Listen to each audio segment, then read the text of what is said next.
it, I'm ready to do it, I can't be afraid now. Put me on the stage now, I'm ready to rage now. I feel like an animal stuck in a cage and I'm ready to break out. My time, none of you people can tell me to stop. This time, like the last time, you better get ready to race to the top. I'm ready to do this, show you what the truth is. I step on the field, it's time to get real, I'm feeling so ruthless. My time, none of you people can tell me to stop. Lower the lights down, hand over my crown, hand over my heart. I do this for my town, I do this for my crowd. So turn me up real loud. My time, none of you people can tell me to stop. Yeah. So what are you afraid of? Those feelings are made of. Get in the game, your moment of fame, show them what you made of. It's time that we stand up, it's time that we man up. For anyone asking who is the best, we putting our hands up. My time, nothing can keep me from reaching the top. This time, like the last time, I'm moving so fast, I'm ready to ride. I'm ready to throw down, it's time for the showdown. I'm ready to rise, don't be surprised, I'll take on the world now. My time, none of you people can tell me to stop. Lower the lights down, hand over my crown, hand over my heart. I do this for my town, I do this for my crowd. So turn me up real loud. My time, none of you people can tell me to stop. My time, none of you people can tell me to stop. My town, my crown, we know what it takes to be reaching the top. We're reaching the top, we're reaching the top. We know what it takes to be reaching the top. My time, none of you people can tell me to stop. My town, my crown, we know what it takes to be reaching the top. We're reaching the top, we're reaching the top. We know what it takes to be reaching the top. Lower the lights down, hand over my crown, hand over my heart. I do this for my town, I do this for my crowd. So turn me up real loud. My time, none of you people can tell me to stop. Turning the track up, I'll never go back down. Hand over my heart, I do this for my town, I do this for my crowd. So turn me up real loud. My time, none of you people can tell me to stop.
ready to prove it, I'm ready to do it, I can't be afraid now.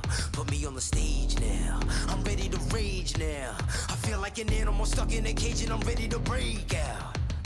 My time, none of you people can tell me to stop. This time, like the last time, you better get ready to race to the top. I'm ready to do this, show you what the truth is. I step on the field, it's time to get real, I'm feeling so ruthless.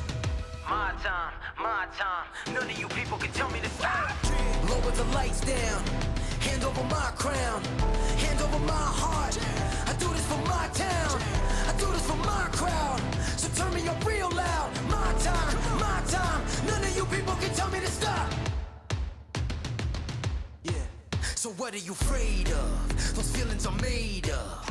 Get in the game, your moment of fame, show them what you made of. It's time that we stand up, it's time that we man up. For anyone asking who is the best, we putting our hands up. My time, nothing can keep me from reaching the top. This time, like the last time, I'm moving so fast, I'm ready to throw down. It's time for the showdown. I'm ready to rise, don't be surprised, I'll take on the world now. My time, none of you people can tell me to stop. Lower the lights down, hand over my crown, hand over my heart. I do this for my town, I do this for my crowd. So turn me up real loud. My time, none of you people can tell me to stop. My time, none of you people can tell me to stop. My town, my crown, we know what it takes to be reaching the top. We reaching the top, we reaching the top. We know what it takes to be reaching the top. My time, none of you people can tell me to stop. My town, my crown, we know what it takes to be reaching the top. We reaching the top, we reaching the top. We know what it takes to be reaching the top. Lower the lights down, hand over my crown, hand over my heart. I do this for my town, I do this for my crowd. So turn me up real loud. My time, none of you people can tell me to stop. Turning the track up, I'm never going back down. Hand over my heart, I do this for my town, I do this for my crowd. So turn me up real loud. My time, none of you people can tell me to stop.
to do it, I can't be afraid now.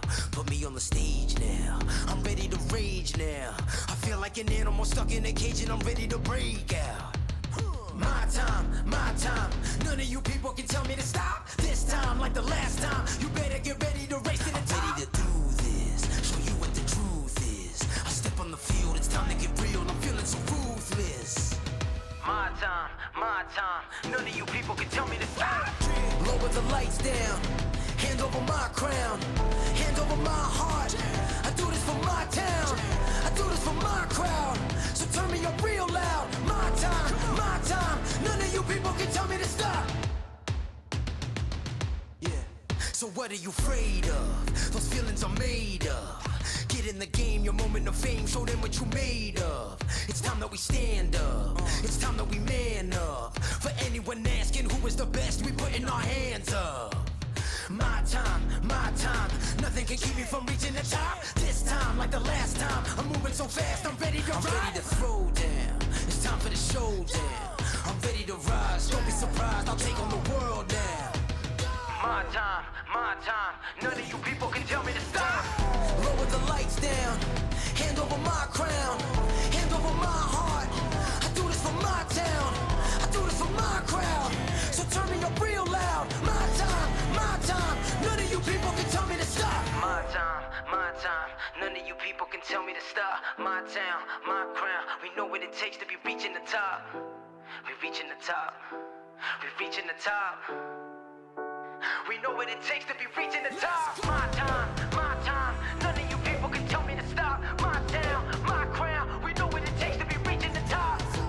We're reaching the top, we're reaching the top. We know what it takes to be reaching the top. Lower the lights down, hand over my crown, hand over my heart. I do this for my town, I do this for my crowd. So turn me up real loud. My time, none of you people can tell me to stop. Turning the track up, I'm never going back down. Hand over my heart, I do this for my town, I do this for my crowd. So turn me up real loud. My time, none of you people can tell me to stop.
9, 8, 7, 6, 5, 4, 3, 2, 1.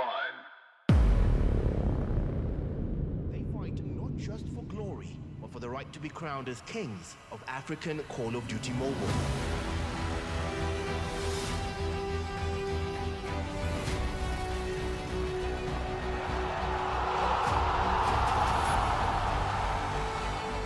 The Carry1st Africa Cup isn't just a tournament.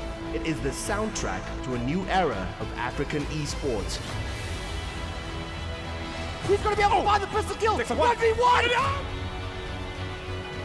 Find the two-piece. He knows it's there. Oh my goodness. Determination, hard work is what gets you into a position like this. Every squad has a story. Every player, the same dream. Welcome to Lagos. Welcome to the finals.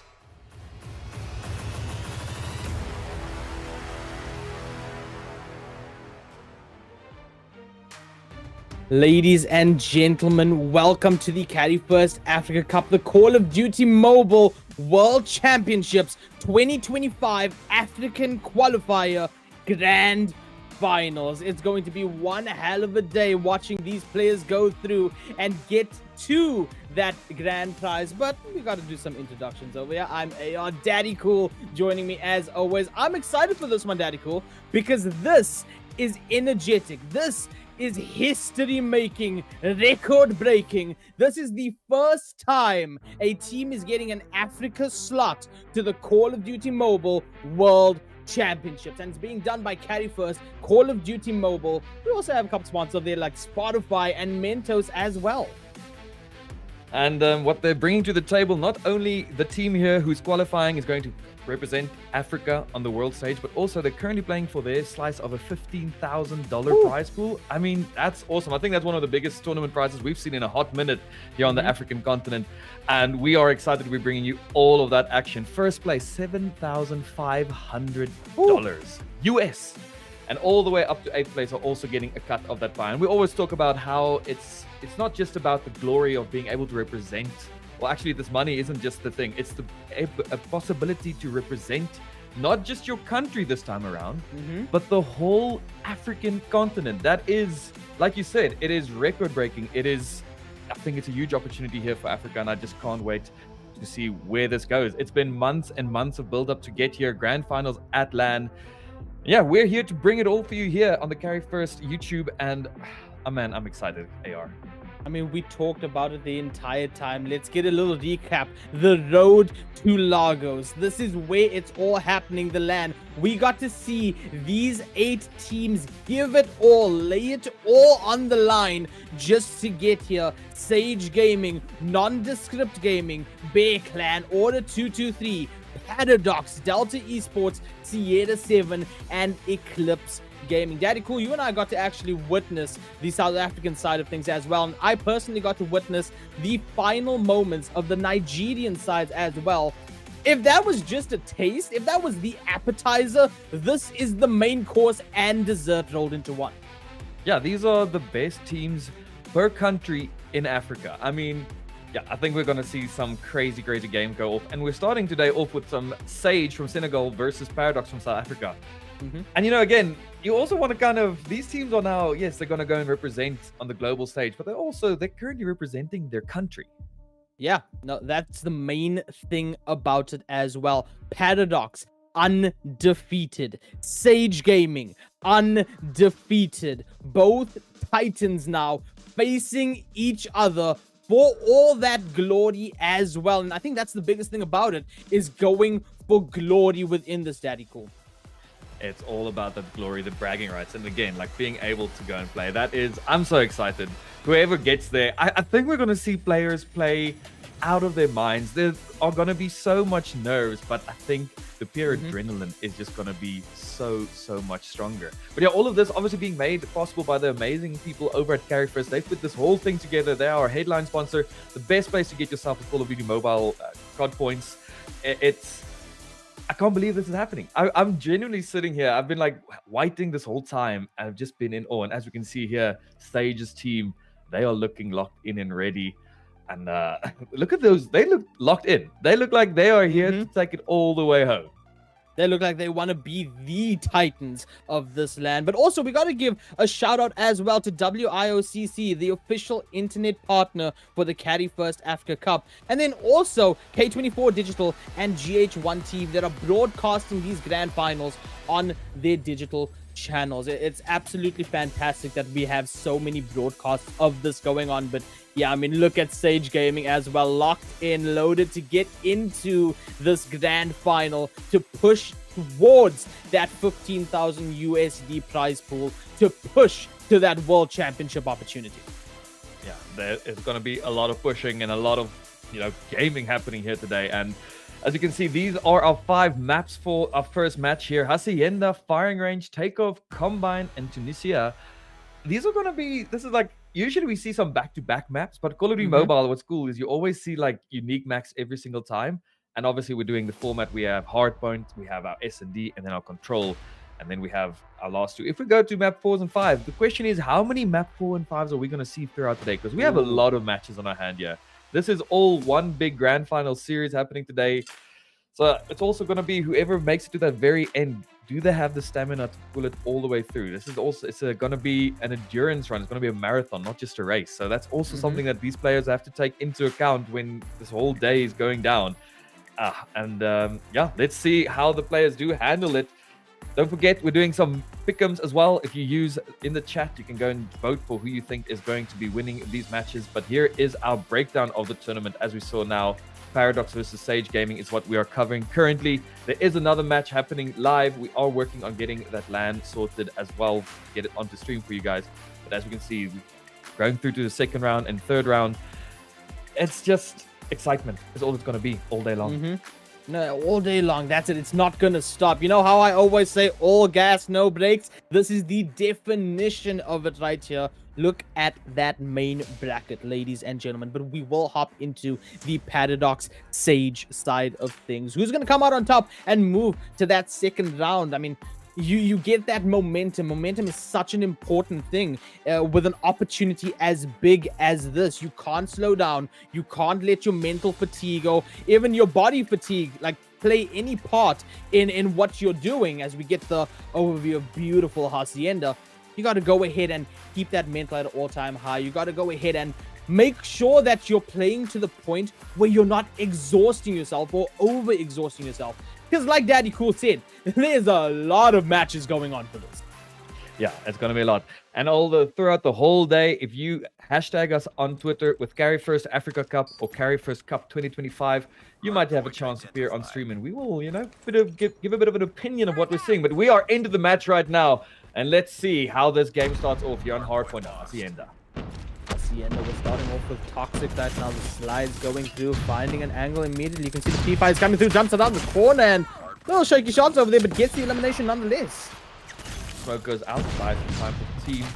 Another grind to set up. You only have to have one player on the hill to get points this time around. This isn't our control, so it's not stacking, doesn't help that much. So it's all about controlling all the entrances, everything. But right now, they are going ham with the kills all across the board. 11-7 currently is the score. It's kind of a slow first hill, but we know this first hill is so exposed in the middle. It's a tough one to get hold of. So every little point you get here is a big one. Paradox now pulling away with lead for a bit. Yeah, that first point's going to be so tough, and also it's going to be so beneficial to get a lead on it as well. Paradox currently in that lead, but Sage pulling up very, very close, actually ties it up and now takes that lead. Beautiful shots as well with that long shot over there. 4 seconds on that timer is what we have. 24-16 is where we end it. 24-16 now. Hill 2. Hill 2, I feel, is one of the big money hills for the game. It's only 2 or 3 manageable entrances, and you really only have to pin people out quite far to be able to have control of the whole site.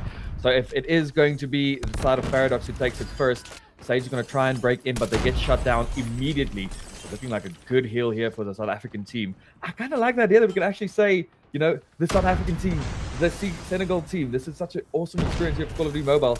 And now 40 points as there's still 30 seconds on the clock. Like I said, could be quite a money hill. Break is trying to come through, but it gets shut down. I mean, you mentioned that as well, mentioning the countries as well. And as we get some beautiful kills over here, pushing that score up as well. imagine what it's going to be like at the World Championships as well. Being the team that represents Africa. As Sage trying all that they can to break. The equalizer comes out now, and yeah, no, it's going to be all equal for the side of Paradox. Gets shut down, though, in the end. Yeah, you know, it's so important to use those specialist abilities with perfect timing when you want to break it in. And they managed to break for a little bit, but just not enough. And look at the rotations as well. Paradox getting the next rotation already. Onto the hill they go. 2 seconds left on the all-one. No scrap points even for Sage. They want to get this hill. This hill, hill 3, also one of those mixy one. The score streaks coming in, doing a lot of damage. Getting them off for a little bit. Ooh, here comes the... Oh, unfortunately, the specialist gets shut down. Drone goes in to do a bit of damage. Nothing yet. Bit of a contest this time around. But Paradox still with a little bit of a comfortable 50-point lead, and the contest is in. I mean, Paradox is doing a fantastic job of holding out the opponents from the point, from the hill. And I mean, we just see a bloodbath go through. There's the missile coming in as well. It's one only, not as massive as it could have been. But still, that might be enough to actually make an opening over here. You can see the opening being attempted, but gets shut down by Muji as well. And that death machine eventually gets shut down himself. So many specialists coming through. Yes, the Predator missile didn't do that much damage. He gave a lot of info. He called that all 5 are coming from that one side, so they knew as a team that only had to focus on one side. 5 seconds left on the hill. And again, an early rotation now from Paradox. Still keeping that 60-point lead, but not getting it too much bigger. Sage kind of feeling it out right now, making sure the gap doesn't get too big. We know how the second set of rotations can be a completely different game as you figure out your opponent with the first set. The other equalizer is in hand, going to get 1 kill so far. And the hill looking very blue once again. Lots of nades being chucked now from Sage. Gets shut down just like that. No limit, just trying to flank it out, get some momentum with that equalizer, but gets shown that there is a limit over here, and Paradox is that limit right now. But Kirua on the point, doing as best as they possibly can to go ahead and hold it off. You can see the shot looking strong, sprays through the smoke, no connection, up close and personal though, gets taken down. Now the War Machine in hand, just jumping over the hill, getting a lot of damage done. That's going to definitely shut down this push from Sage Gaming. Still, only a 50-point lead. It is not a bad thing at all. Getting ready almost for the second set of rotations right now. But this hill looking like it's going to hit them quite a decent amount in the pocket. 10 seconds left for the second set of rotations. Again, that P1, not the biggest hill. Oh, beautiful piece there. So many beautiful shots. And now, second set, 70-point difference going into them. That just shows you what the competition is here live in front of your very eyes. That spray transfer, absolutely gorgeous. And now, like you said, it is going to be a rotation on those hills. And Sage needs to make a comeback over here. Surely they don't want to be negative on that first game out of our best of 5. Equalizers in hand of Simsi right now. Gets 1. Will there be the second one gotten? The sprays come through. Finds out Kirua in the end. Oh, and there goes the 100-killer drone. Going to see if he can find a little victim. Does some damage, gets some info, helps secure the kill. Does find eventually going to get the third. No, Simsi. Actually, Simsi gets it just in time. Still a bit of a kill from the team. Getting another one. Simsi going huge damage. Is he going to contest? It's a risky contest to go for, but he does it and finds it. This is a streak right now. Predator is in the backpack as well. You can see the third streak also being built up for somebody. Please calm this man down. Doing so much work for the team. Constantly in brilliant position. Shut them down. He's shutting them down. And just like that, Hill 1 actually became a money hit. Oh. All right. That had to hurt the morale. Simsi is on 30, by the way. Just want to point that out for you guys, as we are going to get the contest on the second hill right now. And I mean, 150 to 60, a massive lead for Paradox, as Sage now finally goes ahead and gets on the point, spots out through the doorway, but that's a death machine. You don't want to get spotted out by that. Assists going live over here as that kill feed lights up, but Paradox losing a couple players. That death machine proving prevalent though, but eventually gets taken down. Sage right now needs to make the most of this. Paradox is just under 100 away from taking the first map. Hey, they're on least Sage is on 69. 100-point difference almost right now. We have a few specialists in hand. And let's see how they are able to break in here. Try and find the kill. Gets traded out there. Equalizer on foot. Unfortunately gets shut down. Another big hill, it seems. 10 seconds left. We said that hill 2 is one of the big money hills, and Paradox once again showing it that they do have the ability to lock it down and control it. Now, Sage, they know they have to get this next hill. They need to start securing hills. So going for that first early set of rotations, Hopefully that will help. But I think there's a lot of streaks available for the side of Paradox right now. 27 kills on 7KXN. It's also quite a lot, but 29-36, like we saw Simpson just dominate. I mean, Toxic over there just avoiding every shot and then slides through with the kill shot as well.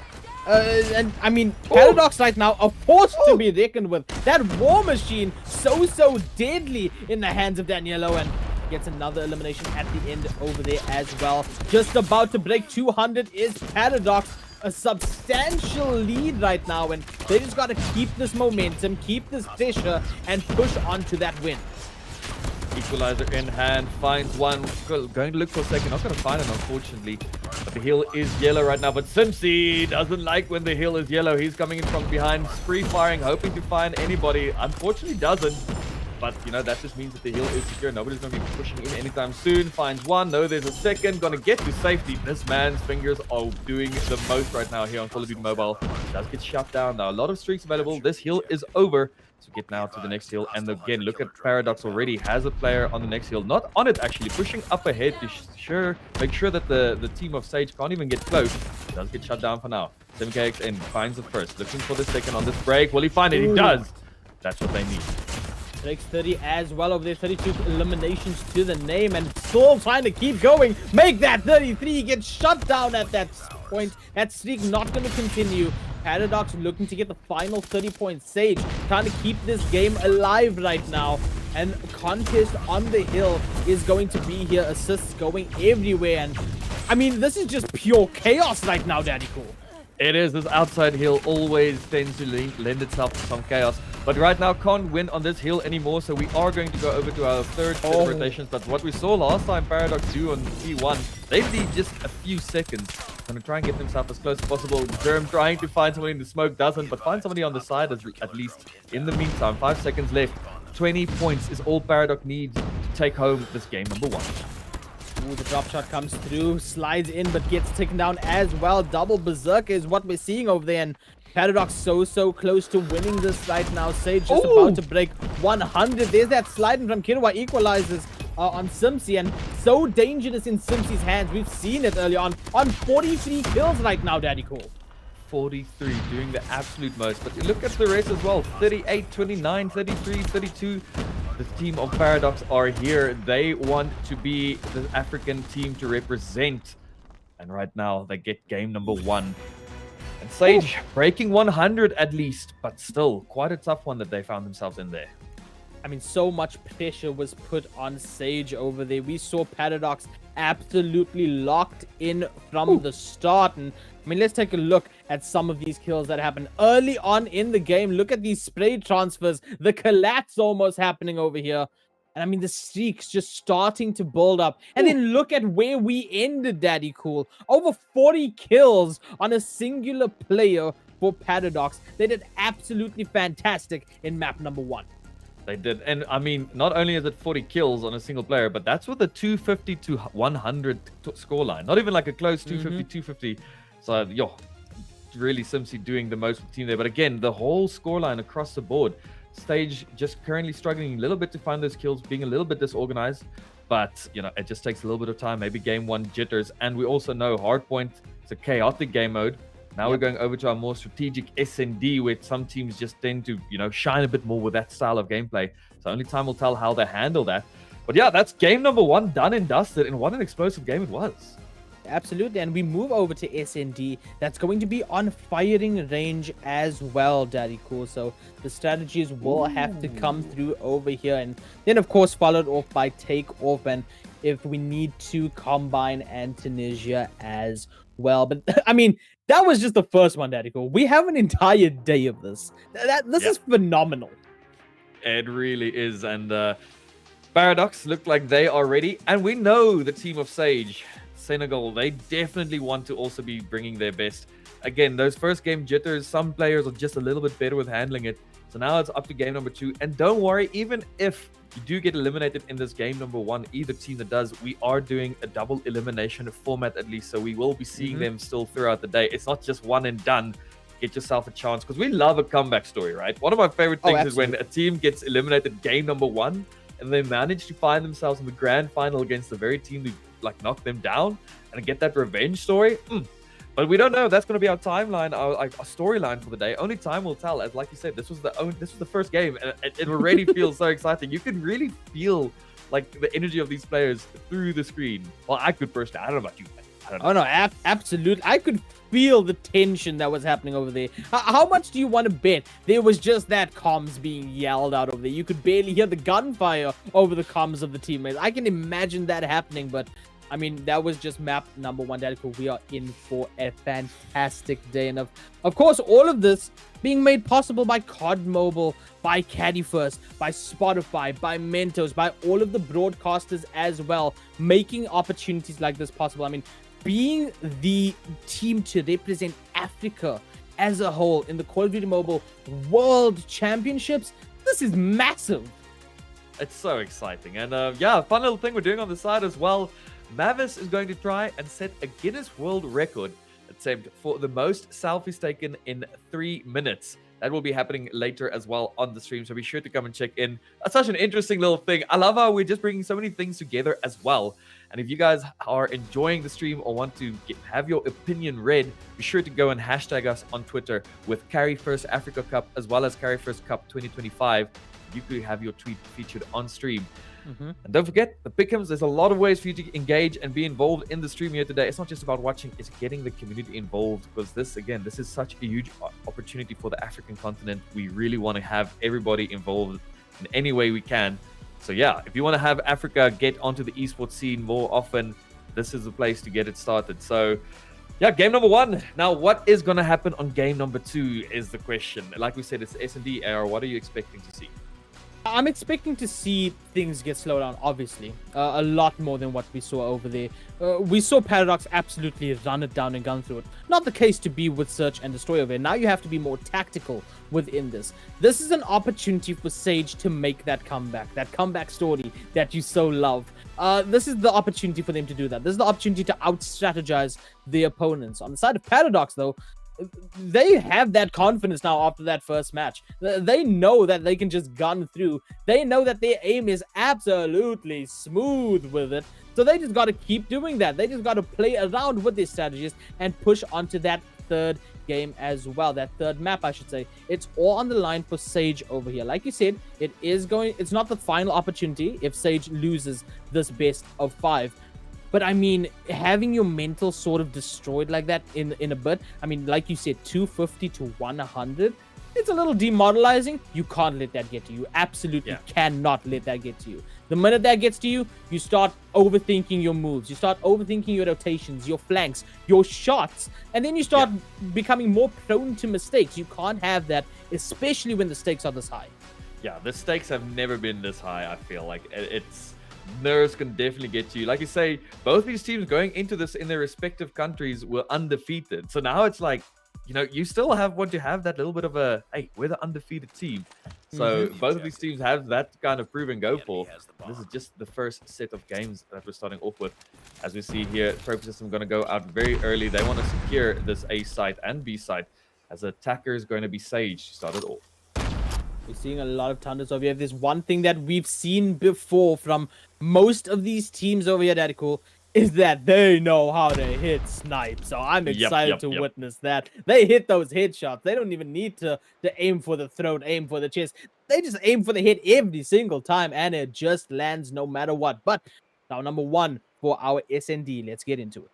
Look how slow this is. Just look at the minimap. There's so much patience looking for one kill. It's all about finding that first kill if you are on the attacking side, even on the defense side, because once you have the number of advantage, you just have to play the trades from there. So much nerves.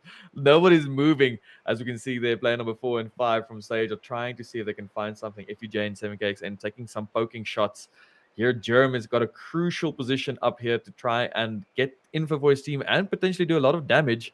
And Sage, they're trying to find a gap, but the discipline from Paradox, they're not going to give away what they don't need to. They know they just have to defend the bomb, as there's only 40 seconds left on the clock already. This is such a stressful situation to be in. We've been in those games where, like, you just want somebody to at least show their face, so you get something to work with. But Paradox is not giving them that at all.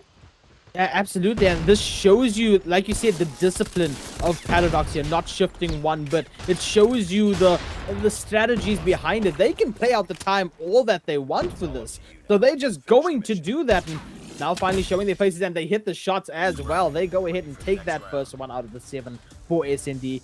I mean, if this is the pacing that's going to happen over here, this is going to be an interesting one, because there's no way for Sage to out-rush the opponents now. They have to out-strategize them. Yeah. Well, maybe they do actually need to outrush them, not give Paradox so much time to set up. As you see now on the attack again, see if they can get a little bit of damage done. Some great, crazy snipes. We didn't see the sniper perspective, but we just saw somebody get peeked and it instantly evaporated. And you know that's a sniper moment then. The smoke is going down, the plant's going down, Grenade's going to try and slow down for now. Gets 1 kill so far, but the trade is immediate. 4v4. Another one drops. Now, it's up to Sage to see if they can get this bomb denied. See if they're caught out on a reload. It means that it is going to be Sage getting the plant and now having somewhat of the advantage over here. It is still that 3v3 situation within it. And now they go ahead and stick to it as well. I mean, 3v3. We also saw a snipe as well go through in that kill field a little bit ago. There's that sprays coming through. Now pushes up, but prone over there gets the kill. Gets the first kill, looking to get the snipe in here. Doesn't communicate. Oh my goodness! Quick scope just to end it off. The plant was there. The setup was a little bit... Didn't feel it was too confident from the side of Sage. And Paradox ended up just capitalizing on that, collapsing onto them, beautifully taking the round there in the end. Now, Sage still on the attack. And hey, there's a snowman. Grenade. I love to see it. They have to see... Try and figure out. So now they've gotten the 1 plant, the 1 push. They've gotten the slow strat.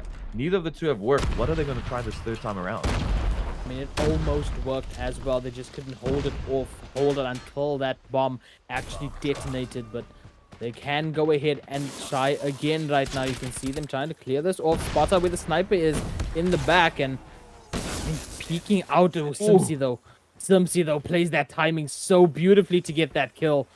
And I mean, 7K XN with that pistol is going to go ahead and take down Simsy, who comes back into that building. Meanwhile, Daniela is pushing up with the sniper, by the way. Yeah. Oh! Yeah, they know how to snipe on Call of Duty Mobile. Like, that we can definitely say. We've consistently seen just people going absolutely ham with the snipers in hand. Finds another round. 3-0 is the score. Paradox seems to have it figured out. So it is the format where it's 6 before you swap. You do not want to be, it's 1st to 7 is going to be the champion. So you don't want to be on such a back foot. Look at that pixel angle that's being checked by the sniper. Just getting info. Gets shut down just like that. Toxic gets 2. Will he find a 3rd? He does. Actually, that's going to be Muju who finds it. But that is 3 players down already. None lost to Paradox. Oh, beautiful 2-piece. Will he find the 3rd? Almost finds it, but Toxic's going to shut it down eventually. FUJ does a lot. Look at those snipes just trying to get the quick scope ready. Suddenly, it's a 1v3 now. What can 7KXN do here? 7 last alive, has that Tundra in hand, and I mean, 3 hungry Paradox players looking to go ahead and take that score up to 4. And I mean, just a minute on that timer as well. Now peeking out, trying to find that first shot that maybe makes the situation a little bit more doable. But again, the discipline, the patience from Paradox knows that 7 has to push in onto site for the bomb. And there spots him out now. Going to be that quick peek. Actually retreats from that as well. There is going to be those throwables coming through. Nade does not connect, but I mean, doing such a fantastic job of playing out this time. Yeah, this is discipline. This is people playing like they're representing their country and want to represent the whole continent right now. Paradox. Not peeking. They know where the bomb is. They saw the bomb drop. And they know they don't have to do anything. They have time on their side. They don't have to do stupid things. And buddying up secures them another round. 4-0. That I love to see. You were calling them hungry, but they were not hungry. They were disciplined. They were waiting. They covered every angle of entry to the bomb and just waited. They knew that apes together strong, basically, and they stuck together. Hey, man, they could have been hungry. They could have just gotten the food delivered to them. That's all I'm saying. Fair enough. Quick little Uber Eats moment right there. Almost finds 2. FUJ does find 2 though before getting shut down. Solar getting taken down there on the side as well. And just like that, back to a 3-3 situation. Actually, no, as we say that, suddenly it is 3-0. Oh, that sniper is so deadly in his hands. And I mean, Sage has got to know that 5-0 is where we are right now. And I mean, it's looking all Paradox for this second map, which leaves me to question what's going to happen on the third one. What does Sage need to do on that third map? Hopefully it's one of the maps they really know well. Sometimes it's just about that map knowledge being played at quite a lot. Simsi looking for one. There's somebody who could punish him for this, but doesn't actually end up pushing out to do that, so gets away with his life. And like we said as well, once that mental gets to you and you start playing with less confidence, you start not backing yourself, and Paradox or the enemy will always just then capitalize on that and punish you, because it's all about that confidence as well often. If you can get underneath your opponent's skin and break that confidence, that's such a huge benefit that you have. But again, now we're back down to a slower round. No Limit finds the first kill.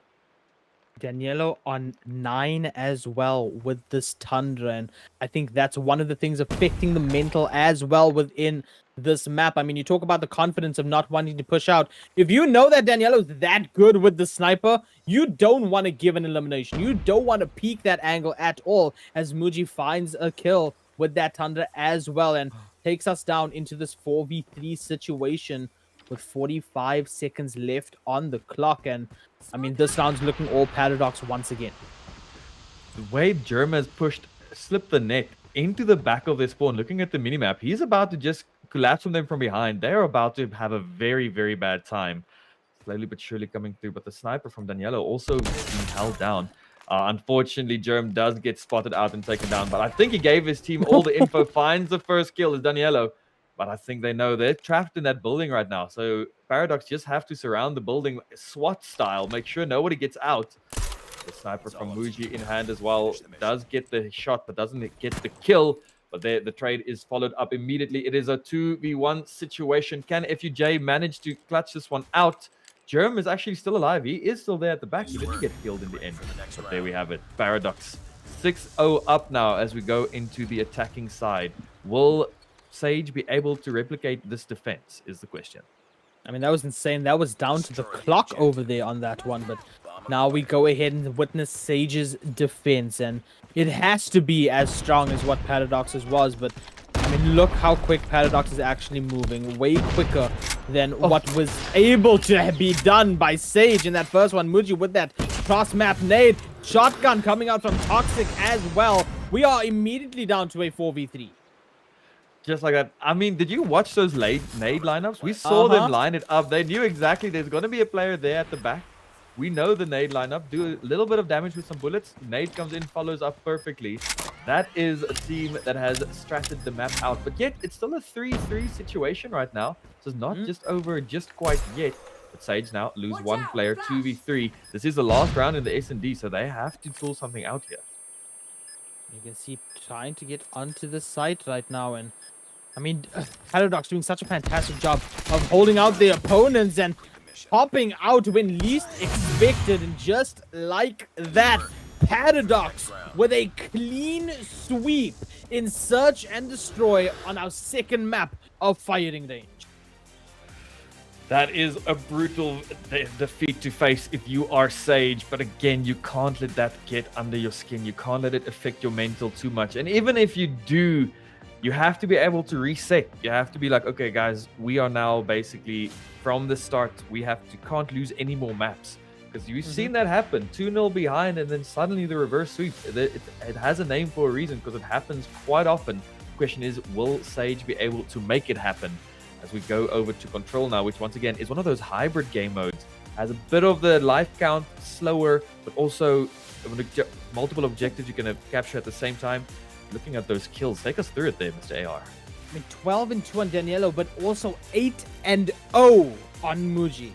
That is wild right there. Not dying once is insane. I mean, 7-0, like you said, you can't let this affect you, but I mean, that is so demoralizing, especially when so much is on the line.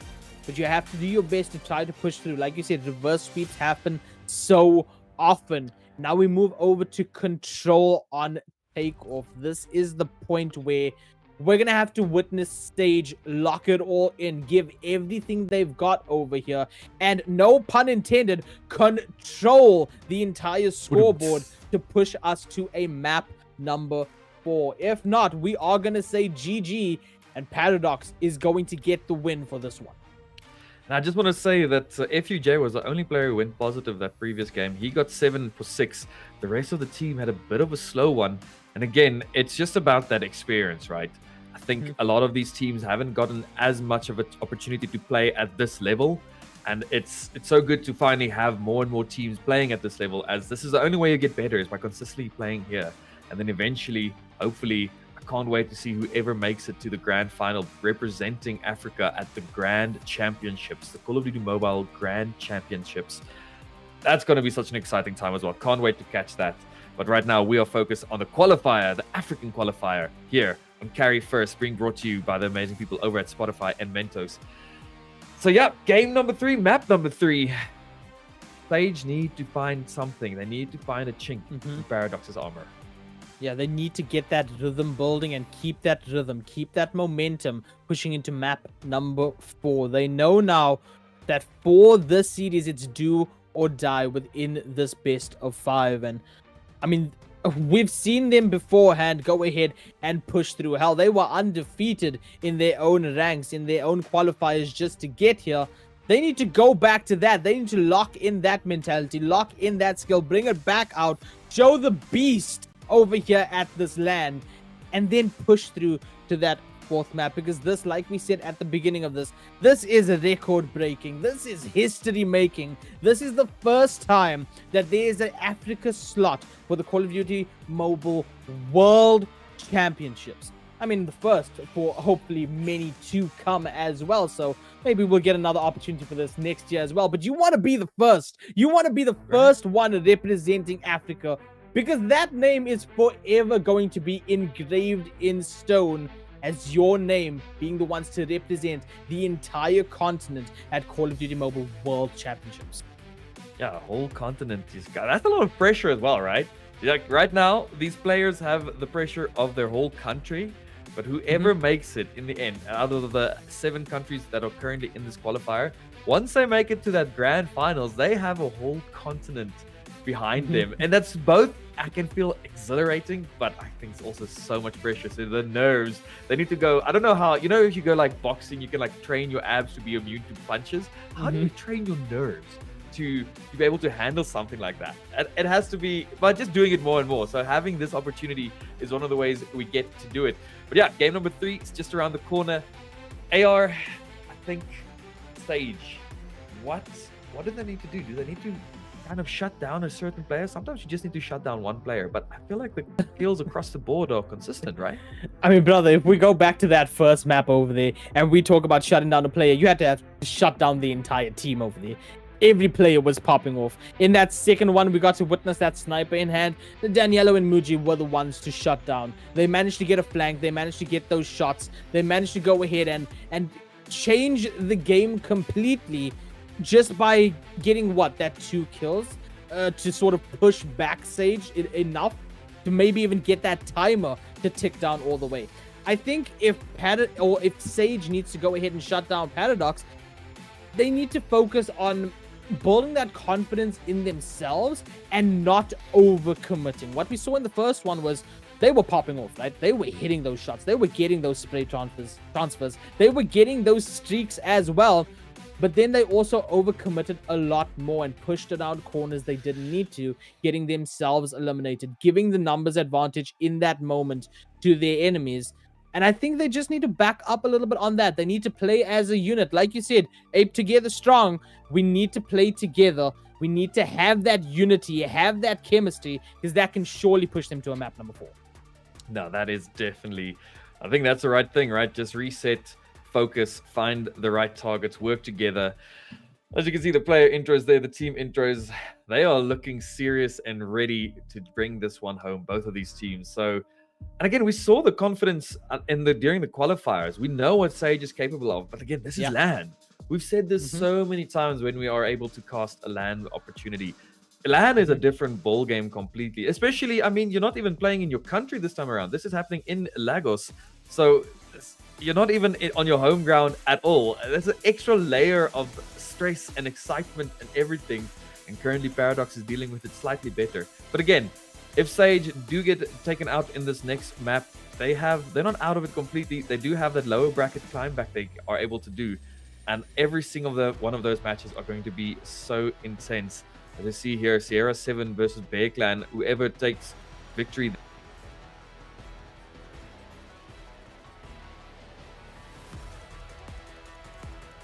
to you throughout this whole day, and I can't wait to bring it all to you guys.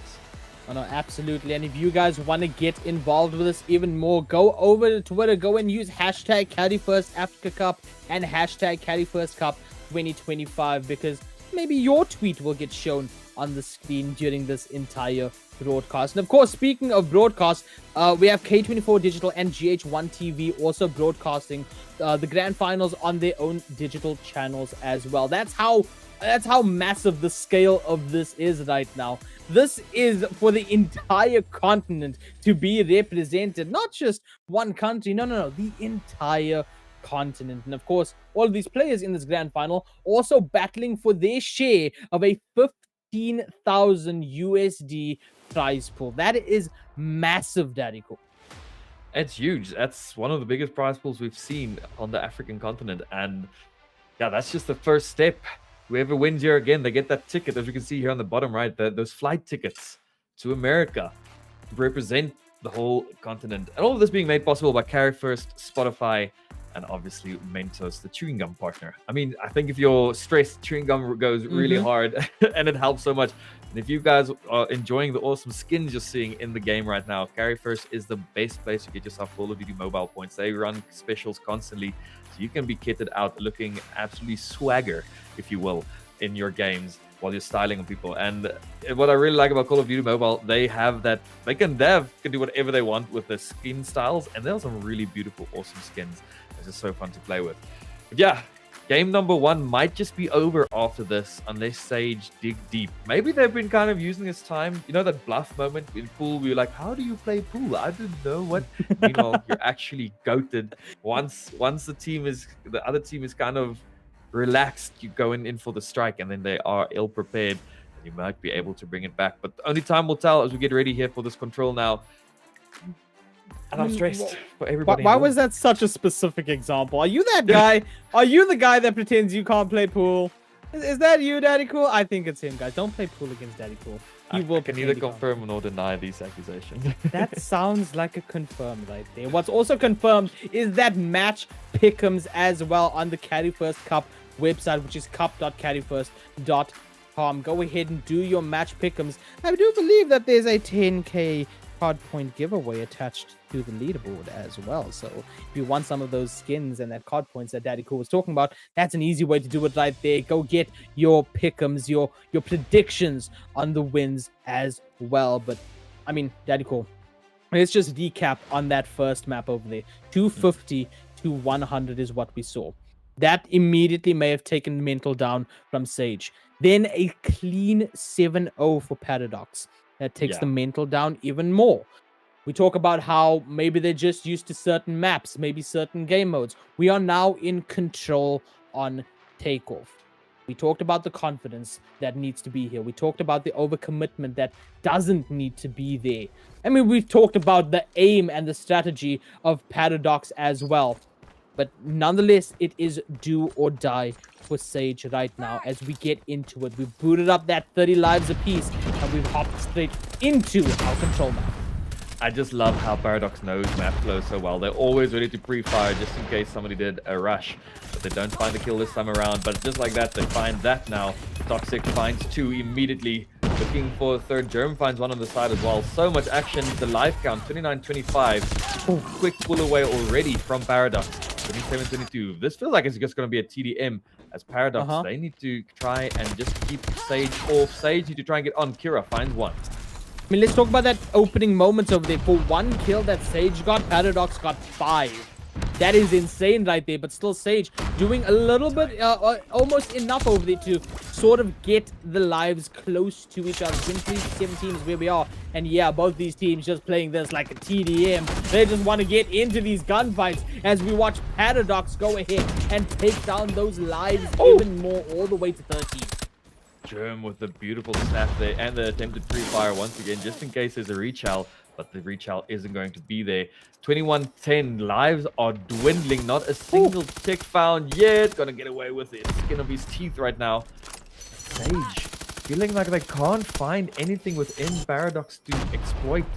Paradox down to 5 now for Sage, 19-5. That's a mountain to climb, but yo, what a quick first round. This might just end up being 3-leg. Dude, this is insane to witness. I mean, just like that. I mean, we barely got to speak about the map, let alone the players within this and how they've been playing. That just goes round 1 over to Paradox almost instantly. I mean, what the heck, man? What the heck, indeed. It's so exciting. I wonder how this is going to carry forward, because, yes, Paradox are currently dominating, but if they go into those next rounds, they can't let this dominating carry over into cockiness. Confidence, yes, but cockiness, no. You will get punished for it. So hopefully this game doesn't actually end up biting them in their backs. But he gets the info there with a Predator missile. Much better scoreline on the lives this time around for Sage Gaming. No, absolutely. And this is what they need to do. They need to play these lives perfectly. Because if they don't, we're just going to get a sweep like we did in that first one. Dick on the left doesn't get spotted out. No limit now. Backs up, spots out, and there gets the kill on Danielo. Meanwhile, we got a death machine on the other side of the map, bro. Like, you don't want to be on this portion of the map over here. Death Machine has that name because that's what it delivers. Death. And right now, Sage is finding that out firsthand as Muji running through, trying to find a couple more players and dwindle down those lives even more. It's already on 13, Daddy Cool. Already on 13. That Death Machine is such a scary thing to hear. Oh my word, he finds one there on top with a quick snap. And here comes the Annihilator as well in hand. Those beautiful one-shots. Oh, unfortunately gets shut down. The War Machine. So many specialists being pulled out. Not only are they winning with their kills right now, but they're also getting a lot of the ticks A almost fully captured. So that will probably help them secure if they do go over to a 4th one. So they have the advantage of being on defense first. There we have it, an extra minute added to the clock. 16-8 on the life count. Will FPG be able to find Danielo here? Doesn't, just by the skin of his teeth. Danielo wins that fight. And just now, Paradox seem unstoppable. I mean, I love to see the specialists in play because it shows how good these players are with it. I mean, if only we got to see a little bit more of that Annihilator, but Simpsy right now, machine pistol in hand, finds the kill on 7, and then goes ahead and shoots the ground over there. You know, can't confirm or deny if there was a shot at the ground, but down to 2 is Sage. 12-2 is insane. Only 1/3 captured on B for Paradox. They've just been going ahead and gunning it down, and just like that, a second round out of the 3 needed for control. Paradox in the lead at a match point. This is definitely a tough pill for Sage to be swallowing right now. You've come back from being undefeated in your region, now struggling to even find a footing. But again, there's lots of factors that can influence this, and it's not over yet. Once you find your rhythm, though, you can do so much with it. But just like that, 3 kills, 4 kills already for Paradox, none yet for Sage. They are now just backing themselves. Oh, the Predator missile finds 3 as well. This is just, through the smoke, there's so much damage. Still no kills yet. Paradox, they are just merciless right now. I want to point out also, Paradox, in between getting these kills, they're destroying enemy equipment at the same time, and then getting these revenge kills, getting these streaks, getting those missiles that are getting those 3Ks. It's absolutely phenomenal to watch. I mean, this is a team that you want to represent Africa. I mean, look how they're gunning this down. 24-11. Make that 10 is where we are right now. The Paradox just looking to go ahead and wipe this plate clean. But they're putting up a little bit of a fight over here as well. They don't want to go down without a fight. Yeah, you never want to go down without a fight.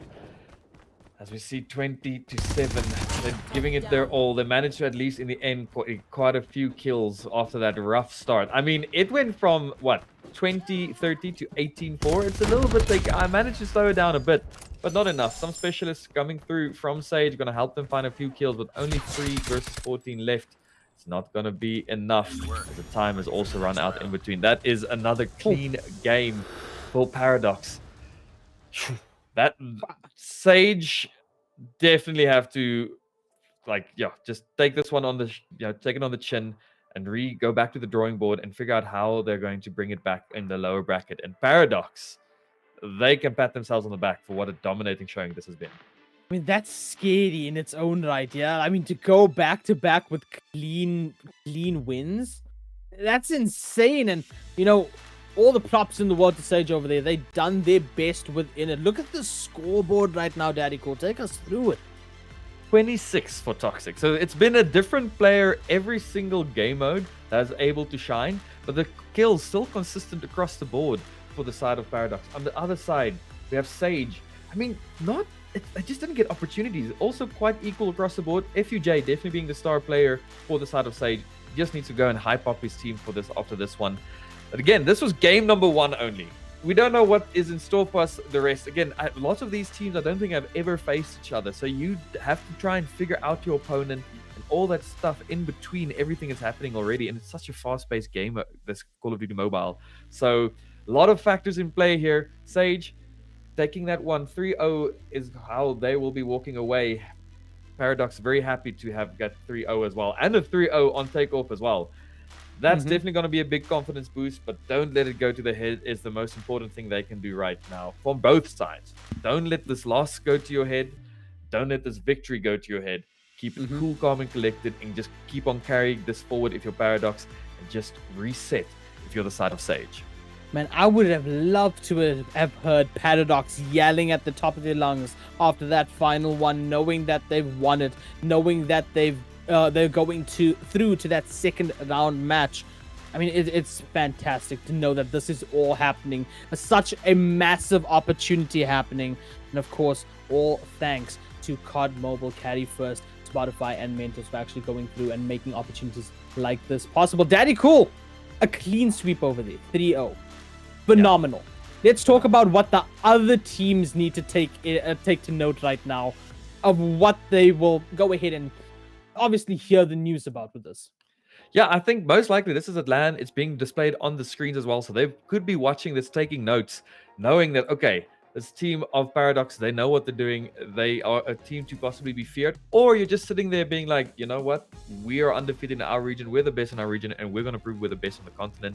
You can't let a score like that necessarily affect you too much either, but you can look into the strats. You saw those nade lineups. We managed to see that on stream, right? So now you know you can't safely go sit behind that piece of cover. You just have to wait out that timing. And this is all about figuring out the enemy teams on land. You only get like a very limited amount of opportunities to figure out the enemy team and play what you're comfortable with. So it's a fine balance, fine line you have to walk. But no, these are the best teams in the countries, so they will be able to do that, hopefully, and they are going to bring that all to us. I do believe we're going to do a quick ad break as we get ready. Not ad break, just an intermission while we get ready for the next game. Any closing thoughts after that first game, Mr. AR? I mean, you talk about the other teams over there. You talk about the opponents. We have more matches to come, and we're still going to witness Order 223 go up against Nondescript. And let's go to that ad break so we can set that next one up. Guys, don't touch that dial. Go interact with the Twitter using the hashtags. We will be back with more Call of Duty Mobile action. We're only getting started, guys.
Refresh the everyday with Mentos Gum. Yes to fresh.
Michael Simpson just dominate. I mean, Toxic over there just avoiding every shot and then slides through.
to prove it, I'm ready to do it, I can't be afraid now.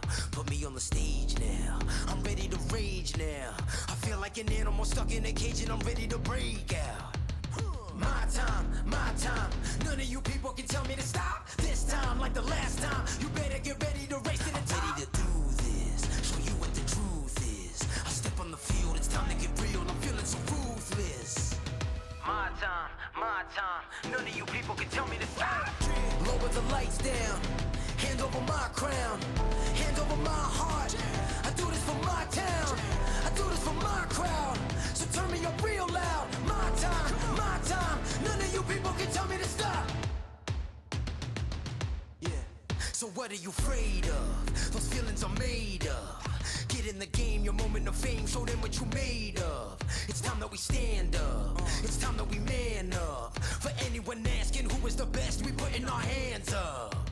My time, nothing can keep me from reaching the top. This time, like the last time, I'm moving so fast, I'm ready to ride. I'm ready to throw down, it's time for the showdown. I'm ready to rise, don't be surprised, I'll take on the world now. My time, none of you people can tell me to stop. Lower the lights down, hand over my crown, hand over my heart. I do this for my town, I do this for my crowd. So turn me up real loud. My time, none of you people can tell me to stop. My time, none of you people can tell me to stop. My town, my crown, we know what it takes to be reaching the top. We reaching the top, we reaching the top.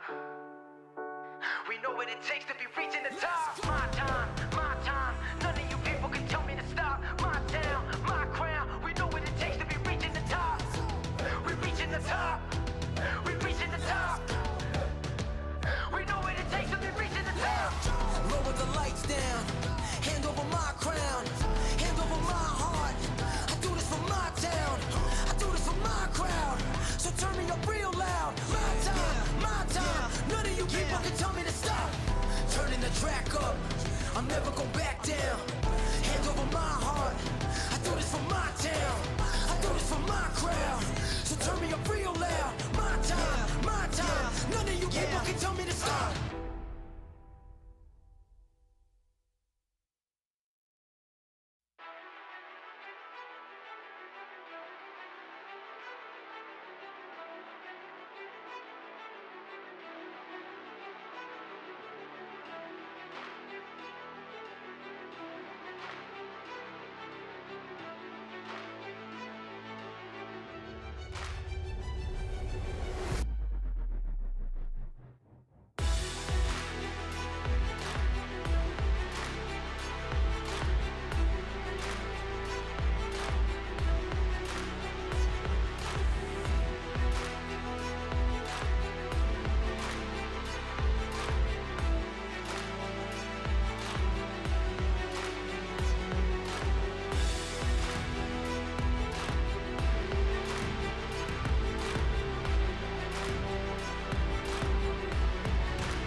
freshly every day with Mentos Gum. Yes to fresh.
that I can't be afraid now. Put me on the stage now.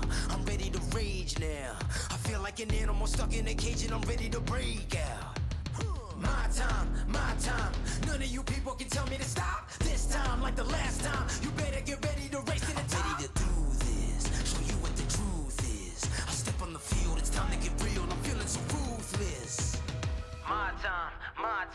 None of you people can tell me to stop. Lower the lights down. Hand over my crown. Hand over my heart. I do this for my town. I do this for my crowd. So turn me up real loud. My time. None of you people can tell me to stop. Yeah. So what are you afraid of? Those feelings are made up. Get in the game, your moment of fame. Show them what you made of. It's time that we stand up. It's time that we man up. For anyone asking who is the best, we putting our hands up. My time.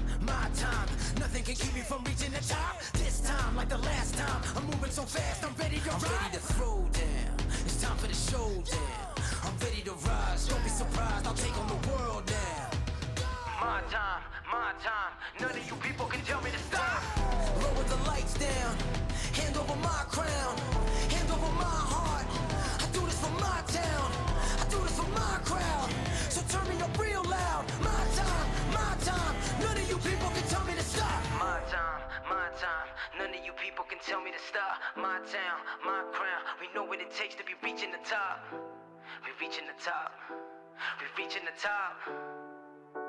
We know what it takes to be reaching the top. My time. None of you people can tell me to stop. My town, my crown. We know what it takes to be reaching the top. We're reaching the top. We're reaching the top. We know what it takes to be reaching the top. Lower the lights down. Hand over my crown. Hand over my heart. I do this for my town. I do this for my crowd. So turn me up real loud. My time. None of you people can tell me to stop. Turning the track up. I'm never going back down. Hand over my heart. I do this for my town. I do this for my crowd. So turn me up real loud. My time. None of you people can tell me to stop.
7, 6, 5, 4, 3, 2, 1. They fight not just for glory, but for the right to be crowned as kings of African Call of Duty Mobile.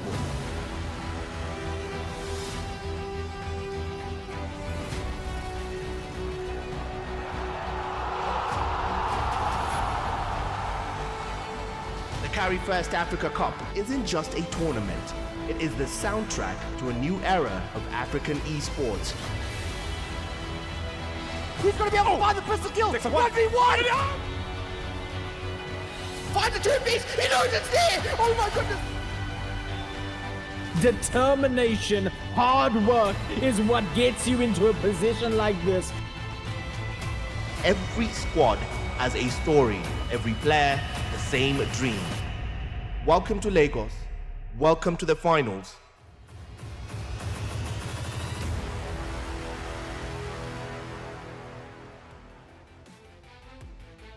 Hello and welcome back everybody here to the Carry1st Call of Duty World Championships African Qualifiers. Yeah, I aced the title. We are ready to bring you guys game number 2 here on the stream. AR Gaming, are you ready for this game number 2? Aura versus Nondescript. Ghana versus Uganda. What do you think we have in store for us here? Man, if this goes anything like what we saw in the first one, it's gonna be hot no matter what. We got done with Stage versus Paradox, and Paradox victorious in that first one. The first one of today going with a clean 3-0 sweep. But like Daddy Cool said, now we get into Nondescript against Order, and this is going to be a very interesting one as well. Like Daddy Cool said, Ghana versus Uganda. Once again, both teams undefeated, if I'm not mistaken. Yes, both teams undefeated to get over to this point at the LAN in Lagos. And I mean, incredible that we've gotten these 8 teams over here to compete to be the number 1, the first ever team to get an Africa slot for the Call of Duty Mobile World Championships. And it's being done by Carry1st and Call of Duty Mobile, of course, Spotify and Mentos as well as partners. But also we have that what is it actually? The broadcasting, that is the one. The broadcasting partners. I couldn't get the word for a second there. K24 Digital and GH1 TV as well. But look at that prize pool, Daddy Cool. Take us through it. $15,000 is the total prize pool. First place taking away 7,500. And obviously the opportunity to represent a whole continent. But second and third, fourth, fifth, everybody gets a piece of that pie, but you want the biggest piece of pie you can possibly get. And that's what these players are playing for. And we saw Paradox. They were playing for it. The way they went at that game, again, we saw so much discipline. We saw so much. But now it's on to this game's teams as we have Aura 133 versus Nondescript. As these players look how locked in they look. Hey, they are ready to bring us all the action. And we can't wait to bring it all to you as we will be going through this map soon. But just admire the pure aura, if you will, from these teams. I mean, cinema, pure cinema is what we're witnessing over here. I mean, history being made with the first ever African slot. That just means that there's more to come over the years. And I mean, Carry1st doing the most over here. On top of that, having the number 1 spot to actually get all of your card points for COD Mobile. So head on over to the Carry1st shop. And of course, if you want to engage with the entire broadcast, Carry1st Africa Cup and Carry1st Cup 2025, use those hashtags on Twitter and you might just see your tweet being shown on the broadcasts as well, as we get a look at their opponent's Nondescript within this as well. Going to be one for the ages again. Both teams undefeated in the qualifiers to get here. I can't wait to see what this goes down in this. Yeah, and the maps we are going to see this time around is good old classics: Slums, Standoff, Takeoff, Summit, and Kuruhana. Obviously, Kuruhana being a mobile exclusive map. But the rest of these, some of you guys might recognize. Fantastic maps all around, and I can't wait to see how these players handle them. I mean, Slums is such a classic, and that's going to be our hard point. Obviously, S&D on Standoff, and Takeoff for that control. We've seen this during the qualifiers, especially Takeoff being one of the favorites that the teams keep picking. And let's see how these two teams approach it. I think yeah, again, we don't know what to expect, right? This is LAN. This is the best of each country. These players haven't necessarily played against each other either. So it's such a dynamic, like, set of circumstances. And it's all about who is going to come out at top in the end. Question is, we are doing pick'ems. Be sure to go and think who you are going to win, as you can actually win yourself 10,000 COD points. Also brought to you by Carry1st. I think it's going to be a tough one. Who do you think this is going to be on? Aura, nondescript. Man, I can't even tell. All I'm hoping is that we get to that 5th map of Kurahana. I've gotten to see Kurahana in the Nigerian ones of Sierra 7 versus Eclipse. That was the final map, I do believe. And it was an absolute banger, especially with the angles that need to be watched within that map. I hope we get to that 5th map to showcase Search and Destroy on Kurahana. But as for who's going to take the early lead or even the win, I can't really tell. Again, we've got 2 Titans undefeated in their own rights, clashing to go ahead and push forward into that 2nd round, clashing to go ahead and be the ones to challenge these other teams to become the country that represents the entire continent in that world championships. We've seen Paradox push through with it now. You can see the determination and the discipline that they have to push forward to round 2. With Order and Nondescript, I can't tell what's going on either way. And even with the other teams as well, because it's not over for Sage just yet. They're waiting to see who they're going to tackle as their next challenge. But when it comes to Order and Nondescript, we know that it's going to be an absolute banger. Awesome. Yeah, I mean, if we can find out from production who was the other enemy team, the team that beat one on the other side, will be facing off against Paradox in that 2nd round. That would be awesome to know. But for now, again, we're focusing on this one, right? And it's so exciting to see. I think a really interesting thing that just tends to happen, right? Every region has its own like play style, because you often play against your own players, or like maybe you'll play slightly cross borders depending on where the servers are and everything like that. And that kind of sub metas like form within these certain regions. And it's all about like which sub meta kind of works better against what in situations like this. So it's only time will tell in the end who's going to be the better team here. But it is going to be Bear Clan versus Paradox on that other half. We just got production to inform us of this. So Bear Clan, they were our champions on the other side of things, meaning that one of the teams have also been knocked down. I cannot remember the name right now. Sierra 7. A lot of teams. Aha! See, AR is goated with like remembering these things. You're the man, dude. Yeah, I definitely don't have it up on my screen in front of me. Definitely A-tier memory, chat. But Sierra 7 goes down into that lower as well. Now Bear Clan will be going up against Paradox. And I mean, that's a strong one too. Actually, Daddy Cool, let me bring up all of Bear Clan's actual past games. And we can actually have a look at their qualifier matches as well. Mr. Analyst here. I have one screen right now, so it's very difficult for me. So I will just talk about the map that's about to start. Here we have it. It is Slums. We can talk about that in our next intermission, as now we are getting focused on this game of Aura versus Nondescript, Ghana versus Uganda. And this all happening in Lagos, Nigeria. It's so awesome to have this LAN opportunity. And let's see how these players handle it. Will it be one of those bloodbath situations? Will this be a close one? You could get a feeling quite early in. Nades are going out right now as we check the map. So many nade indicators on the map. Who's gonna fall first? First 2 kills going towards Aura. I mean, first few kills, that kill feed lighting up almost instantaneously, and even the pre-fire is coming through. I mean, looking so strong right now is Aura as they push through. They take that starting lead over on the hill, and a couple more kills down the line. But Nondescript firing back with some kills of their own. Firing back with kills of their own, indeed. As the points are going towards Aura, though, you know, it's not just about the kills. You actually have to get onto the hill. Again, it feels like every map's first hill is like in the dead center middle. Teams are rushing at it, trying to find some formation. But we know how important spawn control is in the game of Hardpoint. And this first one is, that's why it always feels so chaotic. The second time the first hill comes around, people have established their positions and everything a bit more, secured the spawns they wanted. But 10 seconds left on hill is what we have as we're getting ready for the next set of rotations. And we can see there on the mini-map, it's going to be Aura who's setting up to be ready for it already. Yeah, and Nondescript getting a little bit of points on the board right now. 25-9 is where we stand as we move over to that next hill. And Order doing a fantastic job of holding it down. You know, they've put so much pressure on Nondescript to back them off of this hill. They're doing such a fantastic job. I mean, look at that. Just lining up opponents to get the shots in order and immediately pushes those points up to 40.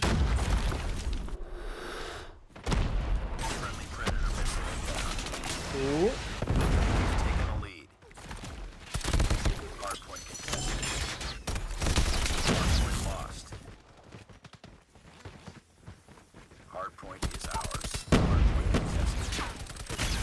Money heals tough to break. Nondescript have found a bit of a break, but Aura broken right back, getting ready for the next set of rotations. And there's 10 seconds left. Not next set of rotations, next hill. What am I saying?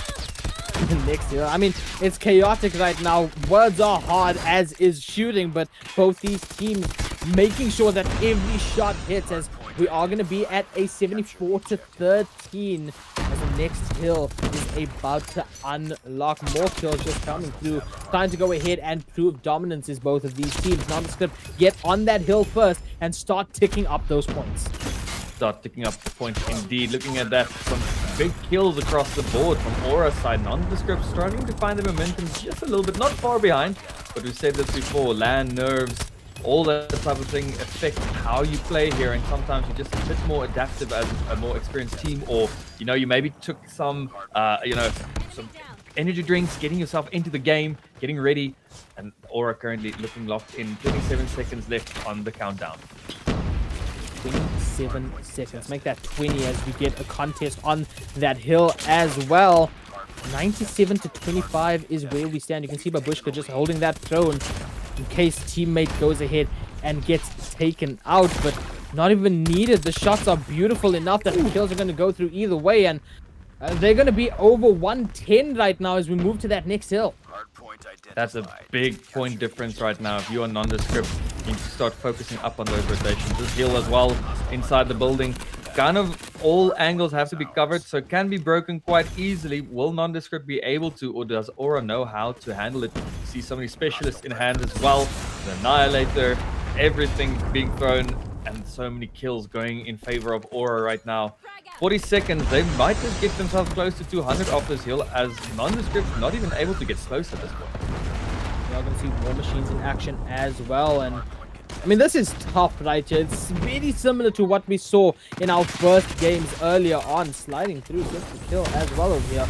145-25 with just about 20 seconds on that timer. And yeah, they are going to get fairly close over to that 200. And I mean, if you're Nondescript, what do you have to do right now? You're just being effectively held out.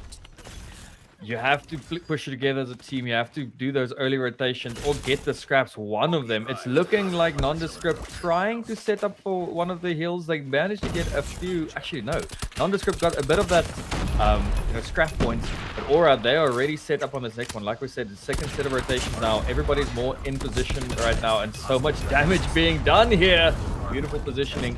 21 kills there, 22. Sorry, it's a little bit blurry, but right now Aura almost about to break 200.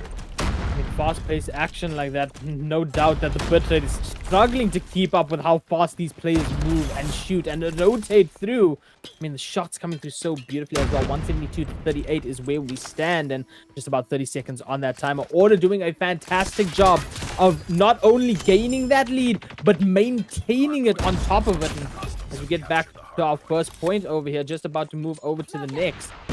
Nondescript, they start to get some of that points as well, some of that scrap points that you talk about, but immediately control taken back by Order. Yep, that equalizer just does so much damage, just holding down the trigger, trying to find a kill, runs out of ammo unfortunately. Right now it's looking like the spawn's almost secured by Aura, but Nondescript are there to shut them down, but they get flushed out just like that. So Aura have now secured the spawns. Ooh. They could win on this next hill. They are 60 away if they are able to secure this whole hill. They have the streaks and specialists, everything in the pocket, so this could be the end right now. Will Nondescript be able to break 100 though is the question. They've got the chemistry and the angles on top of that as well, showing that they are in fact a dangerous team. Nondescript need to find their footing over the next few maps to get back in it, but They're not going down without a fight. You never go down without a fight when the stakes are this high. They start to get a few more points, but immediately contested by Order. We are going to see that War Machine get a couple of eliminations, but I mean, Nondescript right now picking up a few more points. Equalizers in hand. 20 seconds is all that's left on this hill. 20 seconds indeed. They are no longer within winning distance. Nondescript finally breaking in and getting some points. But Aura, no, they don't have to stress too much. They've got a very, very comfortable 140-point lead. They can get ready for the next hill, but they're not even going to do that. They're going to break in one more time, get those scrap points for themselves, so they have as little work as possible going into the next hill. Bit of a break from Nondescript, but 2 seconds left on this. Don't know if it's worth it to go for those scraps, as the next hill once again secured by Aura already, and Nondescript have to run cross map. That's going to cost them quite a lot here. And then the beautiful triple there from Game Boy. That is fantastic. Not Game Boy. But making a slight comeback over here, it's exactly what you said they needed to do. They played together, they worked as a unit over there, and they got a few more points. Order is just holding them out too effectively, though. I mean, look at these shots coming through beautifully, and they are now 10 points away and ticking down from taking this first map. Oh, Annihilator shot comes through as well, just as a few kills. Gets 3 with it, but I mean, Nondescript managed to get on the point again to slow it down even further. 4 points is all that Order needs. They're about to end the contest in a bit of confusion there for a second. Like, wait a second, that's not my teammate. And just like that, 1 second is all they need. 8 seconds left on the hill. Nondescript gonna get on for now. Just try and secure it a little bit. Streaks come in, doesn't connect with anything. Nondescript just trying to keep the dream alive just a little bit longer. But there we have it. Aura take map number 1. Ooh, not even breaking 100 over there is Nondescript. Order held them out so well, maintained that lead. I don't even think that Nondescript got a chance to get a point before that first hill was basically done. Before that scrap points came into play, Order already maintained a massive lead. And that's just map number 1 in our best of 5, ladies and gentlemen. And very similar to what we saw in our first game. And I mean, very similar things are going to be said here. Nondescript can't let this affect their mental. It can't let them make these mistakes that we know get made after this little bit of overthinking that happens. But we are going to move to a more tactical one now. Search and destroy. And it is going to go ahead and be on standoff, Daddy Cole.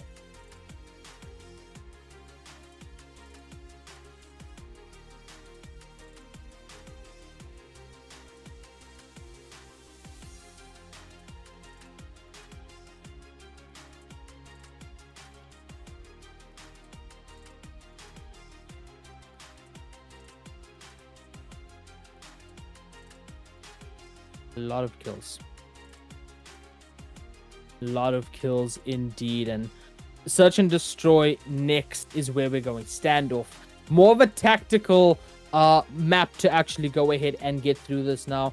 More of a tactical game mode within it. And we saw a clean sweep early on. Hopefully we don't actually get that over for this. Order Nondescript is where we are at. Game or map number 2, I should say, about to start very soon, and Order takes that first one immediately.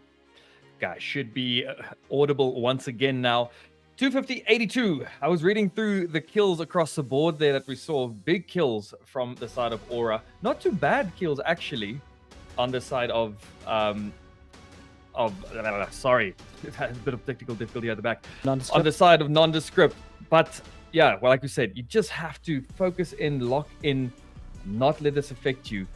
And only time will tell if it does, as we're getting ready now for standoff. The S&D, we talk about how the different game styles have a big impact on how you play. But when the scoreline is that big a difference in the hardpoint, it's kind of telling oftentimes. But who knows? Maybe Nondescript have figured something out or can figure something out here on the S&D. Yeah, I mean, they'll need to over here. You don't want to get pushed that quickly down into that lower brackets. You want to go ahead and, you know, give it your all, maybe tie it up, push us into that buff map, and hopefully they manage to do so, because I would love to see Kudahana in play for this. But I mean, what a big opportunity these guys are playing for. Daddy Cool, a slot to go to the World Championships, the first African slot, the first time it's ever happening. And of course, a prize pool that happens over here of 15,000 USD. Here was the road to Lagos, the 8 teams that made it through and the countries that they represent. And of course, it's not just the country that they're representing at the World Championships. It's going to be the entire continent of Africa. Yes, I can't wait to see the second rounds as well. We often have this, right, in tournaments where the first few games, some teams struggle a little bit on their first few. That's why we have the lower bracket system, so they can go and find their footing down there. But once you get to the second rounds, the semis and then those final rounds, when the big boys are finally growing up, I can't wait for that. But we have to get through it first, right? And these teams, we've seen them play at their individual qualifiers, and we've seen them being able to dominate. They just have to find that rhythm. They need to back themselves up, find their confidence again sometimes. And hopefully now Nondescript can do that as we're getting ready for this map number 2.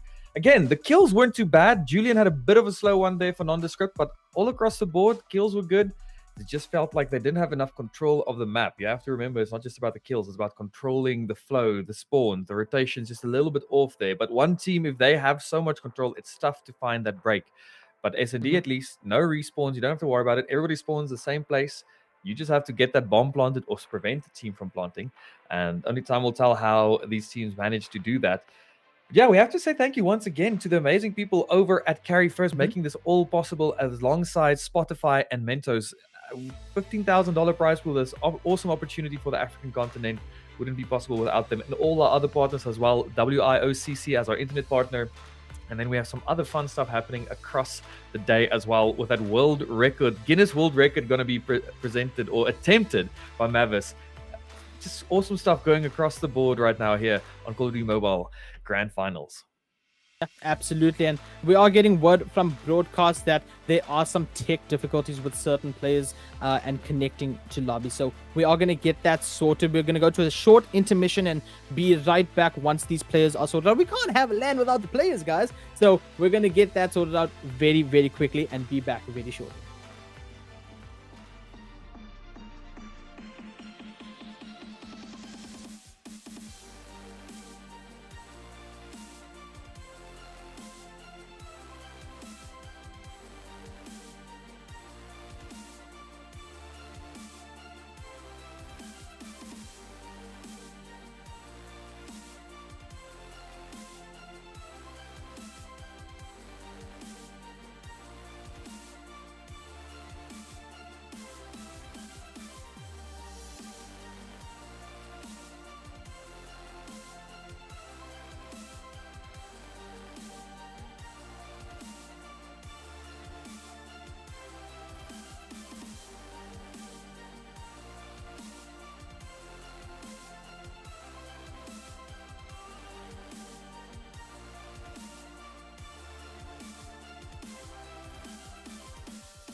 Thankfully, a short fix over there to get our players back into the lobby.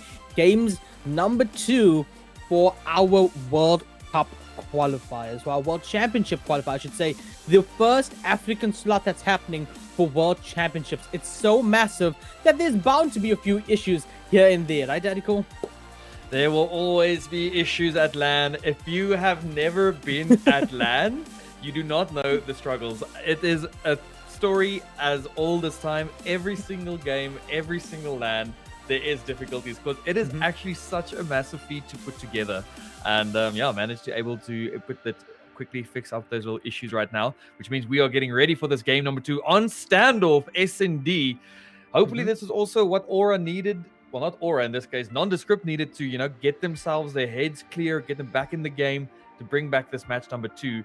As yeah, this could be a big one. If you lose, if like the second map, you know, you'll have a whole mountain. You have to get a reverse sweep. Where if you go in 1-1 onto the third map, it's much more safe, you know, net that you have to work with. So this big next map is gonna be a big decider of what's gonna happen next. And personally, I wouldn't want to see another, you know, 7-0 situation. Let's see how Aura manage to either secure a confident win or Nondescript bring them back, you know, show them that, hey, we're here for that title as well. Yeah, winning on this map right now on the first out of a potential 2 SNDs, this is that calling moment. This shows that you're not fully out of it. And like Daddy Cool said, it makes it easier for that comeback. But, you know, we all love a comeback story. We're all hoping for it. Nondescript, they need to play this perfectly now, right? It's going to be so difficult on the third map to go ahead and break that momentum. You want to start breaking that momentum now and start building your own almost immediately. Honestly, it's so tough looking at this because both these teams have so much aura, but only one of them is called aura, which makes it a really difficult job for us as the casters, you know, like which team is team aura. Anyway, that Nondescript right now on screen, getting ready this match. Hopefully they've figured something out that they're going to do to answer for this map number 2.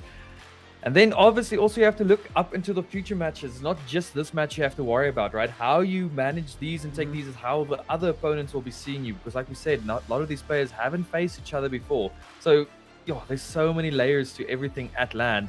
And that's what makes it so exciting, but also nerve-wracking. Like, I've been to a few LANs in my time. I used to be an X-Pro. I have to say that at least once a stream. And it's always a unique and fun experience. It's such an honor to just be able to make it to LAN. And these teams, not only have they made it to LAN, but they've made it to LAN as the best for each one of their respective countries. That is huge. Like, I'm very proud to just be making this far. And then somebody who wins here, we don't know who quite yet, but they're going to be representing Africa. And that's so exciting, AR. I mean, it's so much pressure, like you said earlier, as well, an entire continent on your team's back. That's wild. And talking about those other teams, we already got to witness Paradox and Sage. Sage obviously getting pushed to that lower bracket. On the other side of things, though, Sierra versus Bear Clan. Bear Clan was victorious in that. Now going to be taking on Paradox. Sage will be taking on Sierra 7. The winner of this games for Order and Nondescript will go on to face either Eclipse Gaming or Delta Esports. So another challenge waiting for them after this. But Daddy Cool, we're on standoff, baby. We're on standoff. It feels like every single time you want to get into like some of the broader broader scheme of things we load in, it's like, wow, okay. But anyway, we should probably start off with those conversations. But anyway, as you can see, lots of equipment being thrown around here at the start of this match. It is S&D, but this is not as slow as we saw last time around. Outcast being the sniper representing Nondescript. Who is it going to be on the side of Aura? It's going to be Ruin. Sniper so powerful on this map. Misses this first shot. Pixel trying to stay alive. Oh, this is by the skin of his teeth. Pixel dodging and ducking and diving. Watch the movie Dodgeball before. Oh, and a jumping headshot to follow up that miss and shut us all up. That's beautiful right there. As the plant is going to initiate by Julian and actually go down. 4v2 situation is where we are. Numbers advantage to Order currently.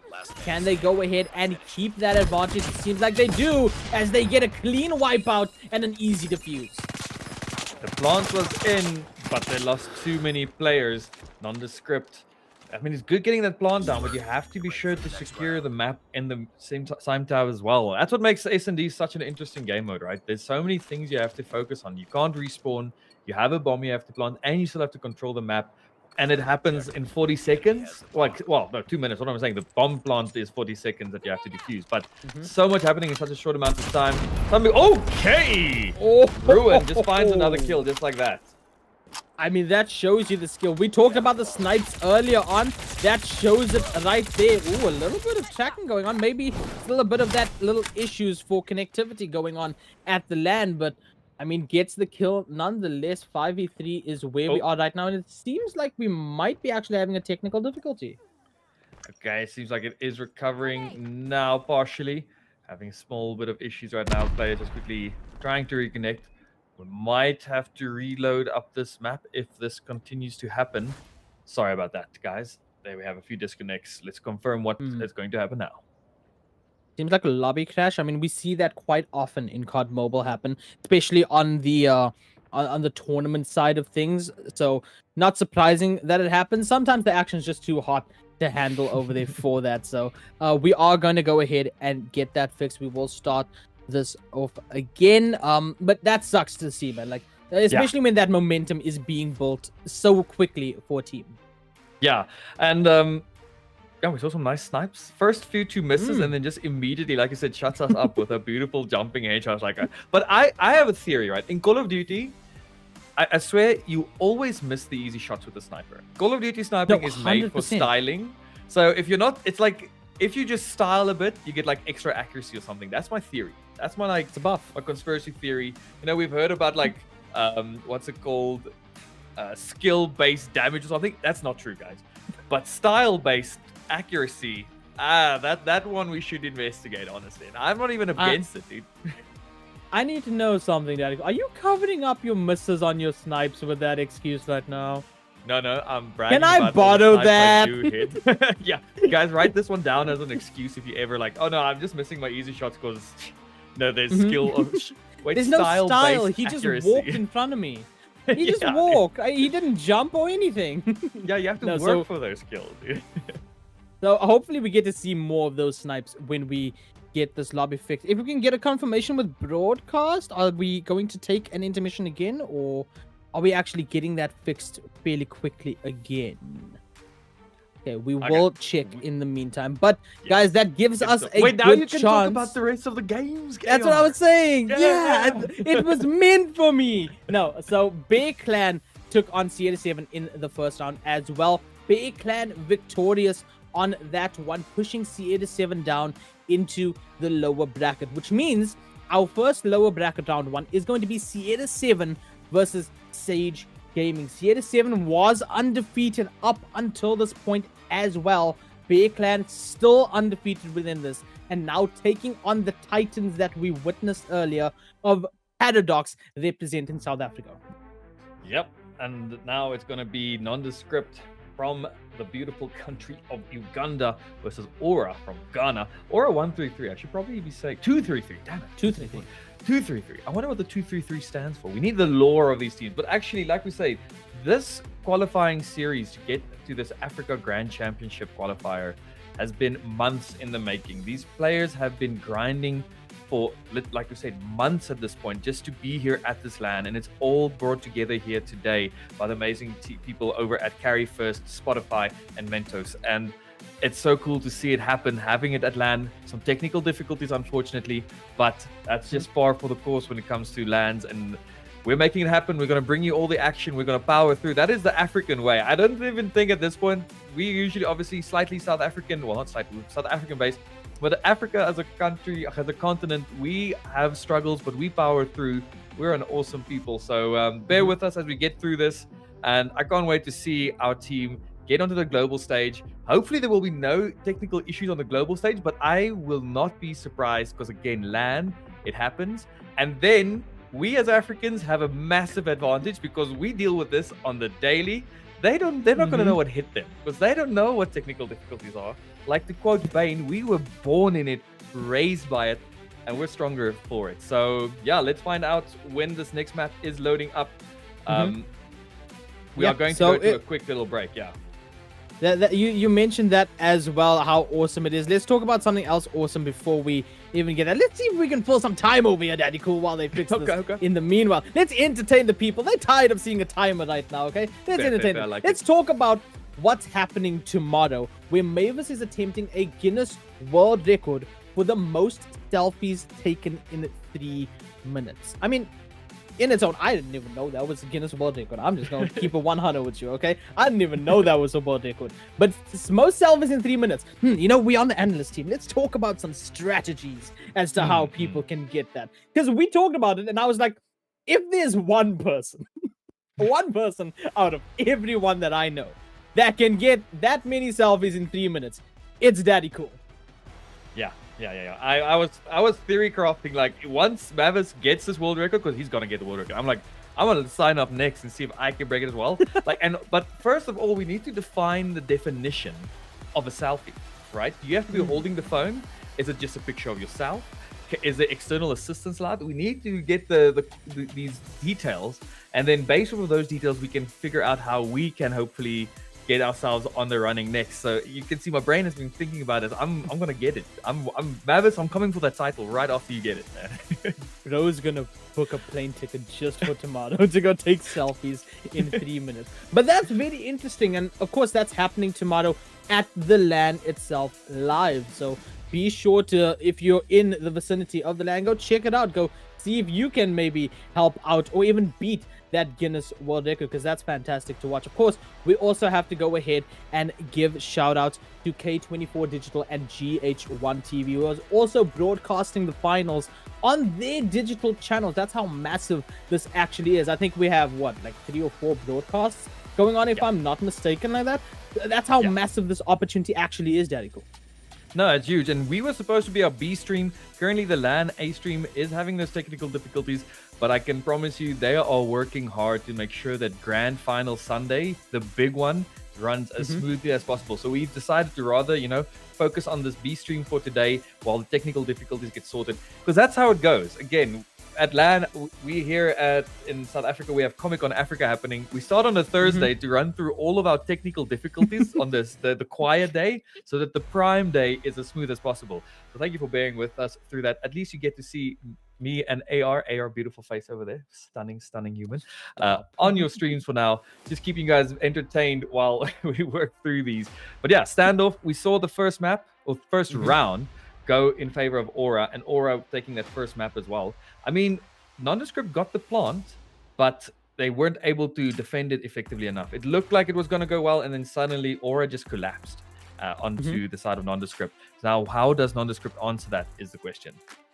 I mean, they had the angles almost perfect, I would say. They had a couple angles not being watched, not being spotted, and that's where Order sort of came through and, like you said, collapsed over on Nondescript. So if they can sort of work that out and they get a better strategy of how to defend that, cool. We'll see a 1-1 scoreline go through. So hopefully we go ahead and check that out as well. Hopefully we get to that second one. But I mean, let's talk about also the sponsors that we have. COD Mobile, Carry1st, Spotify, and Mentos. Mentos, out of all things. It's so fantastic to have that, because I love what Mentos. What better way to go ahead and clench your teeth in the heat of battle in COD Mobile than with the Mentos? Dude, I love Mentos. It's like one of the best sweets. Don't even at me. They don't even have to sponsor me to say that. I'm not sponsored right now. I'm just saying it straight up, because Mentos, chef's kiss. I'm glad we got that as one of our sponsors. I just want to quickly rectify something. Mavis is in fact a girl, so we will be correcting ourselves going forward when we're talking about the achievement that she is aiming for, getting that Guinness World Record. So sorry about that. I think our brief just said Mavis. We're like, okay. My bad for assuming there, but that has now been clarified, and we will be having it fixed going further. Again, another technical difficulty as we get that sorted. But talking about technical difficulties, let's see how long the players are in the lobby yet, because we only have so much yapping we can do. Or actually, honestly, I can yap for very long, but I don't know if firstly if people can handle our yapping, because me and AR actually, like, we are professionals. We've been left alone in places, and when they need yapping, they call us. We go off topic completely, but they call us. We can talk about the Big Bang to the end of the heat death of the universe and literally everything in between. And that is everything in between, unless it's the big bounce. That's also a possibility, and all that type of stuff. But yapping, we got you. Yeah, but it does seem that we are getting some word. We're going to try to get some word from the land team. So it seems that broadcast is telling us that we need to stop yapping about everything under the sun and actually go to an intermission for this. So we are going to take a short intermission. Hopefully we'll get rid of all of this. Guys, hit the like button if you're on YouTube. What? It's ready. You guys must have hit the like button. That's crazy. Anyway. Our So yapping is immaculate. We know exactly when to stop. It's perfect, Radical. This is why they hire us. amazing. But we are going to get back into this match, or this map now, I should say. Standoff SND as we load in and we get the flyover. Flyover is coming in indeed. Damn it, I was excited to do some more yapping. They're denying us of yaps. Can you believe it, AR? Can you believe it? They heard us say we can yap all day. But let's see right now. Aura. They are going to restart the map from the... Oh, no. Aura does have the first round secured. Yep. It was no issues there. And now... Up. It's all up to you. More yapping! More yapping! Okay, no, I think we're going to throw over to an immediate break this time around. And then we will bring it back once we know that we are in the clear. See you guys in just a bit.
Refresh the everyday with Mentos Gum. Yes to fresh.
Refresh the everyday with Mentos Gum.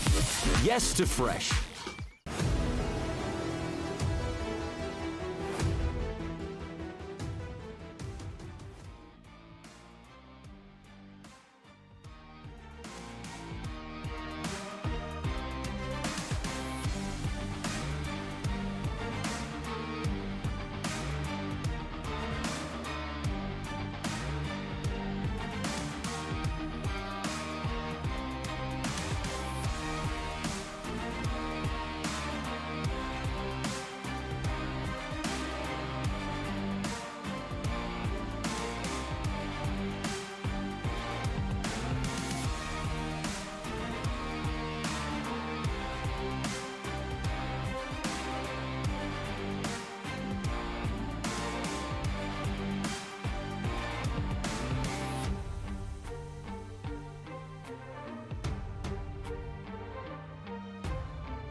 All right, we're back and straight into the action. Let's see how it goes off now. The 1-point lead for Aura is still afoot. The technical difficulties have been sorted. Some good old-fashioned router restarts. And there we have an instant trade to start off this round. Absolutely, and now players not really standing still unless they post it up like this angle over here on tile to go ahead and get those headshots, but already losing one player apiece currently is both Order and Nondescript. And looks like the bomb, unfortunately, was one of the players that dropped. Now they have to try and cross this wasteland to go and pick it up. And you can see how worried they are to try and get it. And Babushka here with the shotgun, waiting for somebody to try and cross, misses the shot. That does give Nondescript the opportunity to go and pick up the bomb. And what a cool shotgun skin that you can also use your card points that you get from Carry1st shop to get. I mean, right there, I like that skin. I really do. Yeah. I might just I might boot up COD Mobile right now just to get that skin. I'm not going to lie, but we do lose a couple more players on both sides. And, I mean, 55 seconds is all that's left on the clock. Yeah, again, it's that slow, trying to feel it out, setting up type of situation. 3v3. Sniper is in hand now, keeping this alleyway under control. Needs to land the shot coming up. I feel like he found the one in the back, but it's a kill, is a kill, is a kill. Hustle finds Outcast. That was a beautiful shot. I mean, the sniping from these players is just fantastic. A little bit of a spare there from Game to go ahead and try to get that, but runs upstairs. Is that opponent all down to one left over on Nondescript side of 1v3? And I mean, time is just gonna run out just like that very soon. Gets an elimination on top of that, though. Takes it down to a 1v2. Goes ahead, starts that plant. 8 seconds, but a nade comes through. Says, no. You're not gonna plant that just yet. We're just gonna take the point. Why did Babushka still have a nade that late into the round? Honestly, perfect. Strategy. Absolute cinema. Aura take 2-0. Both these rounds were pretty close rounds for Nondescript, but Aura just clenching it out. This is a 2-0 so far, yes, but the rounds have been going to the nail. As you can see, also no players dropping early, so it's quite a tactical one. Saying that, doesn't get the kill immediately, does follow at least up and get the next one. Gets rushed, but does survive. 4v5. I mean, I think Nondescript is doing a good job of managing to get that plant eventually. I just don't think they expected a nade that late. Like you said, a couple of sprays go through, but that player still remaining alive. Shotgun needs to go ahead. Get reloaded over there. There's that one shot, one kill. As you see, Julian goes down. Babushka gets taken out at the end of that, and we're down to a 3v3. 3v3. Again, Nondescript, they really are trying to get these rounds. Just, unfortunately, time is one of the enemies until they get the bomb plant down. So they have to start rushing and being unfortunate situations. Oh, beautiful kill there by Outcast. That puts us now onto a 1v2. Are they going to buddy up? What is their approach going to be here? Sunflower going to try and wait out the time again. We saw earlier just how good Paradox was at playing time. Can Nondescript and Aura do the same? And they do the same is the question right now. And Sunflower needing to go ahead, figure out a way to end this round and get that victory. But this is the point when Nondescript can turn it around. They need to play off of each other in this final few moments as that timer starts ticking away and Sunflower starts approaching very, very quickly, taking a strategic, scenic route all the way through towards the site. And this might actually prove hella beneficial. Or hella unbeneficial, as there's just not enough time on the clock to get both kills and the defuse eventually. And here, Nondescript being disciplined, not revealing what they don't need to. As I say that, Outcast just swings it and gets the kill. That puts Nondescript onto the board, not going to be whitewashed, as it's 2-1 now. Will they be able to replicate that? That is what we want to see for the momentum, for the morale. Yeah, that's what they needed, and they need to keep that momentum now. They need to keep that morale all the way up top and basically just do the same thing again, but more effectively. Try to keep more of your players alive within this, and similar strategies from both teams right now. You can see Babushka pushing up in the same building with that same shotgun, and we see Tyler over there holding that same angle behind the barrels as well, but this time Nondescript losing 3 of their players almost. That was a really quick 3-player loss right now. Babushka gets taken down now. 4v2 is the call. Game Gaviv keeping the dream alive. well, actually, the dream forward running, if you will. Now it's going to be just this player left. Tillarity. Honestly, I love gamer names sometimes. They really keep us on our toes. As you can see, it's a 1v4 situation. Gonna slowly clear out all these angles, hoping to find some sort of kill. As Aura is quite split, but they do have a huge number advantage. Maybe butting up is good. They are hungry, looking for this kill. 55 seconds on the clock. Yeah, that numbers advantage is going to prove so beneficial, as well is that quick scope going to go ahead and end that round, order taking it up to 3-1 right now on the scoreboard. Nondescript, they found their footing for a little bit. Immediately, order pulled the rug from underneath their feet again. Aura pulling the rug. Name a more iconic duo. I'm going to coin that one there, right there. Lots of equipment going in to start it off with. This time around, we see Nondescript actually going on the offensive, and they find a kill off of it. That's exactly what they like to see. Changing it up and actually finding success with it. Will they read out this other player? Almost gets the kill on the Babushka, but the team backup is there from Gamer B. Going to take it out. Now it's going to be down to a 4v4 once again.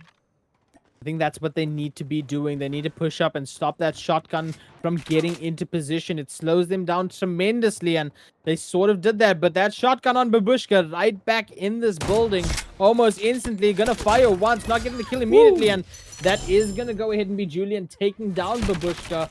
And now they have the numbers advantage. 4v2 situation. And this is exactly what they need. Ooh!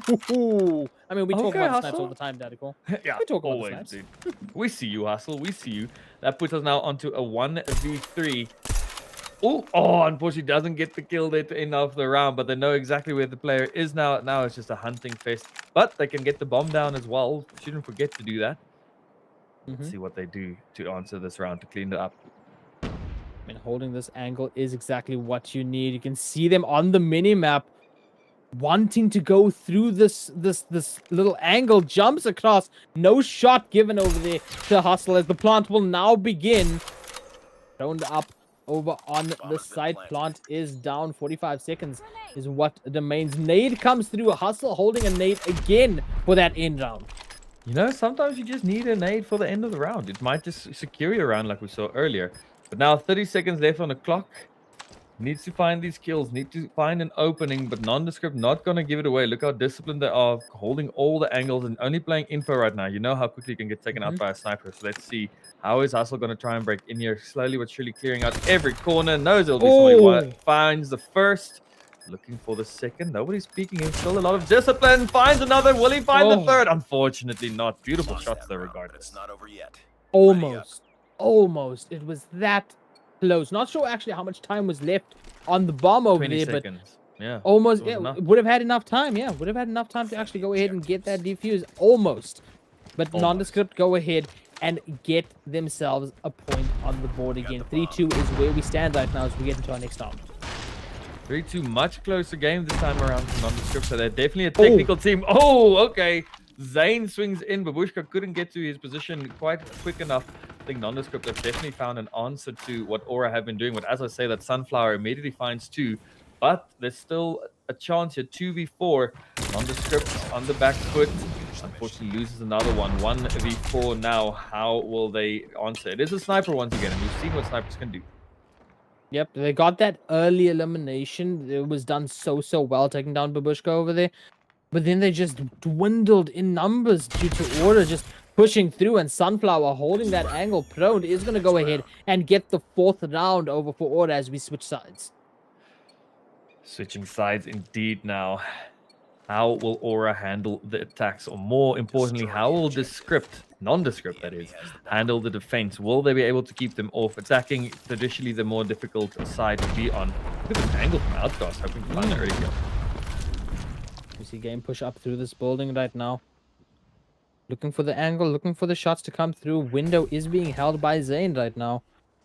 And Nondescript losing a player already to Hustle. That puts the advantage definitely into the side now of Order as the second one gets taken down from Nondescript.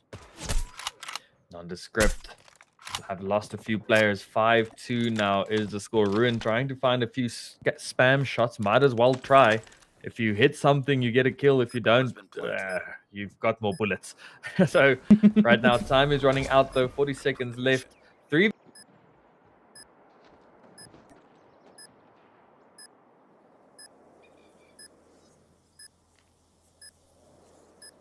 getting sneaky. Does he get spotted there? I don't know if he was. Unfortunately, gets swung and taken out. Taken out 5-2 is our current score. Order doing well as well on that attack. And again, the numbers of nondescript just seem to be dwindling oh so quickly. It's almost like they push that angle way too quickly, not expecting one of Order's players to actually be there and not expecting those shots to land from Order. But it indeed lands, and that is costing them a few rounds. But still now holding angles, looking healthy on the player numbers, and hopefully they can go ahead and get another round within this and make it more doable to win. Hopefully they can. 5-2. Once you get onto that map point, it's such a tough one. Again, mentally, we talk about it so often, how important the mental, the momentum, the morale, all of that is. Nondescript, they are defending well here. The time is running out. But no, actually, the bomb is planted, so they have another advantage now. Didn't even see the bomb plant going down. Nondescript not challenging it. Hustle finds one on the side, but gets taken out there. It is a 4v2 after the plant was successful. But time, though. All Aura needs to do is play time now. One left. Will he be able to buy enough time? He won't. 10 seconds. They have to get to that defuse. And they find it. They find that defuse as well, and that is going to go ahead and get the score for nondescript up by 1, making it, pushing it into that doable territory, that winnable territory. Let's see if they can go ahead and clutch up a couple more, tie us all up, or will Order win a couple more and take this map. Celerity has some banger skins, I'm not gonna lie. The Toxic Bloom VMP is one of the coolest ones I feel in the game. But anyway, let's get back to this round. 5-3. Nondescript actually taking that round, keeping the dream alive, not putting them onto match point. Oh, he gets the partial, finds a pistol kill as well in between. Beautiful play there by Ruin. They're just pushing up right now. They're just saying, hey, let's not play this slow. Let's play our strength. Let's just push up. And look at that. Okay, that was wow. Wow. that's all we can say. Wow. I mean, Ruin was moving on a whole different level over there. Did you see how quick Ruin was actually moving around? That is insane. And now they're on map point over here. They just need to go ahead and get one more as Order. Nondescript have a long way right now of actually trying to go ahead and win this one. And Order, you can see how locked in they look. There's a kill. There's a second one that happens as well. 5v3 is where we stand. 3v3 just like that, though. Okay, what a roller coaster of a round. Actually, what a roller coaster of a whole map number 2 it's been so far. Nondescript actually cleaning up now, making it a 3v1. Finds the first kill in Sunflower. 1v2. Saw the other players. Gets time to reload. Bit of a miscom possibly there from Nondescript. And suddenly it's a 1v1 situation. Who's it going to be? Who takes this one home? This is all on the line right now for map.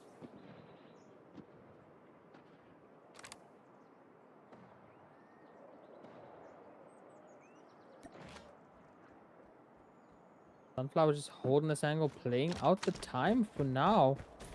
Now gonna rush over towards A.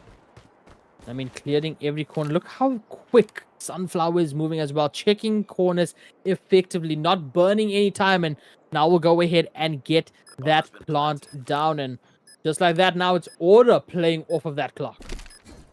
Interesting play here from Celerity, just trying to find out where the bomb is going to be planted, but not getting a lot of info from the spawn there. I mean, you can see if someone is pushing through your spawn, so you're checking your back. Let's see, how does he answer here to stop this, well, not stop this plant, to get this diffuse. 20 seconds on the clock. The Sunflower sitting up there in the courtyard right now. Actually, more to backside, reading out that surely this is not where it's going to be coming from. Lots of stress as time is starting to fight against you as well. The discipline, just playing it calmly, try and get the defuse. Might find it. No. Has to contest, but unfortunately that is the round and that is the map. I mean, Sunflower over there with that last minute clutch, getting the bomb, and then getting a successful plant and defense on that bomb. Manages to go ahead and push that score to 7.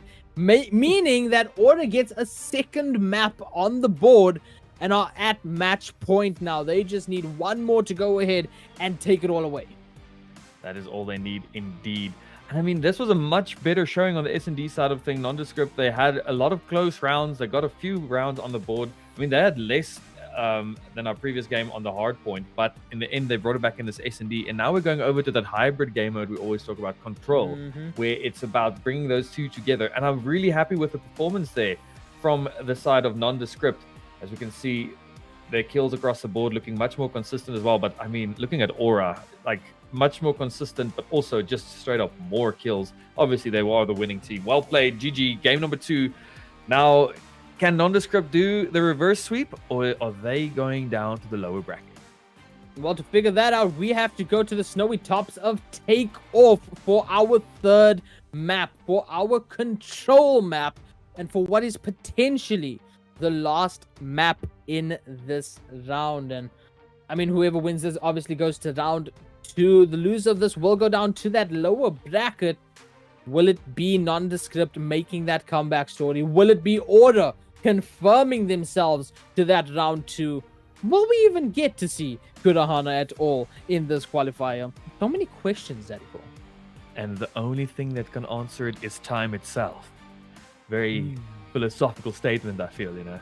Anyway, but yeah, right now Aura seem to be quite confident in how they're playing. Lost the 3 rounds, and again, Nondescript got very close to putting up at least 5 rounds, so that score could have been around about a 5-5 situation, getting very close. But Aura, they just had that little bit of an edge, that little bit more aura, if you will. Yes, I'm gonna keep my face like this so people can say even when I'm not on screen, I'm always pulling the face that matches the nonsense I'm yapping. Is leaned into his mic for that joke, by the way. Gotta take it seriously, dude.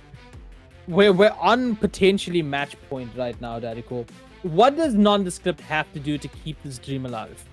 I think if I were them, I'd be quite happy with how that game 2 went. It was much closer. The rounds especially were very, very close. So it feels like they just have that little bit of something. And again, compared to the first game where they didn't even break 100, huge step up. If you look at that trend, you know, if you look at like statistical graphs and stuff, they actually could just win up the next one if they keep up this type of growth consistency. That is maybe copium, but that's the type of copium you need as well when you're playing at that level. You need to tell yourself, you need to gaslight yourself into victory. So just bring their A game basically for this control. And who knows, they might be the start of their reverse sweep. So yeah, that's gaslight yourself into victory, guys. Pro tip. You gotta manifest it, especially when the reward is this massive. A first time ever a team is getting an African slot to the Call of Duty Mobile World Championships, and of course $15,000 in a prize pool for this grand final, with it being divvied up with first place getting 7.5, all the way down to 7th and 8th place getting 600. I mean, it's a massive opportunity to represent the entire continent over for the World Championships for Call of Duty Mobile. And I mean, if you guys want to go ahead and engage on Twitter, go post about who you think is going to win this entire thing, who your favorite team is, what your favorite play has been, or using hashtag Carry1st Africa Cup and hashtag Carry1st Cup 2025. This was the road to Lagos. This was the 8 teams that qualified for the Sage Gaming from Senegal, Nondescript from Uganda, Bear Clan from Egypt, Order 223 from Ghana, Paradox from South Africa, Delta Esports from Kenya, Sierra 7 from Nigeria, as well as Eclipse Gaming from Nigeria. But we're on Takeoff right now. Ladies and gentlemen, this could be the final game for this map, or for this round, I should say. Nondescript, this is do or die for them. Order, this is your match point. Let's see what happens as we get 30 lives apiece. 30 lives apiece, no kills yet this time around. Compared to our previous time, we saw Paradox, which just went out swinging. Nondescript actually start off with the advantage here. Like I said, statistically looking at that graph of improvement, they are in a good spot right now, but they do end up losing a bit. But look at these lives. They are definitely playing much more confidently, and that's what we want to see. You want to see yourself back yourself up. You are the best in your region. Play like it. Don't doubt yourself, and it will show through. 26-24 is a life count. A tick over to B being attempted. Outcast finds another one, and now one full tick on B has been found, and this is what you want to see when you are here at the grand finals. 23-21. It's a blow for blow situation. If there's any game mode where your aim matters, it's this one, especially with a reward this big, with an opportunity to go to the World Championships. You can see that Order wants it as they have that lead of 22-17 as we get a melee elimination as well from Babushka. taking it down to 21-15. Make that 14 as some more kills come through. It all just happened so fast. We can't even count that quickly, Daddy Cole. It all happened so fast. Just whoosh. Oh god. 18-14, 18-13. Nondescript, they have fallen down a little bit. They got the 1-6, 20 seconds on the clock right now. They're finding a few kills here and there, but they need to start thinking of the objective again. Time is your enemy as well if you don't play it well. But there we have another kill from Outcast. Outcast doing so much for his team right now. 7 kills. On the other side, nobody's got 7 kills. So Outcast, he wants it. He wants to stay alive. He wants to make it all the way to the grand final. Contest onto A will have the timer stopped for just a little bit. B being contested well. And again, time is the enemy that catches up with us all. 2-1, 2 ticks found. But first round going over to Aura. I mean, they also had what I think was 14-4, if I'm not mistaken, on the lives as well. So, strong start over from both teams as we get into the second round. Let's see if they can do it again. Let's see if Order can go ahead and clean this one up. Or let's see if Nondescript can swim even more in these shark-infested waters. We go ahead and spot out angles very quickly. Babushka immediately taken down. And one of the first few kills happening as well. Double kill immediately for Tal over here. 26-28 is where we stand. Ooh, Death Machine in hand. I was just about to talk about how I love semi-auto rifles, but the Death Machine is just such a fantastic monstrosity to have in your hand. So many kills across the board now. It's a semi-auto. Yeah, fair enough. We'll count it. We'll say that. There we have a few kills here coming in from both the sides. 22-24 now. Life count again in favor of Nondescript. They had that advantage for a small while earlier as well, but they weren't able to fully capitalize on it and pull through, as now it has equalized up. Finds another kill there. Now Aura pulling away. Nondescript, they start off strong now, but they just keep losing their momentum. If they can just keep it up, they can keep their dreams alive, but not going down to the lower bracket again. At least only will be going down to the lower bracket if they lose this match. They won't be out completely. But there we see it again, the semi-auto rifle doing the most. Ooh. Only a 1 life difference right now as well. Make that a 2 as we see Babushka go ahead and try to further that lead, but Nondescript not going down that easily. You can see fighting so hard, hitting those shots, but Order just managing to go ahead and hit the shots that matter. 14-11 is our lives, but it keeps counting down, ticking away so quickly as A gets captured. Means that timer is going to go ahead and be prevalent one more time. 12-7 is where we stand, Daddy Cole. Tempest is probably one of my favorite specialists. There's already a full A side ticked away though, so that gave them an extra minute to work with now. 1.5 minutes left. 10v5, 10v4, a lot of specialists in play. All the players gave their lift. You will just war machine him into the next lobby. Once all these specialists come out to play, it's always a tough one to deal with, and unfortunately Nondescript don't have any specialists to answer back with, but they will still find a few consolation kills, but that will be all. 1v5 mate. Oh, I was ready for the next round. Outcast was the last one alive, doing everything possible over there, actually taking the lives down to, I think it was 5 or 4 if I'm not mistaken, but Order still goes ahead and with that life advantage go ahead and get that second down. And now it's definitely match point for Order. All they need is one more. They just need to wipe out their enemies one more time. And they go ahead and confirm their spot into that round number 2. And immediately Hustle already gets an elimination, pushing down those lives from Nondescript. 29-27, a specialist already, as well as they do carry over between rounds. Maybe Nondescript opted to actually keep a few of them available as well for themselves. Aura did the same though, finding a few kills with it so far. 28-24 in favor of Aura. A few minor ticks onto both sides so far from Nondescript. They're trying the split strategy, but unfortunately not working too well currently for their life count. Another kill going the way there of Aura. Slowly but surely ticking away to taking home this entire first series. Ruin's aim is just immaculate, by the way. Just switching between targets. The drone gets an elimination as well. Some damage put onto that player. There's the double. Looking for a third right now. Everyone's just pushing into Ruin's crosshair as there's another one that comes through. And now there's the missile coming. Gets a double, gets the information, and just like that, Nondescript down to 10 lives. I would really say that Ruin is currently ruining Nondescript's day. God. Thank you. I'll be here all weekend. Anyway, as we see now, 8 players left, 21-8. if Nondescript is able to pull a magic like rabbit out of a hat, it is the time to do it now, but it's not looking like it's going to happen. Tempest in hand for Sunflower. Hunter Killer Drone going to hunt and kill somebody possibly. 20 to 3 is the life count. It's looking very, very grim for the side of Nondescript. They will be going to the lower bracket in just a bit. Absolutely, and just like that, ladies and gentlemen. I mean, a clean sweep from Order. There's not much to say around it except that this is the talent that the other teams will have to look out for, especially going up against this team. As we said earlier on, same thing with Paradox. Caddy's over to Order as well. GG's over to Order for their 3-0. Even a melee kill in there, man. I mean, come on. We love to see a melee kill indeed. But that is it for this first set of qualifier rounds. We are now going over to our winner bracket round 2s, and our lower brackets are also going to be happening in between. Look at that, Ruin with 26 kills. That is a ton of kills. Julian really unfortunately having quite a slow day today. Has to go in and lock back in, do some exercises, get that breath calm down, and focus in for the next one. We've seen them play in the past doing amazingly. But again, sometimes those land nerves can just catch up to you. No, absolutely. There's so much pressure on it, let alone what you're playing for, but just being in that environment itself.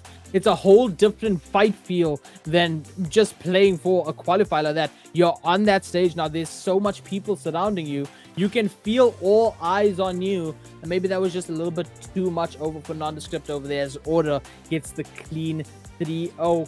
Almost similar to what we saw in our first game of the day, Daddy Cole.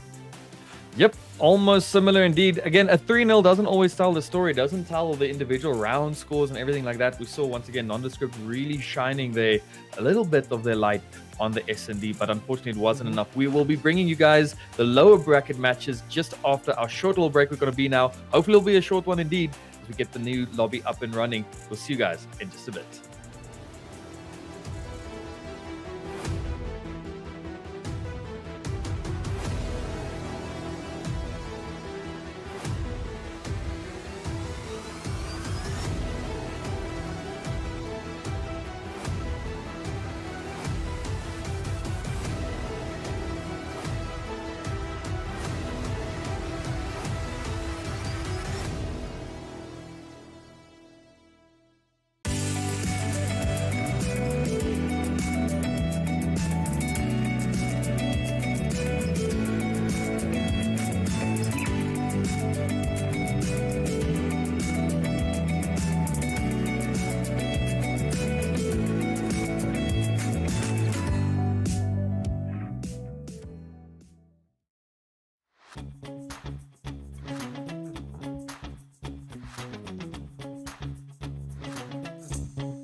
Refresh the everyday with Mentos Gum. Yes to fresh.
prove it, I'm ready to do it, I can't be afraid now. Put me on the stage now, I'm ready to rage now. I feel like an animal stuck in a cage and I'm ready to break out. My time, none of you people can tell me to stop. This time, like the last time, you better get ready to race to the top. I'm ready to do this, show you what the truth is. I step on the field, it's time to get real, I'm feeling so ruthless. My time, none of you people can tell me to stop. Lower the lights down, hand over my crown, hand over my heart.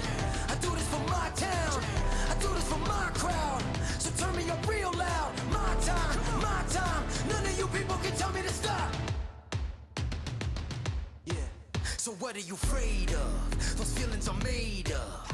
Get in the game, your moment of fame, show them what you made of. It's time that we stand up, it's time that we man up. For anyone asking who is the best, we putting our hands up.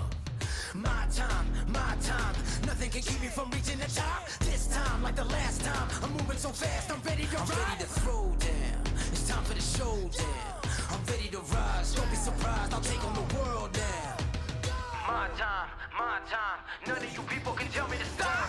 Lower the lights down, hand over my crown, hand over my heart. I do this for my town, I do this for my crowd. So turn me up real loud. My time, none of you people can tell me to stop. My time, none of you people can tell me to stop. My town, my crown, we know what it takes to be reaching the top. We're reaching the top, we're reaching the top.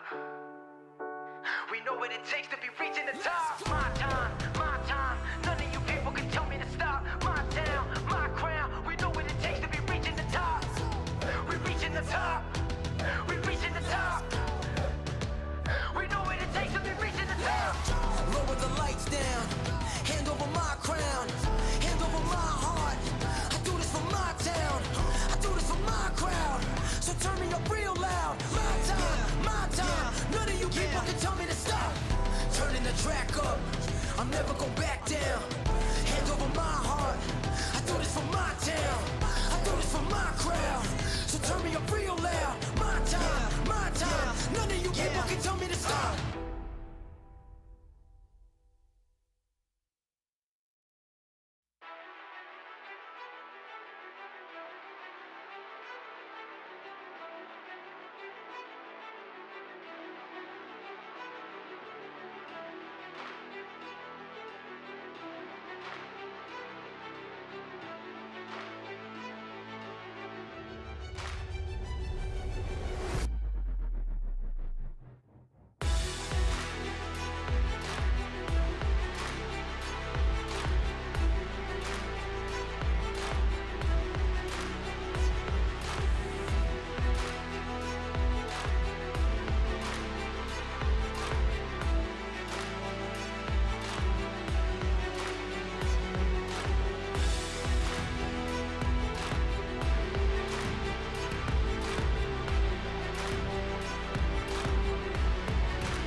For the right to be crowned as kings of African Call of Duty Mobile.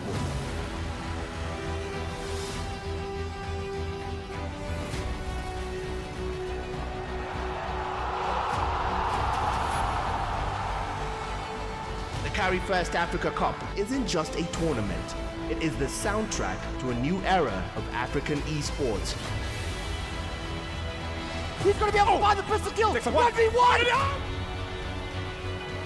Find the two-piece. He knows it's there. Oh my goodness.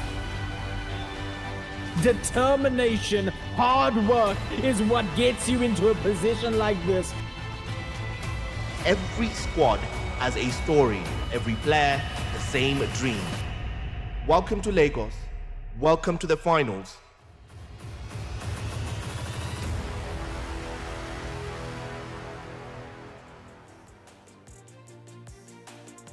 Hello and welcome back once again here to the Call of Duty Mobile Grand Champions African Qualifier.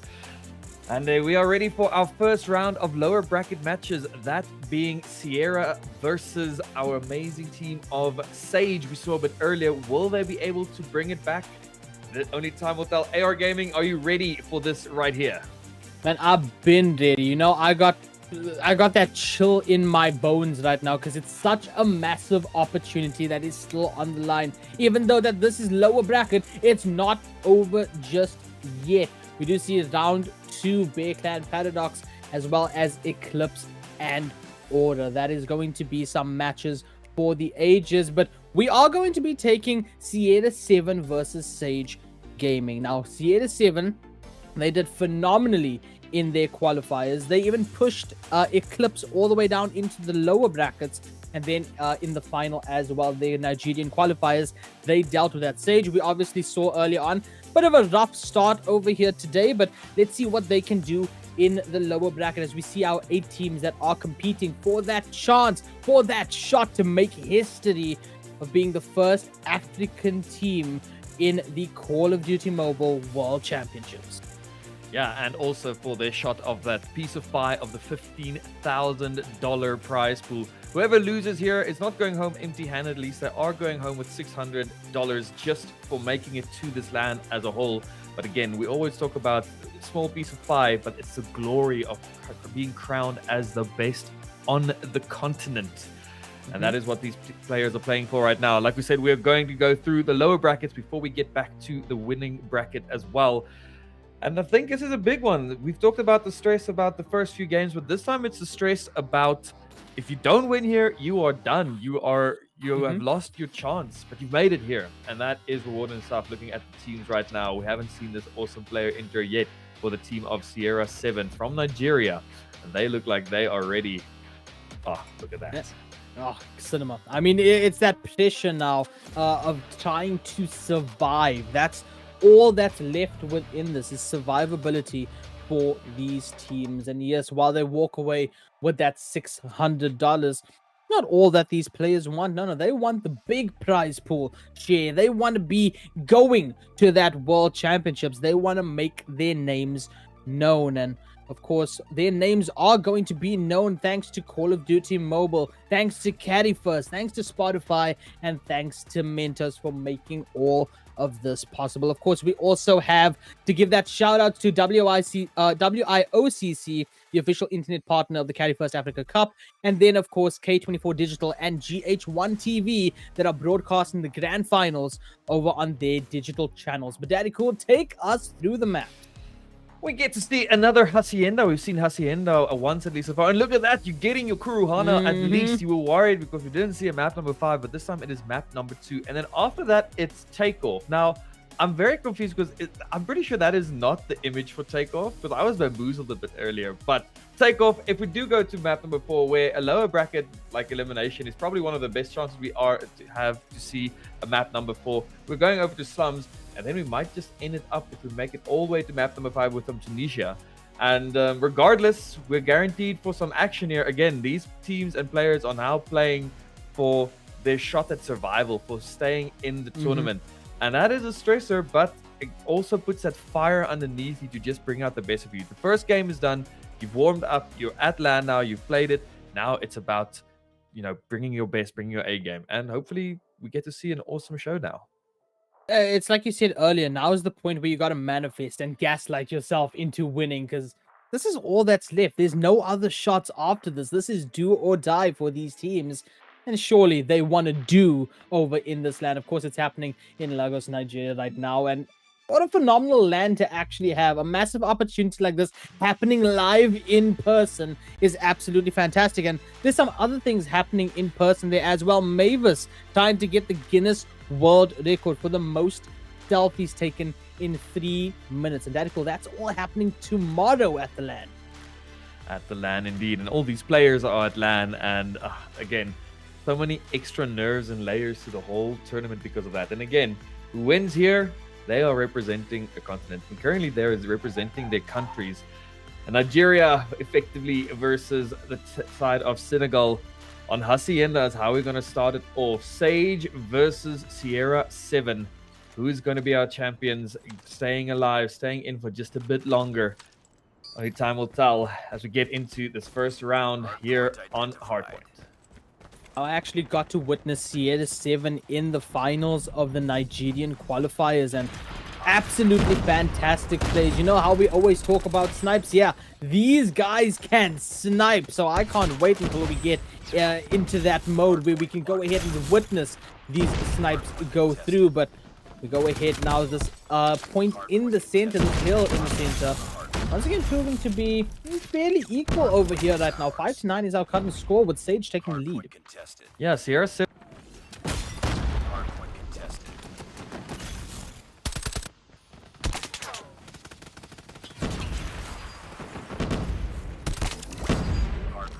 A lot of people in the chat were excited to see the Sierra 7 game. We're glad we can bring it to you guys here live on stream, as it's going to be a contest upon a contest here. Nobody wants to give away points that they don't need, because again, this is it. If you lose here, you are going home, and you don't want to be the first team to go home.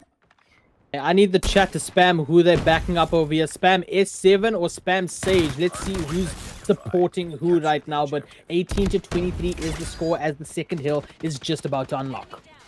Second hill, 1 second left. Some scraps going towards Sage. Small score difference, but it is just the first hill. Actually, quite a lot of points. A total of about 40 points on the first hill. That first hill being so out in the open, that's a decent amount. Point 2, though, is the one that usually gets you a big pocket of money in your pocket. Lots of pockets happening. And Sierra pulling away here, having control at the start. 36-24, and we can see how they're contesting these hills now. They've had that warm-up as we get those plays coming through. There's that jump shot coming through, but does not land it, as FUJ is going to go ahead and pick up a double over there. War Machine comes out now at FUJ, and he's going to go ahead and get a couple more. There's that double kill. That hard point is in fact getting owned, and now just spamming those grenades, trying to get a couple more limbs, but unfortunately he runs out of grenades in that MGL. Yeah, you know, but it's just about slowing down the enemy shooting any place they could come from, or sneaks in through the water, but just doesn't get the kill. Scoreline now equalized, 45-45.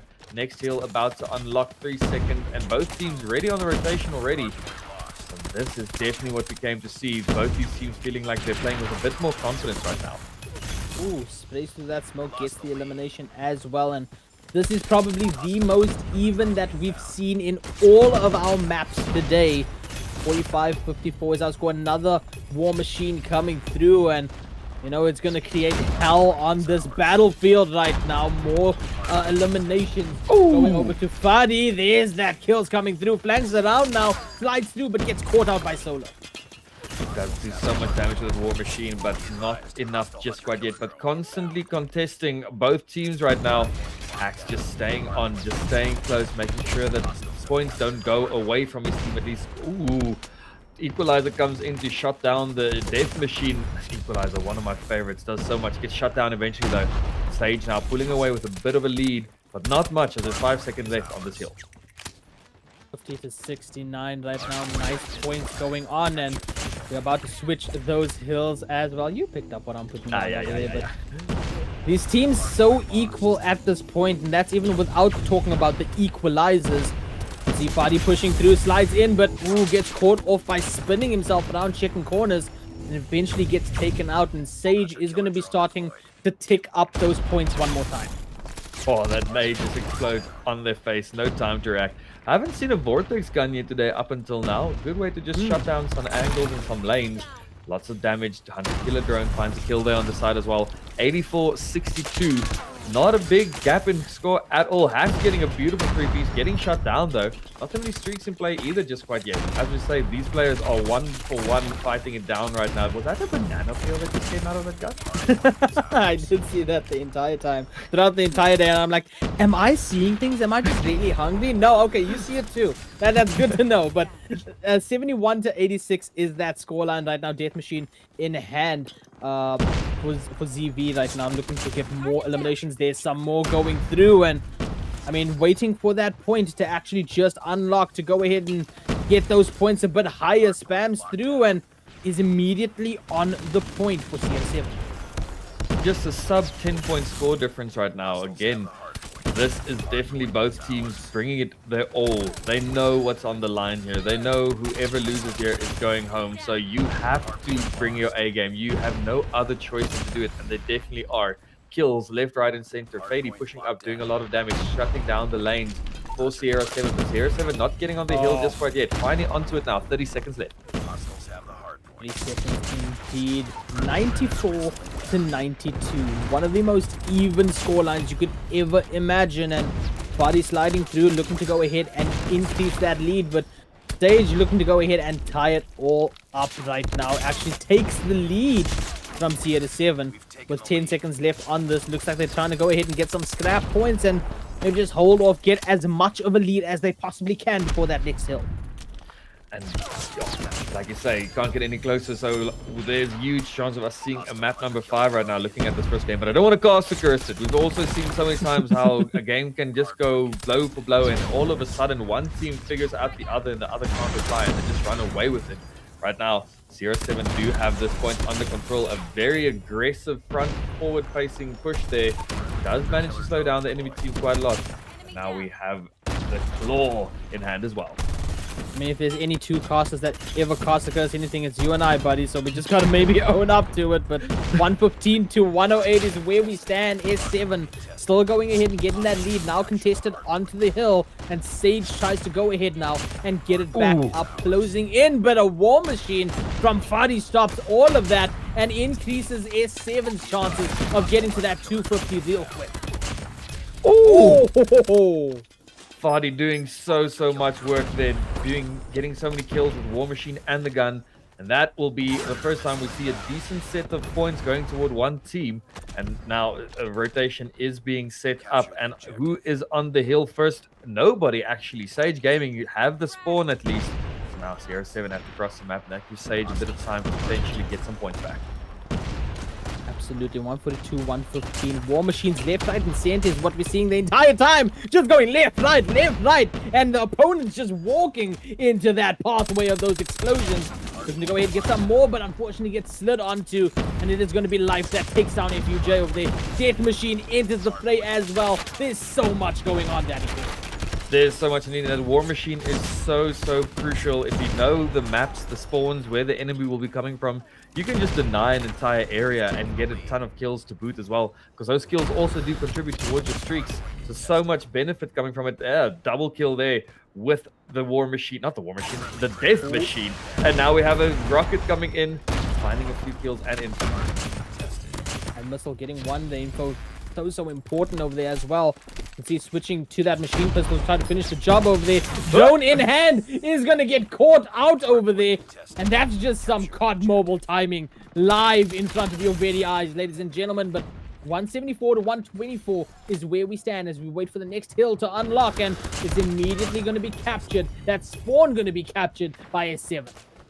S7 playing confidently and doing a lot of damage, just spamming into the Spoker's virus, seeing what he can find, does some damage, finds another, just running it with the equalizing, really trying to equalize the score, if you will.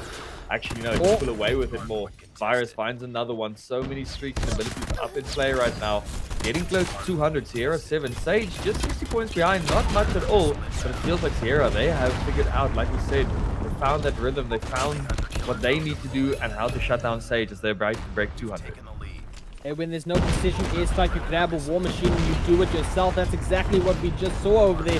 205-124. Sierra 7 in the lead and still keeping it, spraying down any opposition that's trying to contest this hill. But that hill about to move in 6 seconds. Next set of rotation starting off now. All Sierra 7 needs is 30 points. Sage, blow for blow at the start up until 80, and then Sierra just pulled away, found their rhythm, figured out their opponent, and then capitalized on it. Sage yet to figure out if they can do the same, if they can slow down Sierra, find their weakness, or will this be map number 1 going towards Sierra? They are on it first, Sage. Now just have to keep the enemy off for as long as possible. Hey, do me a favor, Daddy Cool. Look in that top left and look at Body's kill counter right now. 46 is where he's standing and still looking to go ahead and do some more. 223 is where S7 standing on that point. 35 seconds left on this hill, but Sage manages to go ahead and take that out. You can see Vida's not pushing in as he's the only one in that vicinity. Vadi comes through, but gets taken down, unfortunately. Life there to go ahead and clutch it up, but Sage still on this point, down to the last player that finally goes down. Last player is down indeed. Can't win on this hill anymore. Have to wait for the next one. Good showing there from Sage, keeping themselves in the running. Getting 150 onto the board right now. But all the Sierra 17 needs is 23, and they have secured the next hill so far, but not the spawn. Looking at the minimap, Sage are wrapping around to try and get the spawn advantage, but that is a death machine in hand. Machine in hand, absolutely. You don't want to be running into that, but the timer now unlocks, and S7 just 20 away from taking the first map victory in one of the most even maps we've seen today, in one of the most chaotic games we have had for today. Equalizer in hand for Vidas, looking to equalize the competition as we are 4 ticks away from S7 winning map 1, and there it is. What a kill count on the side of S7. Oh, S7 went absolutely ham there. Like we said in the chat, a few people wanted to see them. They did lose in that upper bracket, but again, that could have just been to those pre-game or first LAN game jitters. And this is the proving grounds. This is where you fight yourself back. You figure out your momentum. You get your nerves under control. And that could be the start of Sierra's journey to get onto the podium eventually. Who knows? Only time will tell. Good game number 1. We're going over to S&D next. And what do you think is going to happen there? Man, if it's anything like what we've seen over here so far, the chaos, all of them pushing through right now and hitting these shots, you know that SND is going to slow down no matter what. But I still think we're going to see these wild, wacky pushes actually be happening. And then switch that over to control later on. We know we're going to see it more as a TDM rather than anything else. Yeah, most definitely. But look at those kills. 47 and 44. 2 players breaking the 40. All players above 30 on Sierra 7. They came out guns blazing. Sage, not far off by any means. Quite consistent. 38 on the top. Lowest, only 20. So Sierra definitely just winning the gunfights in general. But every single time they had a specialist out, we saw them get multiple kills with it. So just utilizing that equipment a little bit more effectively than Sage were able to. But obviously getting more kills gets you the equipment faster as well. So all of that compounding factors is what led Sierra 7 to take this map number 1.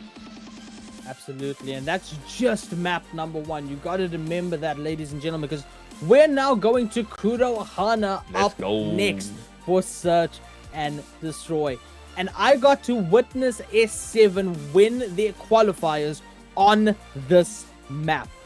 Will they do it again? Will they go through SND on Kurohana and take that lead to a 2-0 scoreline? Or are we going to see Sage make that comeback, push us even further into that map 4, potentially map 5? What's going to happen, man? This is the lower bracket. This is where these guys are fighting to stay within this, because this is the biggest thing that's happening right now in the world of COD Mobile. COD Mobile, indeed, having the chance to represent your country and then the African continent at the Grand Champions in Grand Finals in America. Just can't wait to get there. This is all build up to like, this has been a month-long journey, and this is not even the end of the journey, as we still have that grand final just around the corner. All these teams from across Africa, from Senegal we have Sage, from Uganda Nondescript, Egypt Bear Clan, one of the other favorites to take the whole tournament, or a 2-3-3 from Ghana, Paradox from South Africa, Delta Esports from Kenya, and then Sierra 7 we just saw now, and Eclipse from Nigeria, both from Nigeria. So much excitement for these countries to be able to be involved in this, and I can't wait to see who is going to be in that grand final matchup, as that is the big one. All of this again being brought to you by Carry1st, Spotify, and Mentos. Absolutely. I mean, such a big thing that's happening. Hey, keep nodding, buddy. Oh, yeah, you keep that nod going. And of course, get involved over on socials, like on Twitter with the hashtag Carry1st Africa Cup and hashtag Carry1st Cup 2025. Get involved with it over there. Let everyone know who your favorite team is, who you think is going to be winning it. And if you haven't done your pick'ems, go onto the site and go get that, because I believe that there's a little 10,000 card points over there that could be yours, that's tied to the leaderboard. So you don't want to miss out on that, especially when there's so good skins that we're seeing these players use. You called it the Toxic Bloom, I think it was earlier Yeah, on. Toxic Bloom VMP is quite cool, but I must say that banana peel, and there's also a corn dog in the magazine as well. I was first like, is that a banana? And then next I was like, is that a corn dog? All right, I like it. You can buy yourself so many skins, and the best place to get yourself card points on the African continent is the Carry1st shop. So be sure to go and check that out if you are seeing some cool skins you like. Join on in and support the local scene with all of that. But yeah, game number 2 just around the corner, S&D. We've been seeing a lot how the S&D starts off a little bit more slowly, as is per usual. You can't respawn, so you have to feel it out how the enemy team is going to play. But we've also seen once one team finds a lot of confidence, they just overrun. But so seeing from that game number 1, I feel it's going to be a much more tactical S&D. But once again, only time will tell. We might cast Casters Curse the gameplay style itself at this point. We are very powerful entities as casters, I must say, chat. It's a real thing. Powerfully cursed is what it's more like, chat. We're cursed with the knowledge to actually prolong the curses. But yeah, S&D. I mean, we've seen throughout the day how it's dipped down, like you said, into the terms of speed. It's become more methodical, and no doubt it's going to be exactly the same over here for this, because these teams don't want to get eliminated. They want to push forward. They want to get through to that next chance that they can have to stay within this, to push further, to represent Africa, because that's what it all is. For the first time ever, we are making history and breaking records, because the first time ever we're going to have an African slot for the COD Mobile World Championships. The pressure of representing an entire continent for the first time at an international championship is massive. I mean, this hopefully keeps going on year after year after year, because this is what esports is, and I absolutely love it, Daddy Cool.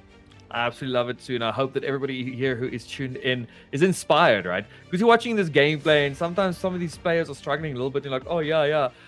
I promise you would not be able to face up against any of these pro players. Like, it is a completely different level of gameplay that they are playing at. But hopefully, again, you get inspired and you want to get involved. And if you want to get involved, check out all the channels you can get involved through Carry1st. Join. Maybe next year you will have the shot to represent not only your country, but the African continent at the global finals. As you can see here, the teams, again, they are locked in and ready to bring it all for us now. This could be their last chance on the stage. So just the way they played it, you could feel it once again. They are serious right now. Absolutely. Records meant to be broken. Same thing is happening tomorrow when Mavis is attempting the Guinness World Record for the most selfies taken in 3 minutes. Is it possible? Can it be done? If you're in the vicinity of the land, go find out in person. Let us know. You'll find out indeed. I mean, how cool. It must be so exciting, because I think probably for a lot of these players, it's not only the first time that they're at land, but it could be the first time that, traveled abroad to go and just go and do what you love and do what you're really good at. So such an awesome opportunity being brought to you here by the people over at Carry1st, Spotify, and Mentos. And it's incredible. And it's all of the production that has gone into it so far. These videos we're seeing, there's been so much work put into it from all sides. We've had some technical difficulties, yes. But I can tell you that people have been working tirelessly, endless, sleepless nights to make this all possible. And tomorrow's grand finals, I'm pretty sure, is going to be a smooth running day, as we are now on to Korahana, Metropolis, where it is map number 2. Will we see a 1-1, or will we see Sage being on the back foot, having to try and get a reverse sweep? We will find out just as we're loading in right now. I mean, you can imagine at the LAN how much steps the technicians have been taking, how much steps is being said on their watches right now. Like, I can only imagine. Like, that's the LAN experience right there. If you're not on your feet almost all the time, something's wrong. You should check that out. Something might be wrong. Yeah, I don't have smart watches weren't the thing back then when I was playing competitively. Oh, Yes, my I'm bad. old. Okay, don't bully me. Oh, But I'm my pretty sure if I bad. did have a smart watch back then, I would have easy 20k steps every day. Because again, not only are you there playing the game, but you're also meeting the people you play against day after day. You're getting to meet these players and socialize and go around and experience new things. Such an awesome experience to be part of if you are one of these teams right now. But now it is going to determine who's going to stay there for a little bit longer. Sierra 7, they've looked confident on the first map. Can they keep it forward? Now is where we see what these teams have to offer in terms of discipline. It's been the word of the day when it's come to SND so far. Let's see if that carries over into this. And so far, looking like a massive resounding yes. Neither team wanting to budge first. Neither team wanting to poke their head out into danger initially. Waiting for the opponents. And I mean, this is the methodical nature that we were talking about earlier on when it comes to SND. SND, yeah, it's definitely the game mode that's more brain than bronze. I feel like Hardpoint, bronze. SND, brain. And then Control is that cool kid that's luckily he's blessed with brains and brawn, you know? I hope this metaphor is tracking. But right now, no deaths yet from either side. And then, as we always say, time is one of your enemies as well. As now, Sage have to go and try and get a plant with only 50 seconds left on the clock. You can see Fadi's sniper in hand, but that Thunder gets one over through the smoke. Now has to back up, but no. We don't run from a fight over here. We just quick scope the enemy running full sprint at us. Will you do it again, Fadi? Up close to your right. Not sure if that's going to happen. Fadi unfortunately gets taken out by No Limit over there, but right there is the trade. Oh. The snipes coming through. Remember when I said that S7 is the sniper squad? The S in S7 actually stands for sniper itself.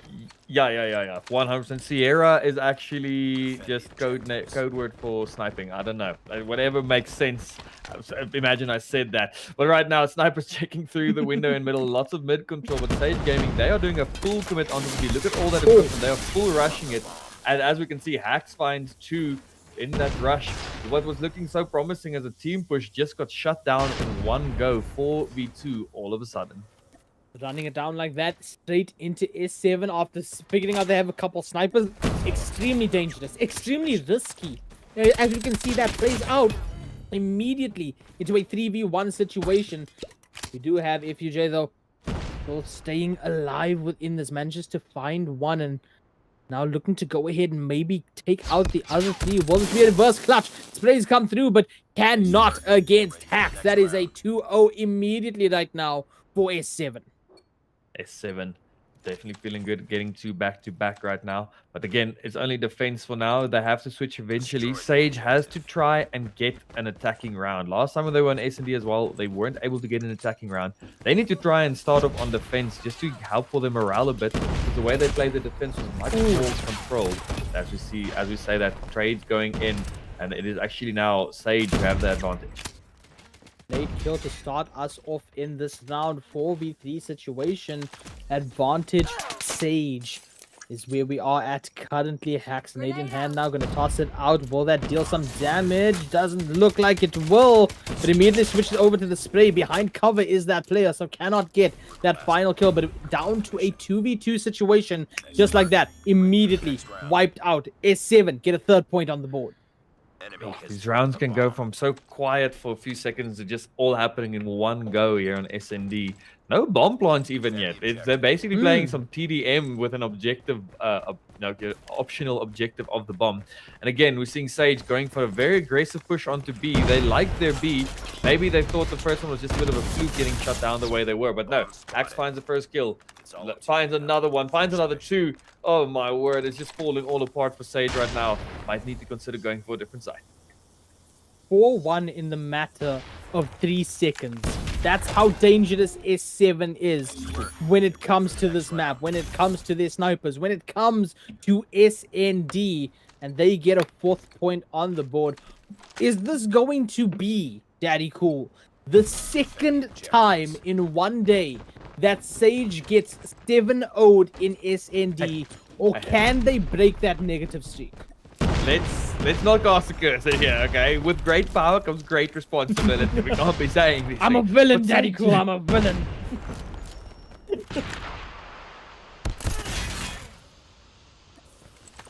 Ooh. Kill. It is now a 4 though, as a trade was there from across the map. How will Sage answer? They are still on the attack. They need to get at least one attacking round just to help with that confidence. Minute and a half left on the clock. Ooh, Virus up close, gets that elimination, a few shaky shots, but it gets done nonetheless. 2v1 is where we stand, and now just playing around, trying to find out where Solar is going to position. You can see methodically pushing up, but gets caught out anyway by the second over on S7. 5-0, Daddy Cool. This is insane. Sage struggling to find their footing here on the SND. And again, maybe on the defense side, they can find a little bit, but if they go down 6-0, then they can't make a single mistake on the defense. And that's always a stressful one you have to deal with. Seems like one of the players might be struggling with a bit of technical difficulties for Sierra 7. Could be advantageous situation for Sage if this round goes through successfully. Let's see how it gets answered, as a bomb yet to be planted this game. A little bit of disconnection issues over there. We saw in the top left, gets deconnected into the match. FUJ just spraying through, wasting all the ammo in the clip, only dealing about 70 damage over to Fadi. Nade goes out now, couple sprays as well, does not get the kill yet. Life gets taken out in that kill feed. We're down to a 3v3. 3v3 indeed. That has to be so frustrating knowing you get the players so low but just not being able to get the kill. Equipment getting destroyed, that should make it a bit easier to do some damage. Spots out a player who could be caught off guard, but unfortunately the timing's not going to allow it. Now it is back to Sierra 7 who have the life advantage. 3-2 is the score. Bombs still needing to be picked up. Successfully recovered now. And they're all on B. So if player number 5 here, if 7KXN can make some noise, there's a huge chance for the plant over on A. But it feels like this type of comms aren't happening right now.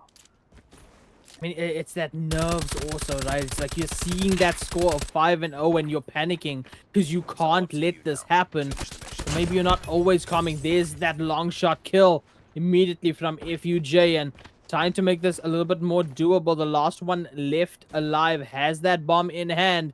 1v2 situation. Can it be done? Do you believe in miracles? You sexy. Okay, 15 seconds left. And bomb yet to be planted. And they thought it might be an A, but they know there's not enough time for that rotation. It's read perfectly, and that is a 6-0 in favor of Sierra 7. Now going over to defense. How will Sage answer this time around? I mean, that's not a good way to switch sides over there, but deja vu for Sage right now. Can they prevent this? Is their defense stronger?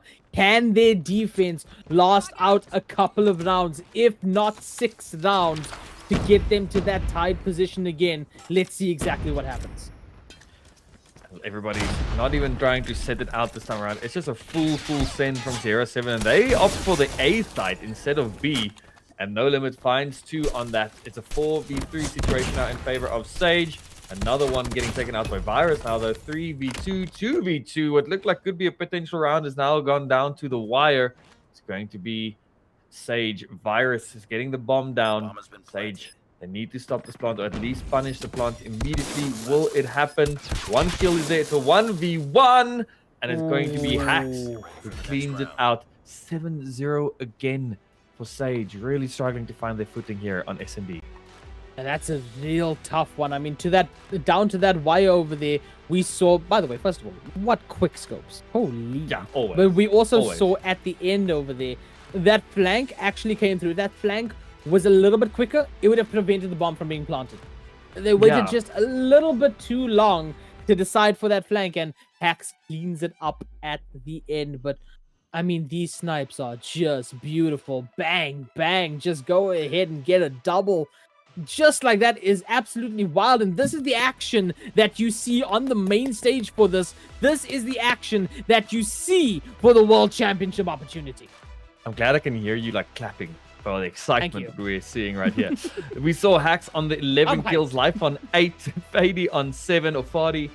And on the other side of things, we have some 7 forward and then 2-2-2. FUJ had a great game earlier, but struggling to find his footing this time around. But it just feels like currently Sage are not playing with the same confidence we've seen them play with in the qualifiers. But it's really tough once that mental gets broken down. And that's part of playing at the highest level is, yes, you will get knocked down, but you have to get up again. Again, never keep me down.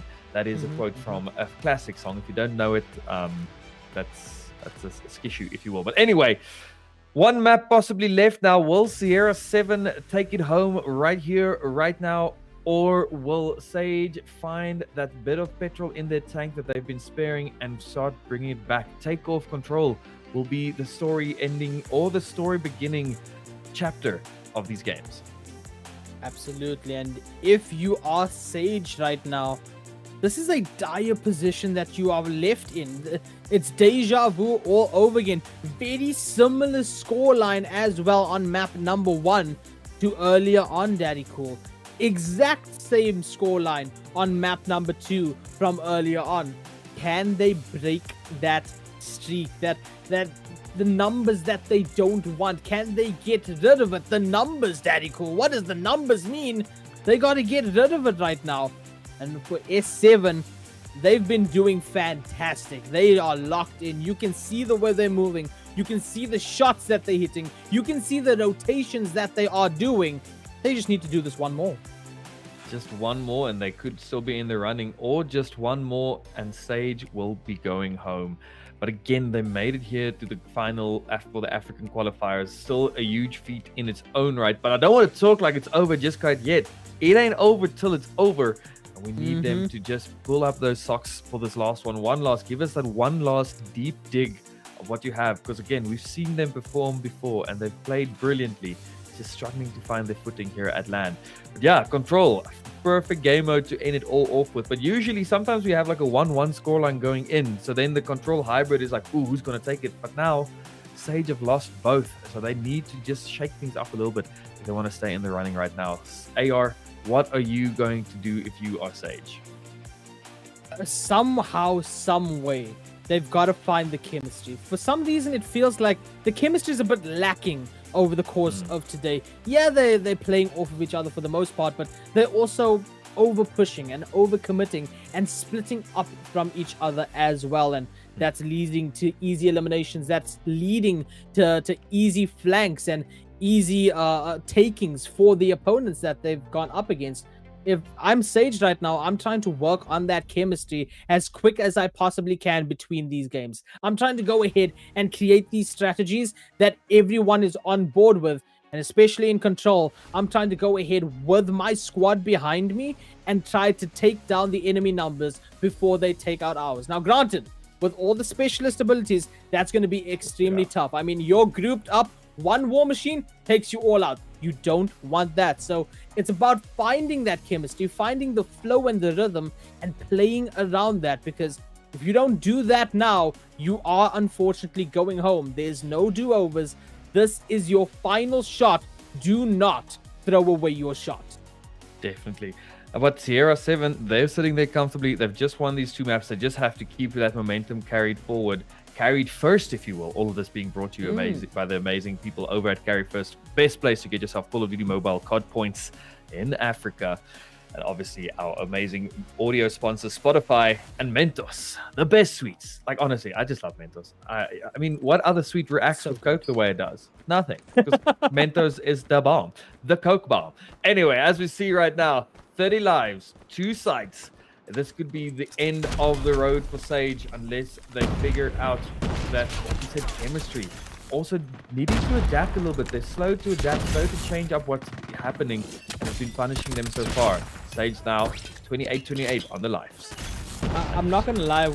When I said my ADHD kicked in and I imagined a Mentos SND map where the bomb is a Coke bomb with Mentos, but honestly, we'll get to that idea later. Marketing team, hit me up. But we're down to 25-25. an even play so far on the lives, and a couple of ticks over on B right now. Not a full cap yet, or a full third, but still doing quite strong over here, even on numbers. This is exactly what Sage needs to do. They need to hold out that capture, though, a little bit quicker, because S7, they've got 2 ticks on it already, DC. 2 big ticks already, and that is, again, going to be a confidence boost. As a 3rd tick going through now, they have a slight life advantage. For Sage, they need to try and dwindle down the lives more if they're going to be giving away ticks like that. 18, 19, only 1 site left now. Sometimes it could be advantageous for the defending team because they don't have to split their resources up as much. Finds one, can't find the second. 17, 16 in favor of Sage. No ticks found yet on A. Sierra slowly on the map, forming up to see if they can do one big push to end this first round. Absolutely, and lives dwindling now for Sage. 15 to 12 is where we're at. We're seeing Sierra 7 just push through, but look at this. FUJ looking for a third.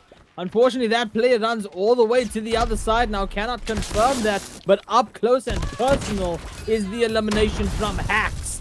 Down to 9 to 11 on the lives, and that's almost a 2nd tick on A as well.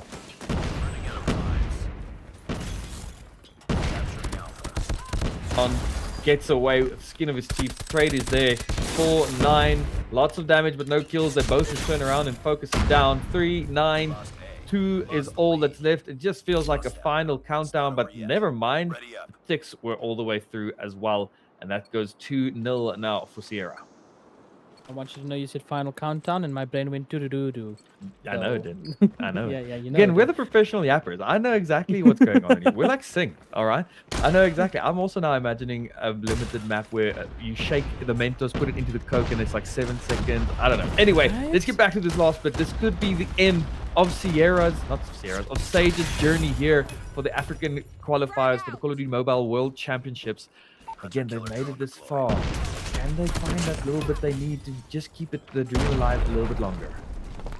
I mean, they have the life advantage for a little bit. Ooh, tied up now immediately as S7 go ahead and do a couple of trade outs as well. And I mean, S7 is such a good way of pushing forward effectively. They hit their shots, they use their specialists so effectively that it's almost like Sage has no time to react to it. As we get onto no limit right now with that equalizers, unfortunately gets taken down. That could have been the changing moment. 17 to 19 is where we stand. And no ticks found just quite yet either. Just no footing. Sierra is not giving Sage a chance. They want to stay in. They do not want to give Sierra that dreaming opportunity because they have a dream as well to stay in this for as long as possible. Currently, they're playing to show that. But the life count very close still between the two.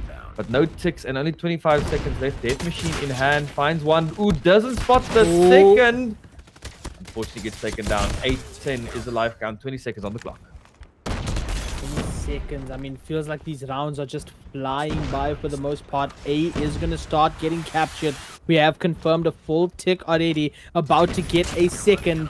There's that second, but ooh, the Annihilator in hand is going to go ahead and get a couple confirmations. A double on top of that. Eventually taken out. 3 to 6 is where we stand. 3 to 6, 3 to 5. First time we've seen Sierra go down to just little icons. But 2, 1 versus 5. 5 seconds left. This looks like it is all she wrote for Sage Gaming. They are unfortunately going to be our first team we're sending home here at the Call of Duty Mobile Global Championships African Qualifier. Wait, what? Did I miss a round somewhere? You did miss it on somewhere. We're still on our final one right now. Wow.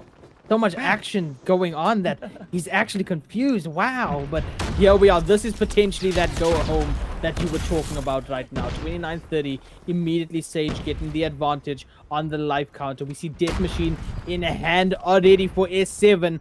Looking to go ahead and provide that death to the opponents. Let's see if they can do that. Or will Sage actually make a slight little comeback over here, get around on the board, and push us into another one for control? I don't know how I got so confused. As I'm reading the future, Or is Sage gonna like just completely bamboozle us now and keep their dream alive? Sorry about that, guys. It's been a long day of casting and talking. So let's see how it might end up or how the dream continues. 24-23, life count pretty close. Sage got so close there again. Got them down to just 4 lives. But that's not enough. They need just that little bit extra. Will they be able to find it? First stick starting to count up now in favor of Sierra. 22 to 20, 47 seconds, but that tick is going to go through over on a beautiful shots coming through from 7 over here. Gets a second, looks for a third. Has the drone in hand, not throwing it out just yet though, but there's that vortex that we were talking about earlier on, and glad to see that it's over here in potentially the final match. 30 seconds, 20 to 12. Looking at the score right now, 20 to 11, 20 to 10. Sage, have they finally found a bit of the rhythm? I hope it's not one of those situations where it's a little bit too late though. 20 seconds on the clock, no ticks fully just quite yet. A has 1 tick, B looking for a second tick. What are they going to do to answer up here? The equalizer is in hand. 15-6. Look at Sierra down to 5. 15-5. Sage looking to get around up here. This could be the first one that they need. We do see numbers drop just a little bit over there as well, but I mean, for this one, Sage doing phenomenally. You can see that 11 to 2 is the lives, time ticking away oh so slowly. I mean, they had that going for them as well. That's fantastic to see that they're finding footing. Finding footing indeed. The contest is there. That's going to stop the timer. Just like that, timer is stopped again on 0. You love to see it. It ain't over till it's over. Will they be able to find a full tick? Oh, I think they accidentally got off the side. Okay, 1 round going to Sage. Is this the momentum they needed to potentially bring it back? That they heard you make the mistake and they locked in. I'm just saying that right now. Yeah, dude. Again, it could be like a super version of Casters Cursing, honestly. Again, great power, great responsibility. But let's see how Sage maybe can keep up the momentum. But it's going to be Sierra 7 with the War Machine shutting down a lot of kills here at the start. Makeshift AC-130 over there with the War Machine just firing all of it, death from above, and that equalizer going to be death in your face is what it's going to be. 26 to 26 still even on the lives. No ticks started yet on the sides, and we are going to see no limit right now. Maybe slide back, get this elimination, hops out the window, finds one over there, beautifully done. On the stairs right in front, finds a second, no, cannot. Gets taken out, 22 tied apiece. 21-21, blow for blow is what the name of the game is now, and this is what you want to see when you get close to the end here, right? It's all or nothing now. There's nothing. You have to give it your all or it's all over. And that is maybe the fire that Sage needed to be able to bring it back. 2019. We've seen some play. There's always the one team that really only knows how to perform. It's like ADHD procrastination, you know? Like when the deadline is 10 minutes away, you can suddenly do 2 days of work. This is what we're going to see here from Sage as the Annihilator finds a few kills so far. Drone now in hand as well as we switch over to Life's perspective, and looking just to go ahead now and play for the team. Sage losing a couple lives over there, down to 11. S7 in the lead right now with those lives. Just in the lead by 3 though, so not a massive lead whatsoever as we see the clock. Yeah, 5 seconds is going to be tough. Now they have to get the tick to get themselves another whole minute, but currently getting it. Will it be enough though? They are working together. They managed to find a few kills. 5 lives left, 10-5 and 2 ticks, 3 seconds. Looking like it could this time. I think this time I am correct in saying that if they are done now, it is all over. And that is it. That is now the journey of Sage coming to an end here at the Carry1st Africa Cup. I mean, they had a strong push over there as well. I mean, they had that slight comeback come through, and we almost thought it was that angle where they were going to come through and take us to a tied moment. But unfortunately not. S7 locking in at that final moment. And once again, it's been sort of the repeat for Sage throughout the day. The timer being a massive threat. The timer has been the end of so many of their maps, so many of their rounds, that unfortunately this time it is going to be the reason that they go home. They won't go home empty-handed though. They will have that 600 USD, but they will not be representing or get a chance to represent Africa at the World Championships. I mean, just look how much work 7KXN did that game. 31 kills, no limit on 28. They really gave it their all, but in the end, it just wasn't enough, and that is the end of their journey. But again, they made it here, which is an achievement in of itself. And congratulations, all of this being made possible by Carry1st, Spotify, and Mentos. And that is it. Our first lower bracket game done and dusted. One team sent home. They have no more shot at that crown. We have another one lined up for you in just a little bit. AR, what do you have to say after that game? I mean, unfortunately, I feel so bad for Sage over there. It just wasn't their day. But on the plus side, we got to see some incredible gameplay from them. We've got to see those shots. Hell, even in that last map, we got to see so much eliminations from 7, for example. And it showcases that if they just work on that chemistry a little bit, they work on the comms, because I feel like that's what might have been lacking. The next year that comes through for this, they stand an incredible shot at representing Africa. But GG's to S7 nonetheless for winning that lower bracket. We are going to take a break now, Daddy Cool. I know it's everyone's favorite time over in the chat. We are going to take an intermission while we get the next games set up for you. So don't touch that dial. Still a lot more Call of Duty Mobile coming your way.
Refresh the everyday with Mentos Gum.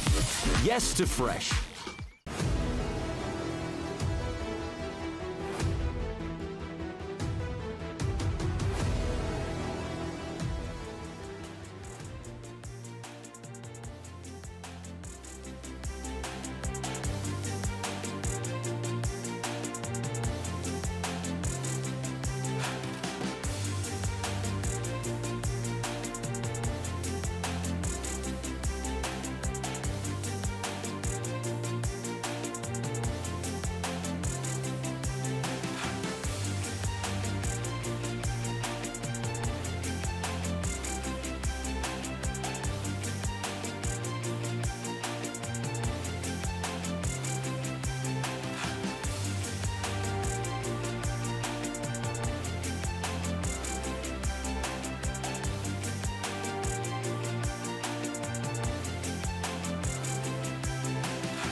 ready to do it, I can't be afraid now.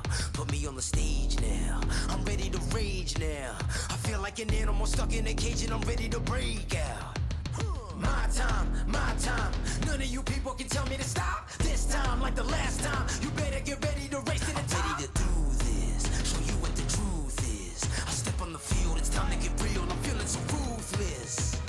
My time, none of you people can tell me to stop.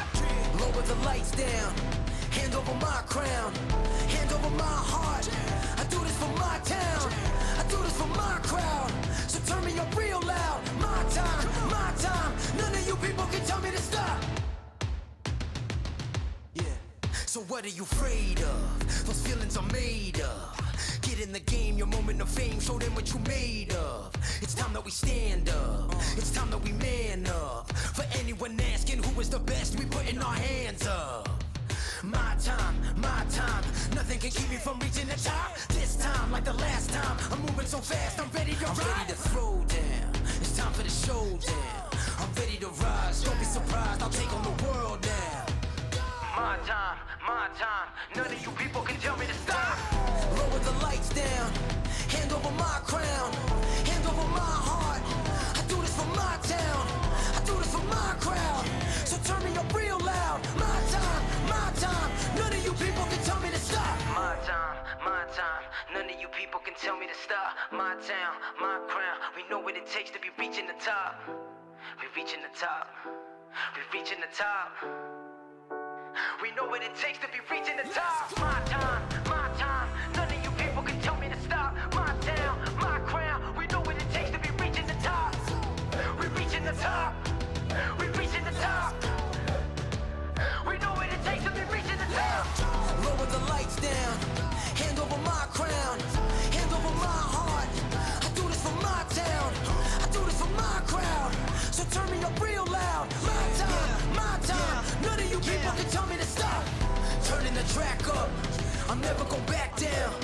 Hand over my heart, I do this for my town, I do this for my crowd. So turn me up real loud. My time, none of you people can tell me to stop.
4, 3, 2, 1. They fight not just for glory, but for the right to be crowned as kings of African Call of Duty Mobile.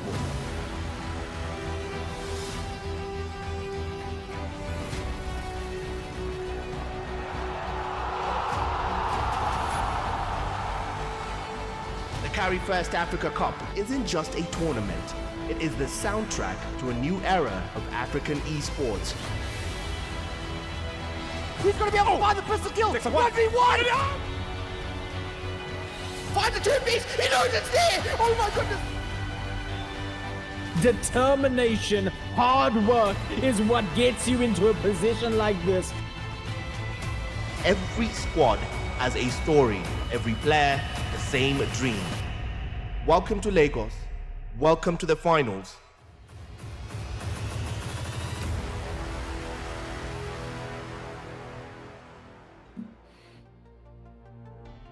It's been a long day, ladies and gentlemen, but we are still here with Call of Duty mobile action for the World Championships Africa 2025 Qualifier Grand Finals. AR still alongside Daddy Cool. It's been one hell of a day.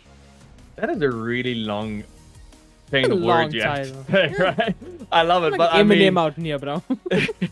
but it's been a day, but we are drawing close to the end of the day of matches here, and it is our last first round of lower brackets, and it is going to be the team of Delta Esports from Kenya versus Nondescript from Uganda. And again, who drops out here is going home, technically 7th place. But, you know, is it tied for 8th place or both tied for 7th place? This is the question. I think it goes for 7th. We have the 7 right there in the giveaway divvy for the prize pool of 15,000 USD. We've already lost one of our teams, Sage Esports, unfortunately, did not make it through the previous lower bracket match. But now we move over to, like Daddy Cool said, we are going to be moving to Delta Esports versus Nondescript. And for both of these teams, once again, same thing on the line. The last chance that you have within this. No more chances after this. This is where you lay it all on the line. This is where you play your hardest. And this is where you give it your all. Otherwise, if you don't do that, there's no chance for you to actually make a comeback from this. There's no more chance left. This is potentially your last chance. And that is the scary part of being in the lower bracket. But at the same time, I believe that's why often you have some of your best matches in the lower bracket, because everybody is playing like this is their last shot. And until obviously you get back to those grand finals again, where everybody's playing for the biggest piece of the pie or the glory. Those are usually the games that just bring all the excitement. We even saw the previous one, the first knockout where Sage got knocked out. They really did try their best, but in the end, they did go home with a 3-0 scoreline. Question is, this time around, will it be a 3-0 again, or will we finally be seeing a 4 map type of day? Only time will tell. We keep saying that. And look at this, a fresh set of maps. Walk us through them, AR. Man, it's so nice that we actually are seeing the likes of Combine, Raid, and potentially Summit being in these games. But Combine, Firing Range, Raid, Summit, and then stand off for a decider if we get to a 5th map. And I mean, for this next one, right, like, what do we think we're going to see? We've seen it all. We've seen the snipes. We've seen the flanks. We've seen the spray transfers. We've seen clean sweep after clean sweep. What do you think we're seeing in this one? Well, only time will tell, right? Again, we haven't really seen these teams too much. We saw them a bit in the qualifiers, but we haven't seen how they play up against each other. So it's a brand new set of matches waiting for us here. Kenya versus Uganda. And I've heard some good things from both of these teams. We've seen Nondescript earlier. They really put up a fight, just not having that bit of edge. But again, that was the first game of the day, and it's LAN experience and everything. They've been warmed up a bit now, both of these teams, and they are now playing to not get eliminated. So what I'm going to hopefully seeing is big players playing like it's all on the line, because it is effectively all on the line right now. You go home with the smallest piece of the pie, and yeah, you've made it, but you want more, you know? As a competitive player, you always want that bit more, right?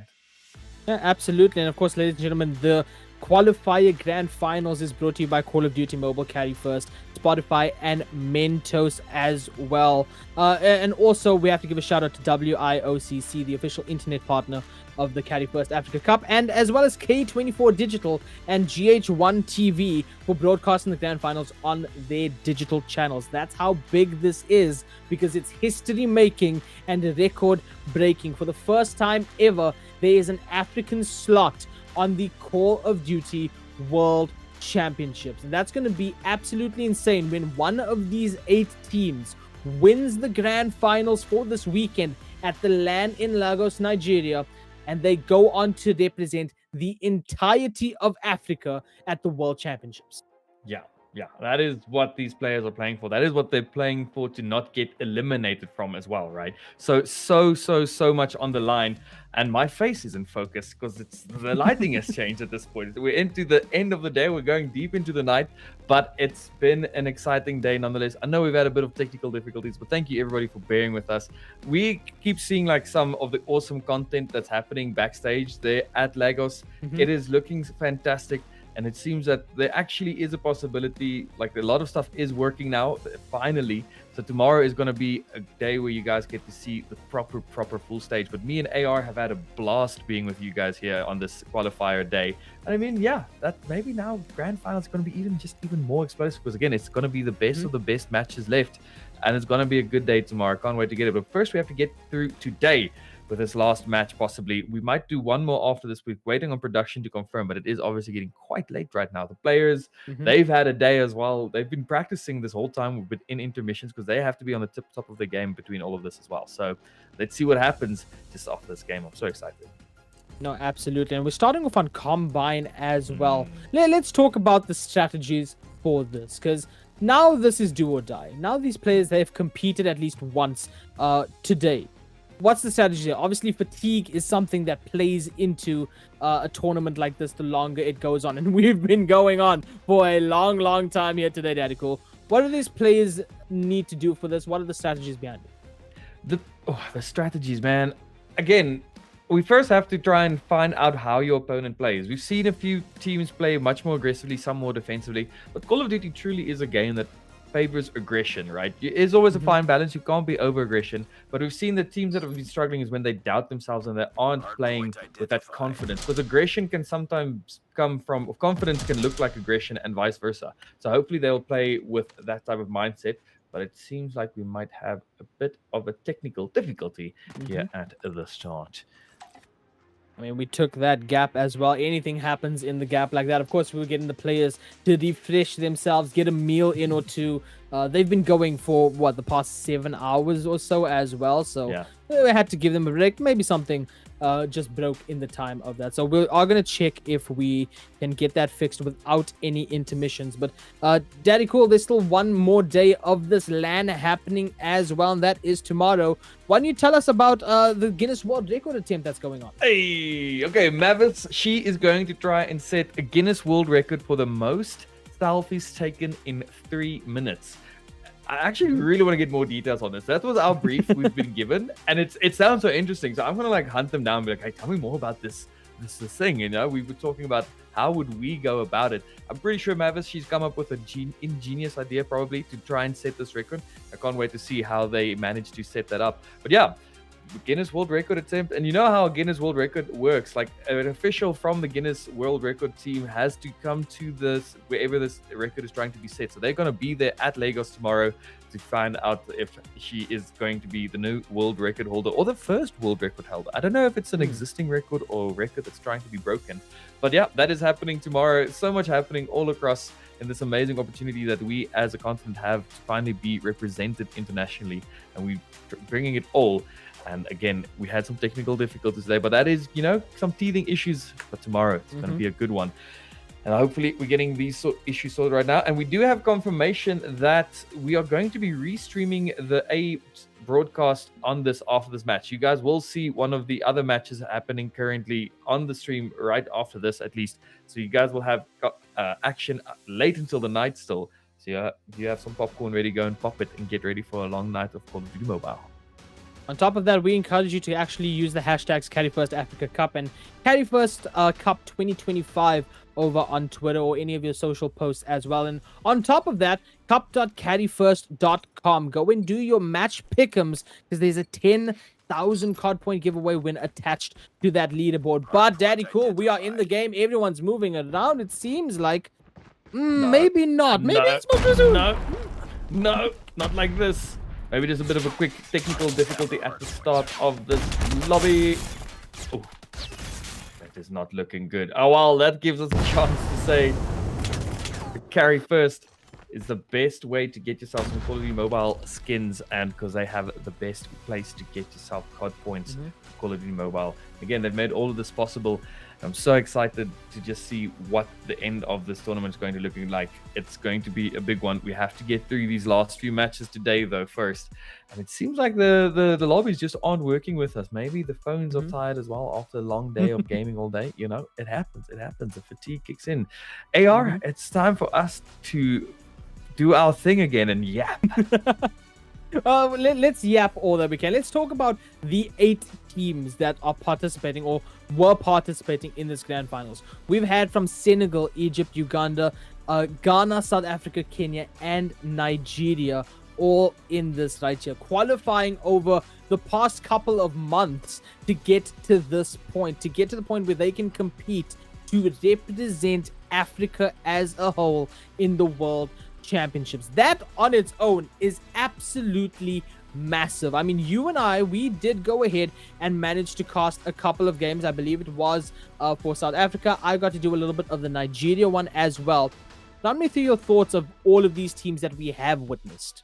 Well, all of these teams are currently playing, like we said, for this $15,000 prize pool, right? And again, lots of them undefeated in their region, but they got to LAN and then they got, completely destroyed on their first match. Again, it's travel, it's stress of being in a new country for a lot of these players. First time for a lot of these players, I'm going to guess, out of their countries. There's so many factors are affecting just how they play. So this is a good runner up and like warm up to whoever does manage to make it to that grand finals in America to play for the big title, because it keeps us on our toes and it's a stressful situation to be in.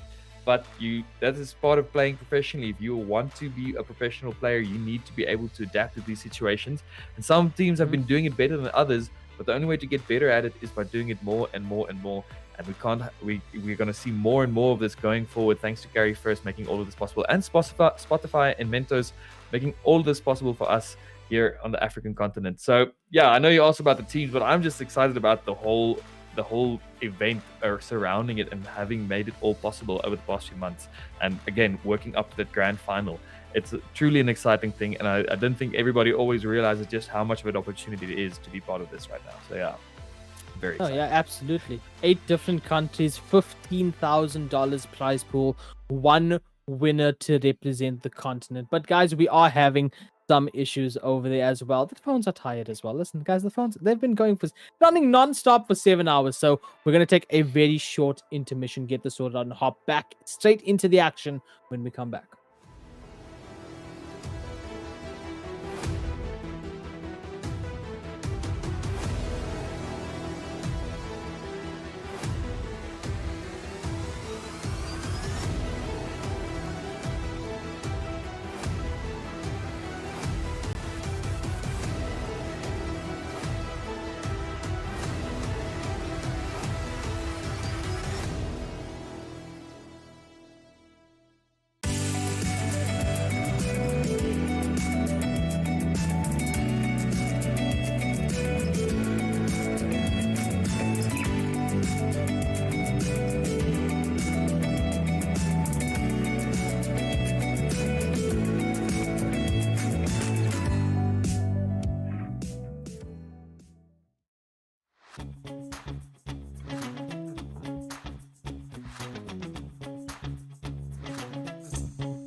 Refresh the everyday with Mentos Gum.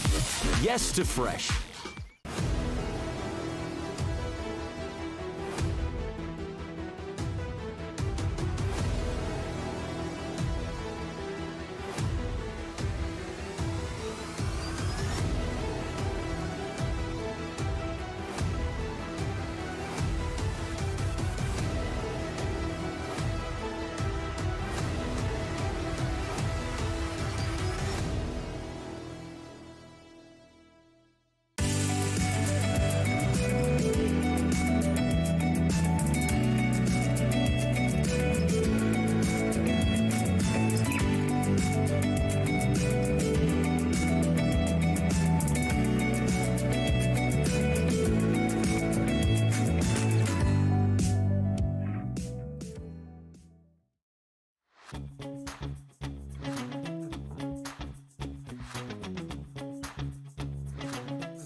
Refresh the everyday with Mentos Gum.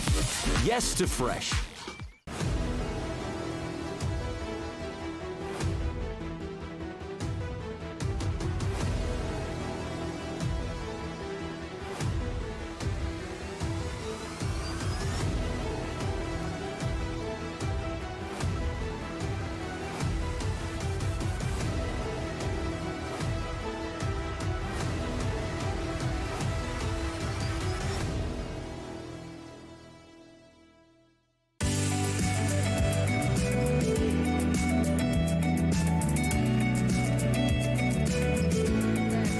Meanwhile, Paradox trying to rotate early this time. They've learned their lesson. They're trying to go straight for P4 right now. Left it completely. A few numbers, 3 guys to attack at P3. They're not breaking through at all. Bear still holds the line for the final 5 seconds.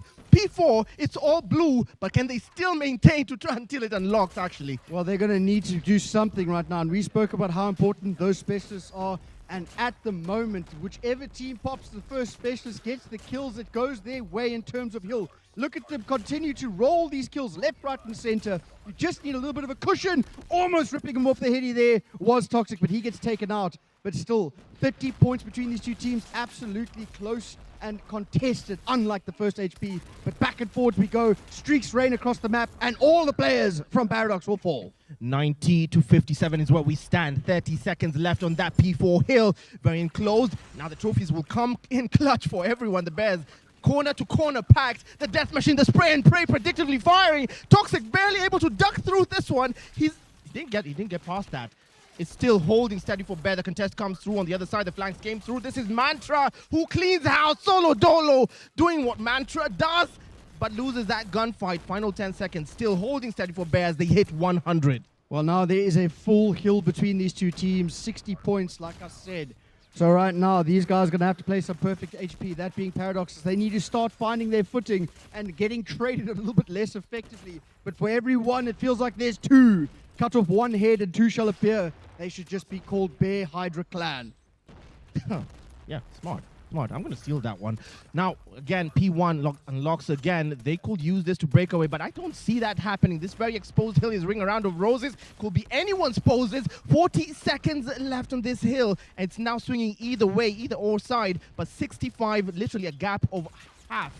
60 points left to catch up to Bear Clan. Not impossible by hardpoint standards, but it's a lead nonetheless that Bear Clan can appreciate. 100%, and they are going to be riding that lead all the way over to the rotations, and eventually we get to see Simpsy with the equalizer in hand, trying to equalize these scores, but still 20 seconds to go. 3 players will fall from the side of Bear.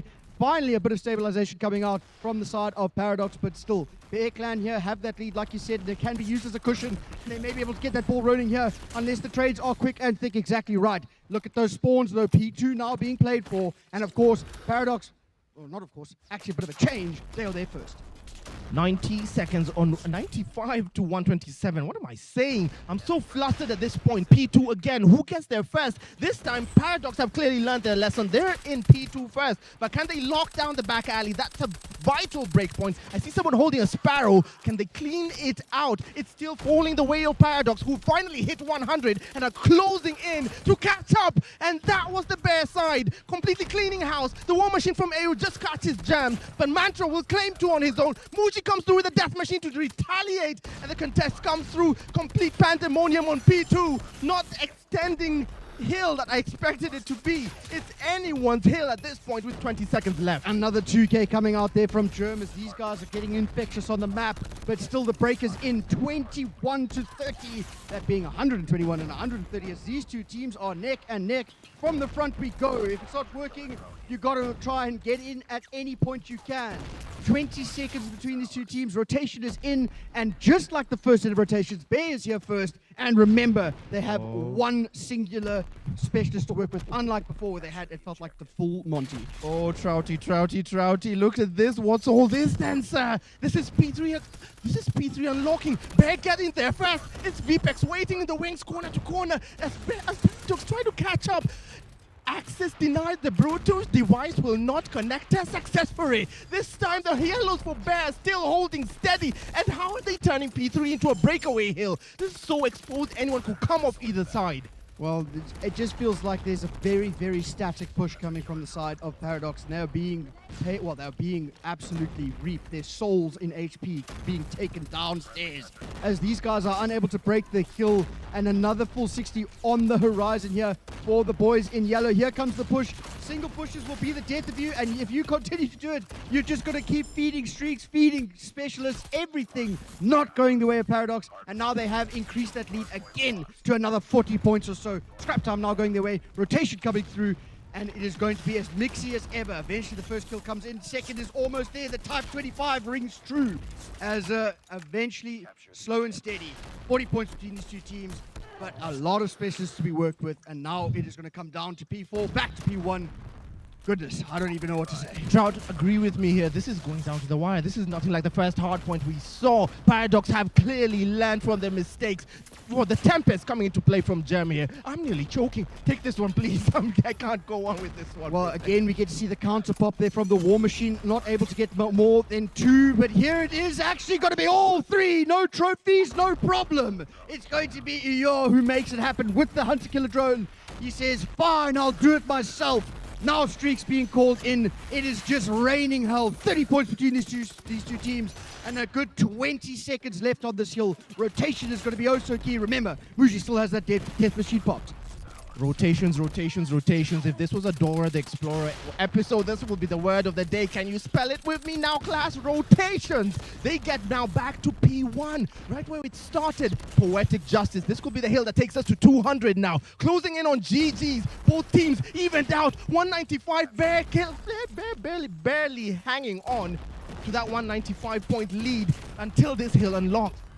Well, barely holding on, maybe a bit of an overshot there as these guys have managed to win that rotation. But as I said, that the caster's curse reigns true, and 3 will fall, and into the site we go. Now, a potential lead change on the horizon, unless the side of Bear continues to throw their utility, get their shots. And at the moment, it is a contest on the point. Maybe just going to work out here for the side of Paradox. It does exactly that. Now, like I said, lead change absolutely on the horizon. But we get to see that rotation coming through. Chaos on the mid-map right now, and it's all going to come down to it. Eventually, here comes the push, but the kill's still working out for Paradox. As I say that, device finds 2, slowly stopping the bleeding both ways.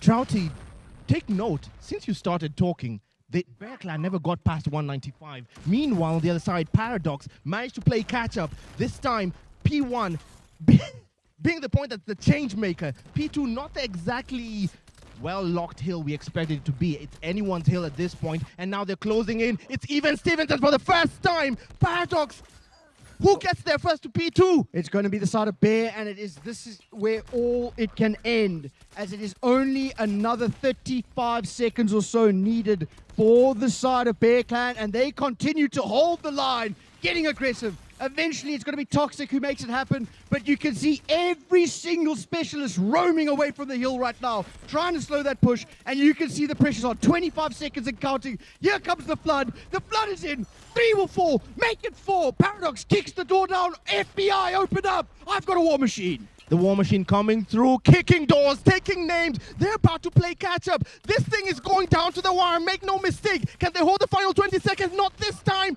Bear Clan, spray and pray. The Sparrow comes into play. It's VPEX still holding steady. Can they close in GG's on this? It's a highly unlikely. It might be down to P3 as the contest comes through. Close it out, Trouty. Oh, they've got to get the scrap time here, but they have to be able to win this rotation. It's going to start with a little bit mixy. 2 will fall, and it's only 13 seconds. Make it 3, make it 4. It's coming down to the wire, but the spawns flip on out. At the moment, Bear feeling the pressure. Oh my goodness, it feels like a Saturday night out. There's so many smoke clouds on the map.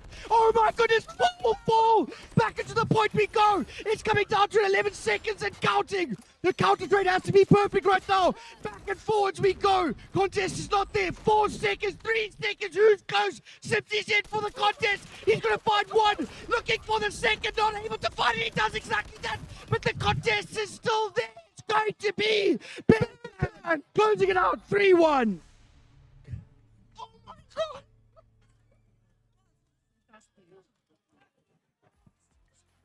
You Yeah, said, you talk. Oh my God, you said that.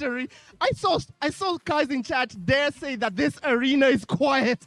How dare you say that? Listen to that crowd. Come on. Man, oh man, that came down to the wire. It was backwards and forwards, but of course, the blood has been drawn. The Titan Paradox can bleed.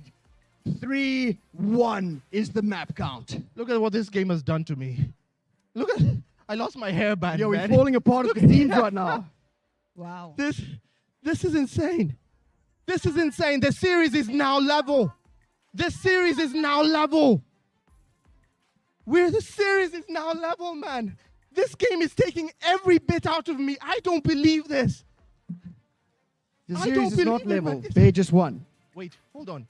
Are we watching the same game? Oh, no, wait. Bear Clan took the series. Oh, my God. What am I saying? No, 3-1. That's It's why 3-1. Yeah, what that am I came down to saying? it. Oh, my gosh. You need to lock in, Yeah, I need to lock in. I'm done. Oh, okay, that was a fantastic game. Either which way, Bear Hold Clan on, yeah, showing Bear that they Clan are won, the yeah. current reigning supreme force, as they have been able to take down the Titan of Paradox, especially in the respawns. It got a little bit mixy in the control, and by that I mean they got stomped in the control. 3-0 was the call. But again, it's just the simple things that'll be your undoing, if we're being honest. And right now, okay, this was something else. That was peak Call of Duty, absolute cinema. And we're going to now kick it over to the stage for the interviews. I don't believe what we just saw. Back to you, back to you, where's petite Michael? talker. Hi, Eugene. We really did not see that one coming, did we? No, we did not. No, we did not. We did not. But we love it because that's what we're all about here. One team gets to go home with the money. How are you doing today? Very like. Wow. Where did that energy come from? Jalopy. Okay. Okay. So how do you feel right now? It feels great, Very right? exciting, yeah, like very like exciting to be honest. But like yeah, it was like very awesome, very intense, bro. Like the games were like very hard at the end. You saw that. So what's that play out where you kind of like scared of like, oh my God, I think it's gonna get me. I think it's gonna get me. Who? For me, bro. Yeah? Is what's it called? What was it? Nah, bro. This Muji guy gave me a hard time like at the last game. Bro, he got me like 10-1. Oh, that's great. Yeah. So who are you looking forward to playing against on the next game? What are we going to play against? I don't know. Like You don't know, but No, we if don't you know. if you would love to play with another team, who would that be? bro, I don't like my friends are in Sage. Okay, Yeah, my friends Sage. in Sage. Okay, so they should be scared right now because you're coming for them. No, they're my friends. Come They're on. your man. friends. They're my But at the friends. end of the day, one team gets to go home with the money and also represent Africa on the global stage. Yeah, bro, it's very exciting. bro. It is It's- exciting. I At the cannot, end like, of I the day, cannot we're express all it. one, right? Yeah, like, bro, come on, dude. This is like nice people tonight. Yes, of course. Oh, I'm excited to see you. What you have to say to everyone watching you right now? Like, I hope you all enjoyed it. There's still like a round 2 coming up tomorrow. So like, hopefully Okay. there's more to come. Great. Thank you so much. Yeah, bye. Okay, now we are going to talk to the captain of Paradox. We didn't see that coming, did we? You were all rooting for Paradox. What happened now? All right, now we're going to talk to the captain of the Paradox team. Okay. Put your hands together for Paradox, guys. It was a close one. They almost made it. Hi. Hi. Remember you told me, we're going to win this. We're going to bring this home. So what happened? You know, the nice thing about comp is that, like, anything can really happen. Yes. But it's not the end. It's not the end, right? It's never the end. I love the spirit. So what do you have to say to all your fans that have been rooting for you and waiting for you to win this? Because almost everyone here thought you were going to bring that home. Nobody ever goes undefeated, but that doesn't mean that we're taking a loss. Ooh, I love that. I love that. So what team are you looking forward to playing against? Looking forward to playing everyone, really. Okay. Everybody is a competition. Everybody's a learning experience. What is there not to enjoy at the main stage of Carry1st Africa Cup 2025? Okay, thank you so much. Give it up for Paradox, guys. Yeah, thank you.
it, I'm ready to do it, I can't be afraid now.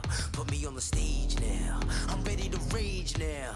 I feel like an animal stuck in a cage and I'm ready to break out.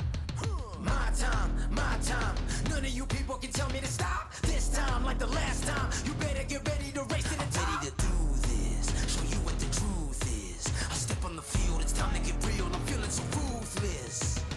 My time, none of you people can tell me to stop. Lower the lights down, hand over my crown, hand over my heart. I do this for my town, I do this for my crowd. So turn me up real loud. My time, none of you people can tell me to stop.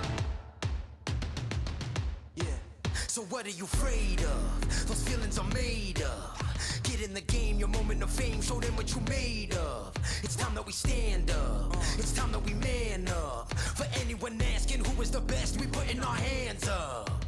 My time, nothing can keep me from reaching the top. This time, like the last time, I'm moving so fast, I'm ready to ride. I'm ready to throw down, it's time for the showdown. I'm ready to rise, don't be surprised, I'll take on the world now.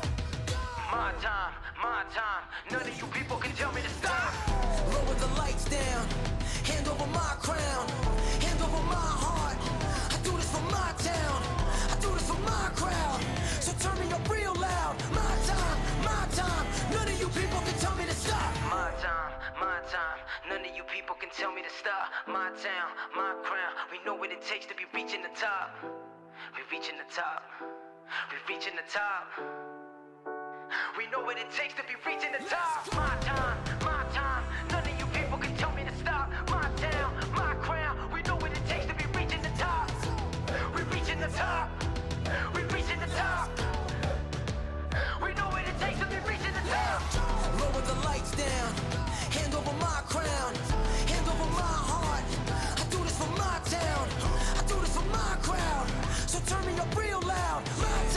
My time, none of you people can tell me to stop. Turning the track up, I'll never go back down. Hand over my heart, I do this for my town, I do this for my crowd. So turn me up real loud. My time, none of you people can tell me to stop.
Mobile World Championship qualifiers. Our very first time going to stage 5, and this is stage 4. And man, we just saw an amazing game. PDX and Bear Clan. What do you think about that, man? Carl, I mean, it was absolutely electric. The crowd was going wild. I'm sure the stream was doing equally so. We saw Bear Clan, a team from Egypt, obviously not able to show themselves last year due to a minor unfortunate DQ. And PDX, we know they've been the heavyweights of the African scene for a couple of years already. Separate players obviously coming together for this Carry1st Africa Cup number 2.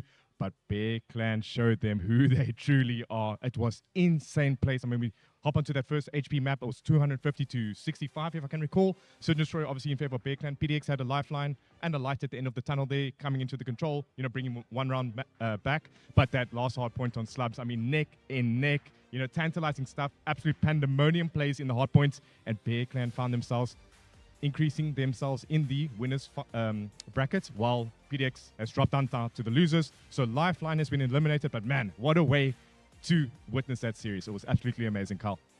If you told me before now that for some reason PDX are going to go down to the lower brackets, I would legit fight you. I would say, come here, and we're going to fight. But I mean, I saw the first hard point. I'm like, I saw 250, 80 something, I think, and I was like, I might be dreaming. This is not real, you know. And then we went to S&D, and oh my God, let's forget that. Because now we have the Love Wars once again. Ghana versus Nigeria, or a 2-3-3 versus the one and only Eclipse Gaming of Nigeria. So the Ghana Jollof Wars are back here, and whoever wins this, of course, is going to get the bragging rights. Of course, who has the better jollof rice? But again, guys, look at the maps and modes there. Apocalypse Hardpoint is going to be our very first map. What do you think about that? Apocalypse Hardpoint, such a fantastic Call of Duty map. You know, bread and butter map, the traditional 3 lanes. We've witnessed one encounter earlier on the game that we essentially casted with Eclipse Gaming versus Delta Esports, and I mean, Eclipse had total control of that map, so they do have experience going to that. And I mean, yeah, close encounter with Delta Esports, obviously that series ending on a 3-2, and Aura had a clean sweep, 3-0 over nondescript, the Ugandan champions. And I mean, let it be known, each of these teams are champions of their own respective regions, right? So they are the superheroes, but Ghana advance to take on Eclipse Gaming. They are the current Nigerian team in the winners finals, you know, carrying that Nigerian flag high. For all the people here in Lagos, we are in the lovely city of Lagos, obviously Nigeria. That is where the Carry1st Africa Cup number 2 is hosted. Carl, your hometown. I'm absolutely loving Nigeria. The people are so friendly, and we are about to get into the swing of things. Carl, we have Apocalypse. It is Eclipse Gaming from Nigeria taking on Aura 233, the Ghanaian champions. Had a poor showing in last year's Carry1st Africa Cup, it has to be said. They are here for the redemption arc, Carl. Let's get straight into the mix of things. Here we go, Apocalypse Hardpoint again. You need to think about that P2. When you're trying to play P1, you need to make sure you have the P2 spawn on site. You can't lose it. You need to dominate this map literally on that P1. But now, so far, first kills are going to come through. ECL are going to get the very first round of kills here. And now the P1 also counted in their favor. And if you are 2-3-3, you don't want to start bad up against ECL. No, for sure. 11 points and counting in favor of Eclipse Gaming. Kills are going left, right, and center. Obviously, P1 being a little bit of a messy hill, it has to be noted. 40 seconds remaining. P2 is extremely essential to get those spawns. It has to be said, we're going to need a lot of good anchor plays, you know, a lot of good call-outs and methodical plays. Hustle there with the 2-piece. The man is an absolute beast. He's been around the scene for a good couple of years. And at the moment, Carl, we're all tied up with 15 apiece. And they are tied up. This is literally too close to call, and eventually P1 is going to run out of time, and you need to make sure you get that P spawn. Look at that mini-map so far. It looks like it's going to be Aura having a little more map control here, as they send a lot of players towards that spawn, and they also have players on next one. Saigo and Saver, Devil, Tao, and Coco are going to find value, as they are going to clear that hell and potentially flip out the spawns, and now you see Aura spawning opposite the actual hard point. Yeah, for sure. Aura 233 spinning on the other side of the map in Narnia, as we like to say, as Eclipse have total control. They have the spawns. Aura are in a bottleneck situation, trying to flood right through into that cave, trying to hop onto the hop-up, but just unfortunately unable to make any dent in the armor of which it is Eclipse Gaming.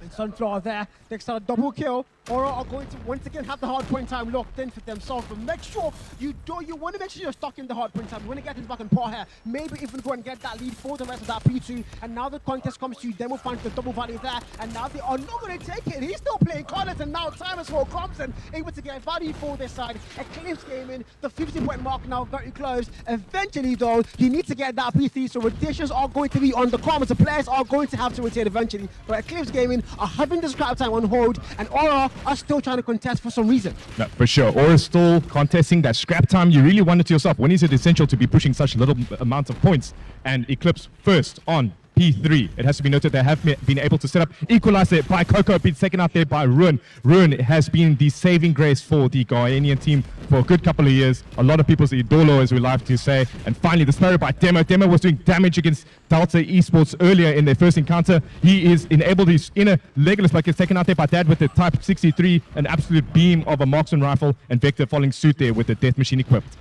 Now the War Machine and the Death Machine of rescues are going to come out to galore. It's going to be P3 here so far. The 74-point marker now. Demo and Dad are going to find value from themselves. But right now, trying to get the contest, gets a double kill. Demo now in their spawners. He's going to get shot down finally. But Eclipse Gaming on the 78-point mark. It's going to come to a stall. There's 26 seconds and counting down for the rest of that P3. But you also need to get P4. And look at Vector go absolutely taking out a double kill there. Might get triple, backs it down. The crowd time is going to be locked in for them, about to hit the 100-point mark, but 91st, as now they need to make their way to that P4. P4 is about to spawn in. We do see Eclipse Gaming now nearing that 90-point mark, as you mentioned, Carl. It seems like they have total control right now of this hard point, but once again, hard point obviously being a respawn mode, first to 250 points, 60-second rotations on each hard point, and there's a lot of time to come back. Aura 233, they need an answer, they need to reply now. They are currently double the points in the deficit, but we are on board with Coco. Coco currently camping in brown, should I rather say, managed to pick up the second, but Gamki, should I rather say Babushka, enabling the trade there. Dad with the Kobe straight after mid, and it looks like once again Eclipse Gaming have control of P4. 100-point mark now finally locked in for them. They are going to get there fast. Aura, now War Machine Ruin. He's going to be able to get the very fast kill. No, he hasn't. Might just get it. War Machine is still there for him though. Now Aura are going to get that P4, 30 and counting down the clock now. Now ECR, it's all blue on the kill for this. Now they try to make their break finally, but Aura are still there. No contest found, and now Demo in time, able to finally get that break as easy as they possibly can. 107.49, War Machine Dad. Investment now comes out. Very fast kill found. Hostile is going to fall. The War Machine doesn't get any more value, but it's still there. The Bushka coming suicide. Coco on time, we're going to find a lot more values, but again, the Eclipse Gaming so far, their map control has been a lot better. And now you are going to open up another P1. For sure, the hard points will now be reset. We're going back to P1 side of things. Obviously, a very open, highly contested hill. A lot of avenues that you're able to have to watch. Your players must be methodical in terms of the lanes they need to watch. We do see now Eclipse Gaming essentially almost enabling 30, I would say 3 times the points of Aura Gaming, and the slaying department is absolutely phenomenal. Dad with the 19 once again, time 17, 18 for Coco. It looks like the slaying department is there and it is ripe. On the other spectrum of things, Carl, we do see Game McGee. He's having a little bit of a slow start, unfortunately not being able to get into the rhythm of things, but once again, Aura has been able to essentially spawn to P2, so hopefully they'll hold down the spawns and the IGL will make the necessary calls.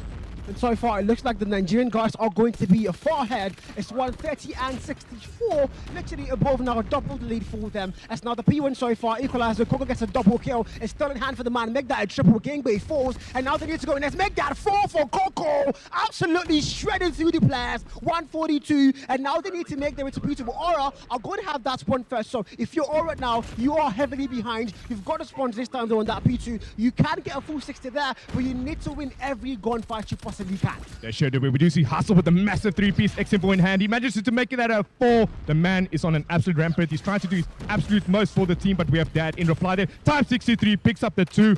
He is on a rampage. He does spot out Babushka there.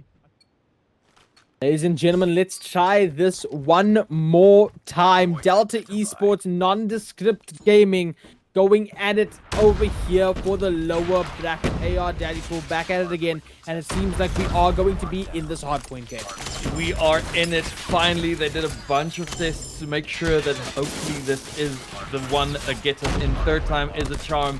Maybe this is the charm that some of these teams also need right now. Little bit of an extra break to make sure they are in tip-top form, because again, whoever loses here, they're going home today. don't want to be the team going home on day number 1. Absolutely. Let's just run it back really quickly to refresh your memories. This is the starting map of Combine. We are going to move to firing range afterwards and then raid. And if we need a 4th and 5th map, it's going to be Summit and Standoff. Currently on our hard point, we do see Delta Esports on a 30-point lead almost. And seems like Nondescript is going to try to get this point in the last 10 seconds over here. Get that scrap points as the hill is about to move. Hill is about to move indeed. I remember wall running on this map like it was the OG, but they've beautifully adapted here for Call of Duty Mobile. And as we can see right now, the lead going towards Delta Esports, 40 points to 8. That's going to be it. And next hill is opening up in 2 seconds, but it is going to be Nondescript who have the spawn and the site secured to start it off with now. Will Delta Esports be able to break in is the question. Lots of damage being done, but no break just quite yet. Watching Delta with these shots already shows you how hungry they are to actually get in this. And I mean, they're getting those points up as well as soon as possible. We've seen this for a couple of times now today, where one team just holds out the other for hardpoint effectively and for as long as possible. Seems like Delta's doing the same thing over here. Oh yeah, sorry, I had the colors incorrectly there. Delta Esports was one who won the rotation as well. And like we heard on that mainstream, rotation. The name of the word of the day on Dora the Explorer. Was so fun to catch the mainstreams finally up and running as well. That is what you guys have in store for tomorrow, but we have to get done with these lower bracket matches first. And it's going to be Delta Esports who come out swinging, almost breaking 100 in the first 2 hills. Nondescript yet to get double digits right now. Delta Esports, they want to send a team home and they want to get themselves ready for the next set of matches coming up tomorrow. I mean, that's beautifully done too. At end of hill 2, 98 points you've secured. That's probably the best that you can do in this competitive scene itself. And Nondescript now on that hill, getting their points up. Equalizer on Michael is going to go ahead, get 1. Looking for a second, perhaps, running through this building. Finds a second on Pixel. That's 1 more. Looking for a 3rd, perhaps. Outcast gets absolutely outplayed and outblasted. Zane gets caught out as well with it. Can we get a 5th elimination over here? Can we get that 5K? The drone goes out, doesn't find it, but the shots eventually will.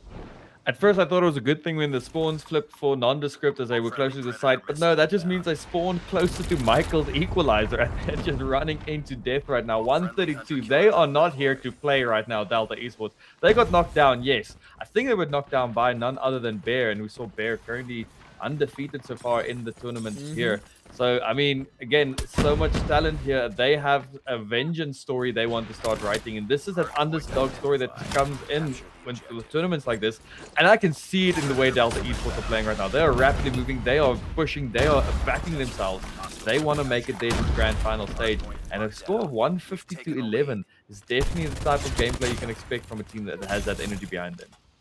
We see that Dead Missile actually get a double over there. The claw in hand of Sway right now as well. Getting a second.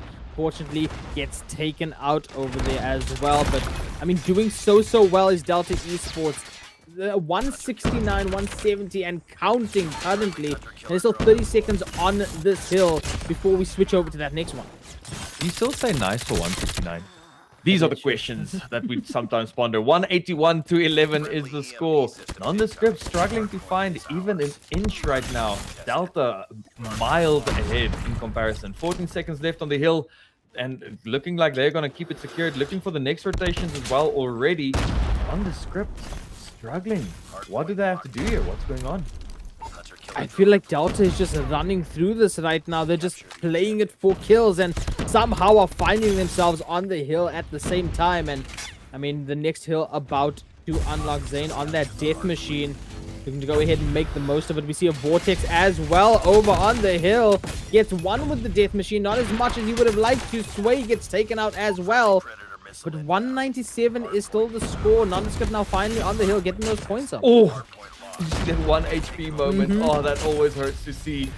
And right now, Cozy getting 3 kills just like that. So many streaks are building up as well across the board. 200 already broken. 200 to 22.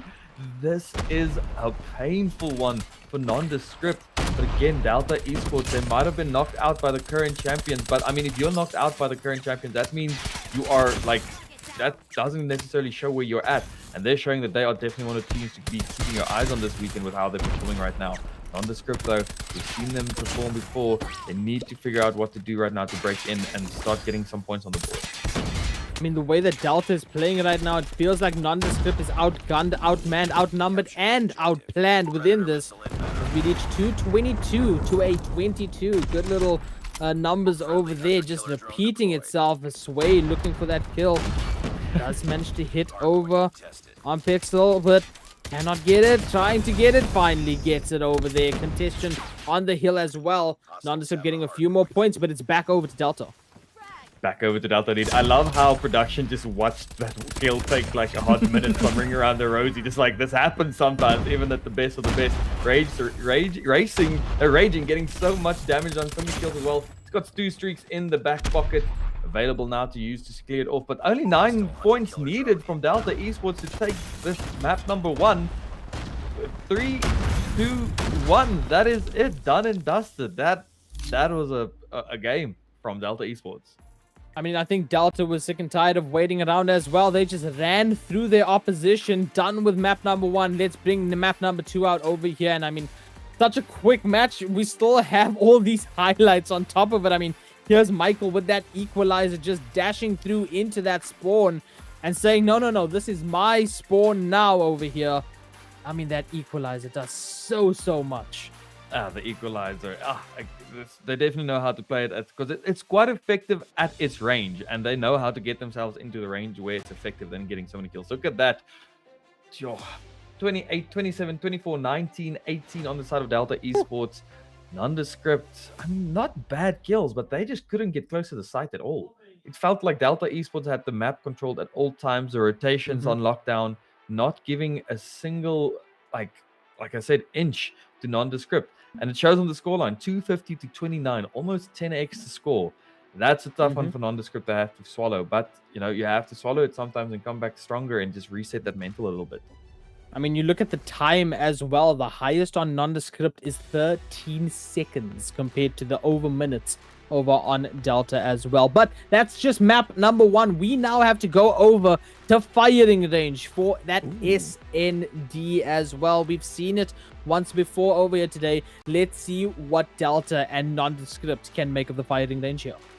Yeah, it's going to be a showing. But, after a game like that, Delta Esports is looking angry. It feels like they're playing angry, you know? Sometimes you play angry and you're just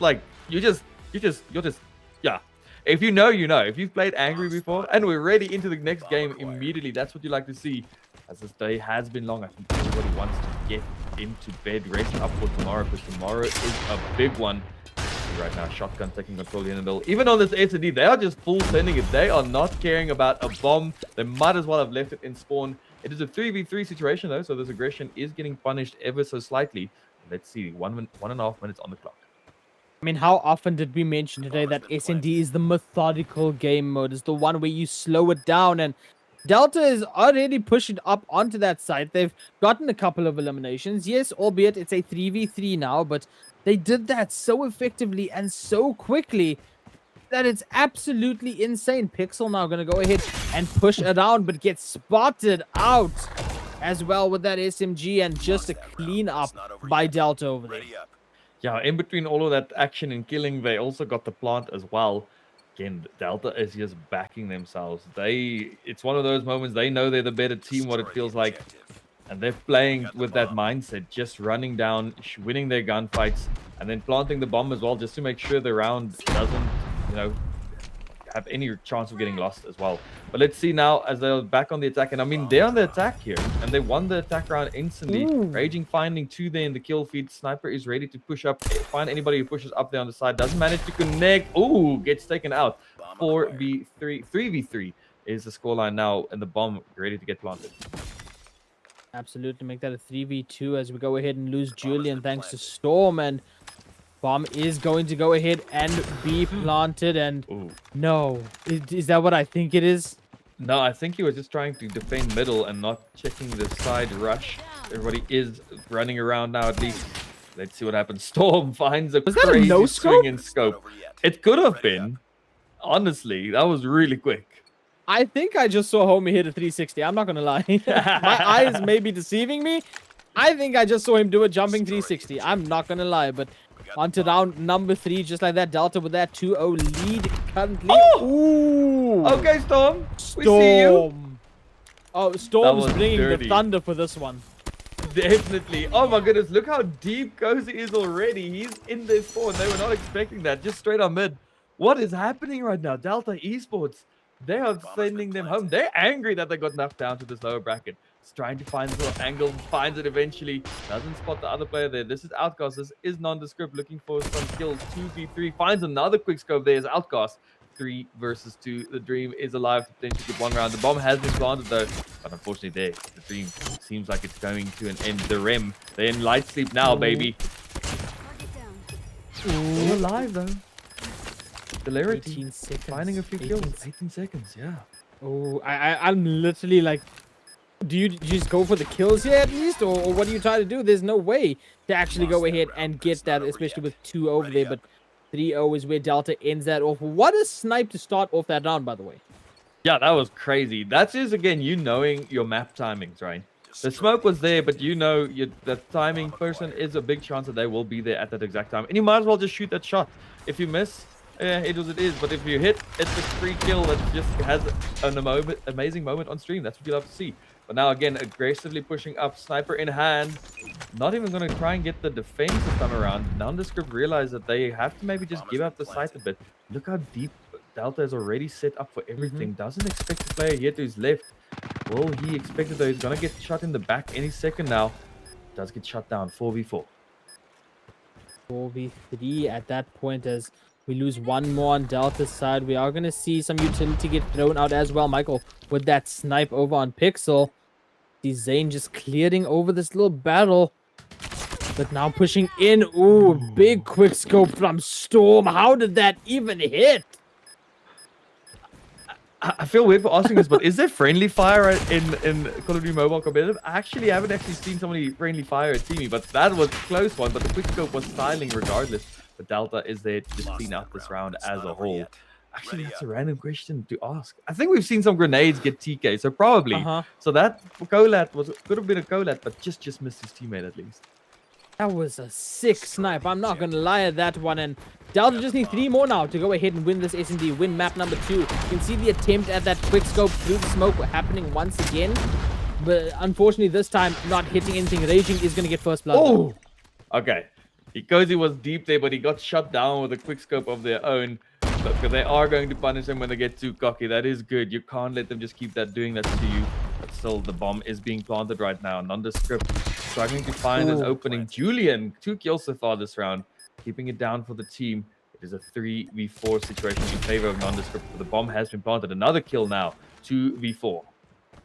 Here we think that maybe Delta is now overcommitting and just rushing things down. Now there's this counter that's been found by Nondescript for the most part. 25 seconds, but I think that they're on the plant right now. They're trying to be a jump shot with the sniper and then a second one to stop the defuse. A wall bang on top of that gets the 5th point. Sure. That is actually ridiculous right now. It looked like that was going to be Nondescript's round, but Alta was like, nuh-uh. No, it's not. As they're heading now for round number 6, we're almost going to be swapping sides. Oh, tries to get a kill again. Michael is going to spam and try his best. And the thing about that is you also know where to put your scope, where to put that crosshair. And I mean, that shows the talent, the map awareness of these guys. Shotgun up close here on Cozy. Peeking out a couple of times, waiting for someone to push into that shotgun, but Nondescript not wanting to give an early kill.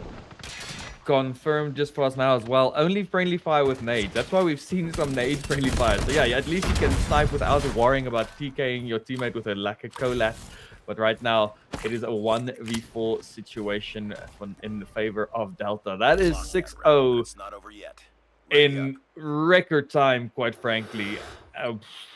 Will Nondescript be able to find something here on the attack? Because again, traditionally attacking is the difficult side. Let's see how they answer here. Or are we heading straight over to a map number 3 in like what feels like under 5 minutes? Has today just been clean sweeps on SNDs, by the way? It feels like it has, right? No. We had one that they had 3. That's true. That's very true. Yeah. But it has been reversed through clean sweeps on the total map scores. 3-0 all around, and looking like that is going to be the theme for the day as well here. This will potentially last lower bracket match. See the fight is in. He doesn't manage to get it. It is just like that. 1v4. The dreams of nondescript being shattered in real time. What can I'm Polarity sorry. do right now? Yeah? Raging's movement over there to dodge that machine pistol was nutty. And then on top of that, Raging going for a melee elimination for the final one. Unfortunately, Michael is going to get that snipe over there, which pushes that up to 7-0. The third game, I believe, that has a 7-0, if I'm not mistaken. Yeah. So 75% is what we have right now on 7-0s for S&D. That is wild. That is actually ridiculous. I'm very confused because we're looking at highlights because my brain is thinking that the match should still be going on. That was so quick. Like we said, Delta Esports, they are playing angry. They are, I would say, they're holding down the joystick, or they are just putting their thumbs to the top of their screens right now, just running it down and just shooting. That's such a beautiful set of shots. The sniping, as always, beautiful to see. Looking at the scores, there's 7-6-2. I mean, Outcast really trying his best, but looking at Raging, 11 kills in such a short time. That is insane right there. And that jump shot, cool. It's a jump shot. Yes, you have a chance to do that. But a jump shot, headshot, wall bang, that is insane. On a prone player nonetheless. That is absolutely wild. And what that means is we're going to get pushed into our third map in, like you said, under 5 minutes. And of course, our third map being Control on Raid. And I mean, with Delta looking this strong, the Kenyan team right now pushing for it. They want to get out of this lower bracket. They want to send Nondescript home. And of course, Nondescript going home, they are going to go away with that 600 USD as well. But for the most part, that is absolutely insane. They want to represent Africa. Yeah, they seem angry that they got knocked down to the lower place in the first place, right? And I mean, we just saw there, we were lucky enough to get that mainstream here on the intermission, how even when Bear beat Proxy, the Paradox, the amount of hype, because people were thinking Paradox is going to take it. So Bear currently the team to be watching most definitely. But Delta being knocked down by them, they're like, no. We're just lost to the best team currently, but we are definitely one of the top 3 contenders with what we just saw. And let's see how they do it on Raid, though. Raid, another classic. We haven't seen it here on this stream yet today. And it's one of those fantastic maps that has so much to offer. Classic 3 lanes as well. Lots of angles to approach both sides from. It has some water. Got a cool statue you can do some cool stuff from. And there's going to be a control on it as well. Interesting points to control on control. Lots of control happening in the sentences right now. I feel like I should say one more control just for good measure. But yeah, let's see how Delta handle this one, or will Nondescript be able to just show any form of defense, because Delta is just running it down. No. The question is, will Delta be the one controlling Nondescript over in this control? But I mean, Raid over here, obviously we're playing around those lives. Let's talk about that 250 to 29. Let's talk about how Delta just ran through the opponents. We always say over here, control is going to be TDM. We always say that. It's looking like every game mode here for Delta is TDM. Are we going to see the lives go down quicker than we ever have today over on this control map? That's what I'm excited for. I think we might. My prediction right now is we're going to see at most 2 ticks in this whole map of control points. I don't know. The way they were playing, it's just because you have to wait for the tick. You don't have to wait to go kill people. You have to respawn, yes, but do they though? That's not really waiting. But yeah, if you are Nondescript, you have to be thinking okay, whoa, what just happened? Take a step back to the drawing board right now. There's not a lot of time left. This is your last chance. You might be getting sent home. You might only be getting that $600 of that $15,000 that's been made available by the amazing people over at Carry1st, Spotify, and obviously Mentos. And yeah, you have to be stressed right now, right? 7th and 8th place. You don't want to be one of the first teams going home, but it's looking tough right now because it's all about who wants it more. And it really looks like Delta wants it a lot right now. No, absolutely. I mean, that was the quickest hard point that we've seen that was the quickest SND that we've seen. Surely they go 3 for 3 and give us the quickest control that we've seen here today. And I mean, of course, playing at this LAN, we talk about pressure all the time. You being in the LAN environment puts a whole different feel on you when you play. This doesn't seem like it's that way now for Delta. It seems like they're imagining they're in the comfort of their homes where they're just running through everyone. I want to see them run through this next control. On top of that nondescript, maybe you go ahead, maybe you get a comeback within this. But I mean, I'm not one, we always talk about caster cursing over here. I'm not one to go ahead with that prediction early on, but it's looking fully Delta right now. I won't be surprised if Delta, with this momentum, with how they're playing within this, pushes themselves all the way up to the grand final. Yeah, definitely not. And they still have to go up against Paradox a little bit later tomorrow. But the way they're playing right now, Paradox better be ready for what Delta has on show. And I must say, we really don't like bagging on a team that's like losing like this or overhyping a team this much. But Delta right now is playing like, I don't even want to call it perfect Call of Duty. They are just playing aggressive Call of Duty.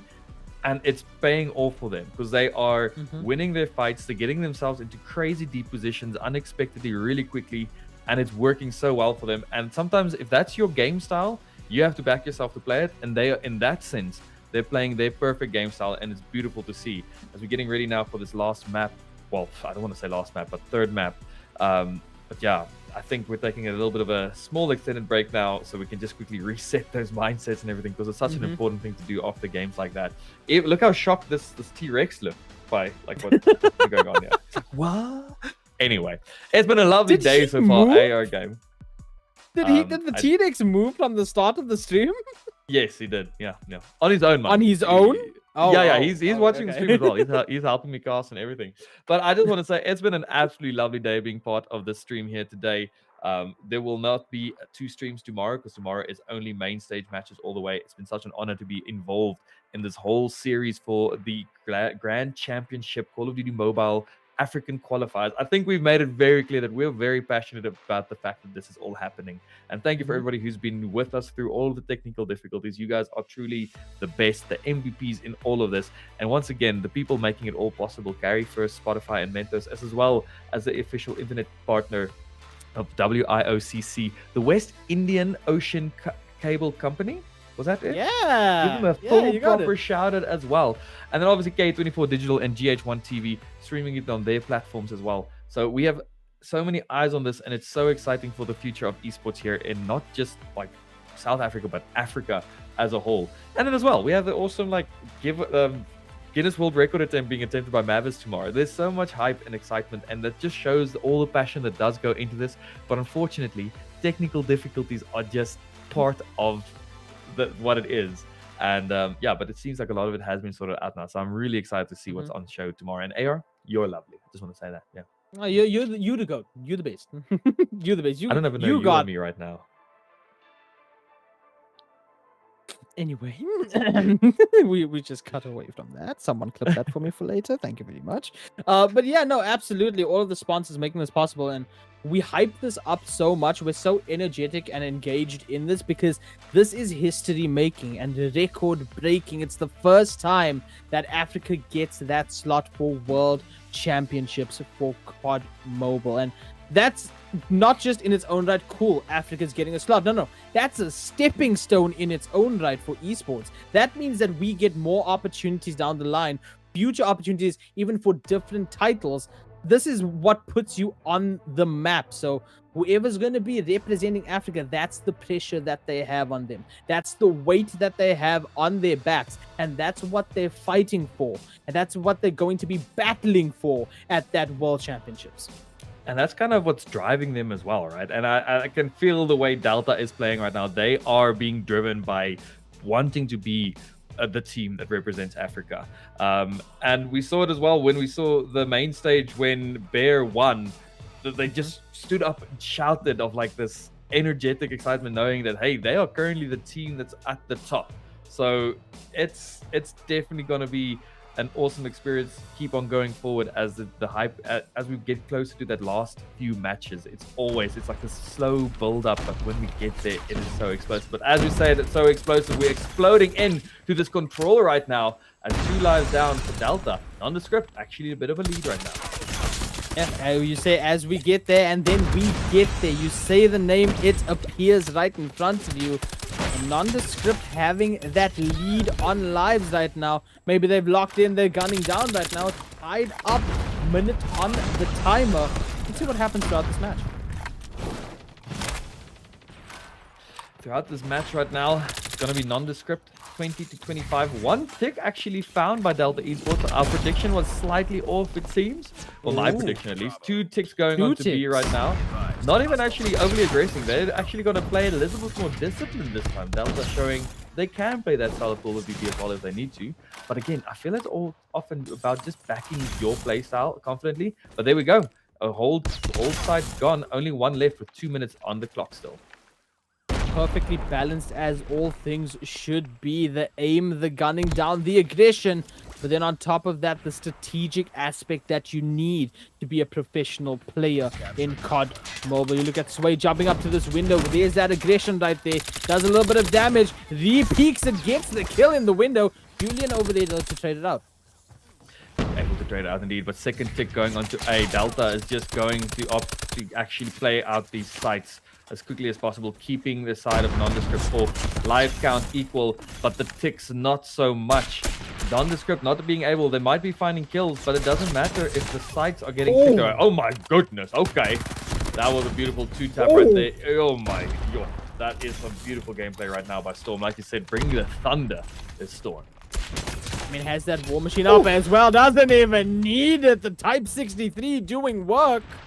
Now looking for Julian out in this little area in the point itself. Finds out where Julian is. Gets that elimination as well. Fires through the smoke and now back on the point to go ahead and get that pick up. Unstoppable is Storm right now. Going on and forward and single-handedly is taking down the lives of Nondescript. And ticking at the site as well. Yes, the lives were 5-3, but this is actually the first. Is this the first full set of ticks we've seen? Yeah. You know, we've only Delta's gotten just one showing where us B's all the been different captured. ways. Yeah. All right. That is okay. insane. War Machine. We got have it a back. ton of specialists in the backpack as well now, and score streaks. So this is going to be a tough one for Nondescript to break into. Let's see how they try and answer. 2 kills instantly going in favor of Delta. Also saying let's run this back immediately. Equalizer on Michael as well over there to push through. We see Storm with the War Machine, gets 1, throws that nades out, gets a 2nd, looking for a 3rd perhaps up in the window. Nate doesn't actually go over there just yet. What but score we can streak does see the Storm blue. have right now? It looks like a nuke, Not honestly. too sure. It looks like a nuke. It really does. What if we get a nuke on this? I mean, without Delta is playing right now, but I don't think he has enough kills just quite yet. I can't wait to see. We haven't had somebody get such a crazy amount of kills in this series so far, which is a good thing in its own right. But again, that just shows that Delta is here to play. 16 kills in Storm already in just over 1 round, basically. And then you put a death machine on Raging as well, and that just seals the deal. I mean, look at the lives already. Oh my. 27 to 5? You didn't notice that, did you? I didn't. It was so quick. 25 to 1. One sole survivor. Zane, the last alive, trying to run around. Pulls out the death machine. Can you get 25 elims with this? No, you can't. 2-0 for Control. Advantage Delta. Match point. Wow. I'm in a bit of a loss for words right now. Yeah, okay. Man, Nondescript just not finding anything, but I'm not even thinking Nondescript not finding anything. Delta is just not even leaving crumbs out for Delta, for Nondescript to go and find. You know, sometimes there's some crumbs on the ground for people to like enjoy or like add, but no, Delta says they are giving you absolutely nothing. They are licking their finger, cleaning up the plate with every single bit of sauce off of it right now. and just taking it all the way home. Look at that kill feed. It is all yellow in favor of Delta. Still yellow. They are going for the kills, as we said at the start, but they're also getting the ticks at the same time. They're just doing everything. Not finding this kill, but eventually find it. The shaking of the head is like, huh? Where'd he go? I love that. I love that. But you talk about that ticks. B's gone. And so is half the lives for Nondescript right now. Tempest in hand of Cozy. Gets one. Gets a second. Looking for a third, perhaps. Sees one down the stairs. He's going to go ahead to the basketball court, but gets taken out eventually. 14 to 24 is where we stand. The claw in hand as well now. All the specialists up. They're not even going for the ticks on A this time. This time they're just going purely for the kill. 22-11. Knows there's somebody in there. Could try and get it with the claw a little bit. They're not going to find it. Swings wide. Contest doesn't land the shots. A bit of a blue kill feed for once. But it's a little bit too late. EMP is in effect. Ah, it's an EMP. That's what it is. That makes a lot of sense. As the score now 10 to 18 in favor of Delta. Nondescript pulling it back slowly. But like we said, just a little too late. But is it? Maybe. Maybe I'm speaking too soon right now. I mean, Julian pulled out the Purifier over there to go ahead and counter all of that specialist that we were seeing. Now Raging, pushing up close. Nothing but that SMG in hand and spots one out. Splits the smoke. Pixel, though, gets the elimination first. We're down to 8 to 12, and Nondescript doing a fantastic job of keeping their opponents off of A. Yeah, what a turnaround. Have they finally figured it out? This is maybe exactly what they need. But still, Nondescript finding kills. 6-8 suddenly. Completely different team here, all of a sudden. Unfortunately, not clearing that angle in the water. Storm has a few kills on the line still. 6-4. All of a sudden, Nondescript feels like they found a little bit of their rhythm, a little bit of their jazz. 4-3. Dream alive. Another one. 3-3. Does get traded out. 3-2 now. This is down to the wire 3-1, and this is still so winnable for Nondescript. For Outcast, this is actually so No. The assassination for the final kill gets Delta Esports the win. Out of every single way that could have ended, I would never have predicted that. It was like the dream was alive, and they just kicked them while they were down, while their hopes were hoping. They're like, no. We have a little special order for you over here. And it was the assassination. Oh my god. That is insane to witness. Delta with the quickest maps that we've seen today go undefeated within this. Undefeated within this, Daddy Cool. In the quickest time that we've had. I don't even want to say undefeated. Untouched. Untouched, yeah. In this one. Oh man, and like I said, Nondescript, it felt like their hope was there. They're 1v3. And Delta just crushed it, dude. With a little neck chop there, dude. Oh my. Well, that is unfortunately the end of the road for Nondescript. Walk us through these scores. Storm 27-9, 19-11 on Cozy, 14-14 on Michael, 15-11 Sway, 12-12 Raging. Oh my lord! If they didn't go positive, they broke even. That's the scary part about it. Yeah. Oh my god. That assassination, man. That assassination yeah, was cold. I'm just... Oh, that was cold. That was ice cold. That was... But like we said, unfortunately, that is going to be the end of the road for our Ugandan team, Nondescript. That means Kenya, Delta Esports are still in it. And after that, I feel like they are going to be in it for the long run. I'm excited to see the rest of their matches. My word. Oh my god. I mean, they locked in over there in this lower bracket. That is insane right there. Holy, but what a day we've had over here, Daddy Cool. We've started off with 2 upper brackets, and then we went over into these 2 lower brackets as well. And there's still a whole other stream going on as well. Why don't you tell the viewers what the surprise is for those who stuck around over here till the very end? The He surprise? doesn't know the surprise because he's surprised too. Guys, we are going to be able to restream over to that other stream as well. So you guys, you knew the birthday surprise and you ruined it. Yeah, but like, well, that is a surprise. Yeah, it is. We're gonna be sending you guys over to the main stage Chat, stream now. pretend you didn't hear it. Okay, listen, we are restreaming over. Okay, yeah, you got it. Okay, take two. Action. Here we go. Daddy, We go are tell going them to the be surprise. bringing you the action of the mainstream here as well. If you guys don't want to go over that side, and just give you all the hype and excitement of main stage, you guys are going to have a taste of what's coming up tomorrow. We have had most, if not all, of the technical issues dealt with, which means tomorrow is going to be a day of pure, fantastic, unbridled Call of Duty Mobile African qualifiers for the World Championship, and it's going to be an absolute banger. It's been such a fun day. I think we've said almost everything we've wanted to say. Let's do one last check-in with production if we need to say. We can yap a little bit more while they set up the restream. Yap more, say less. That's what I can say. Let's say one more time. Thank you to everybody who's made all of this possible. The amazing Carry1st team with amazing Call of Duty COD points. Best place to get it in Africa.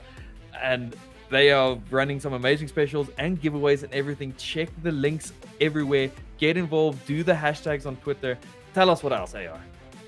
I mean, go ahead, do your pick'ems because there's 10,000 COD points over there that's attached to the leaderboard. That's cup.carry1st.com to go and do your predictions. And of course, the hashtags are Carry1st Africa Cup and Carry1st Cup 2025. Again, special thank you to COD Mobile, Carry1st, Spotify, and Mentos for making this possible, as well as WIOCC, the official internet partner for the Carry1st Africa Cup, and K24 Digital and GH1 TV for broadcasting the grand finals on their digital channels. But it's been a long day of Call of Duty Mobile. Daddy Cool, an absolute pleasure doing this with you. I will never choose anyone else to yap with other than you. So, you know, we got to go ahead and yap as much as we can. Thank you, everyone who has been watching this. More action to come still tomorrow. So make sure that you go ahead and check that. But for now, we are going to go ahead and get to the restream for the other stream. Next game, guys.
3, 2, 1.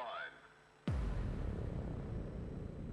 fight not just for glory, but the right to be crowned as kings of African Call of Duty Mobile.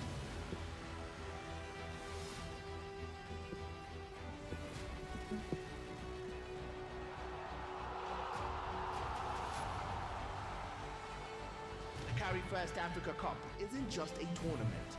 It is the soundtrack to a new era of African esports. He's gonna be able to find the pistol kill. 1v1. Find the two-piece. He knows it's there. Oh my goodness. Determination, hard work is what gets you into a position like this. Every squad has a story, every player the same dream. Welcome to Lagos. Welcome to the finals.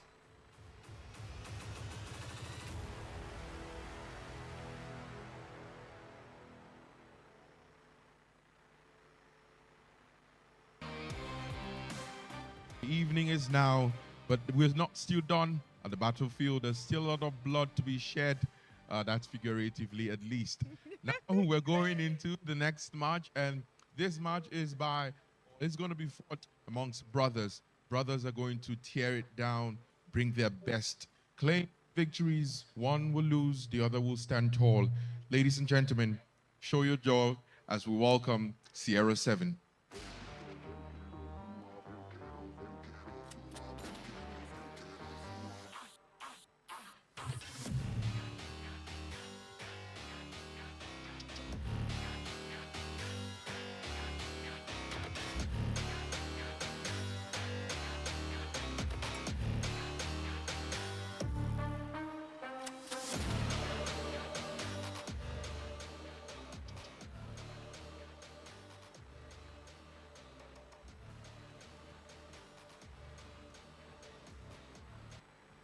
Brothers, the Ghanaian brothers. We have Aura 233. Give it up for them. Come on.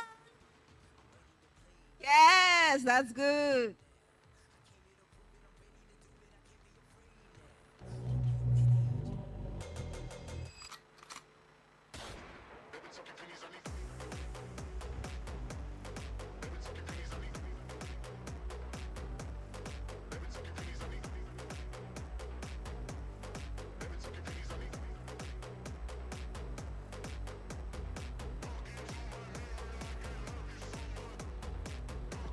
That was remarkable. Of course, we're going to get right into the game. But before we continue, right, you know, this is literally the battle of Nigerian jollof and Ghana jollof. The stakes are higher now Yeah. because one team gets to go, the other team gets to progress and win something more remarkable. Mhm. But I learned Trout and Eugene are Yeah. up there waiting for us.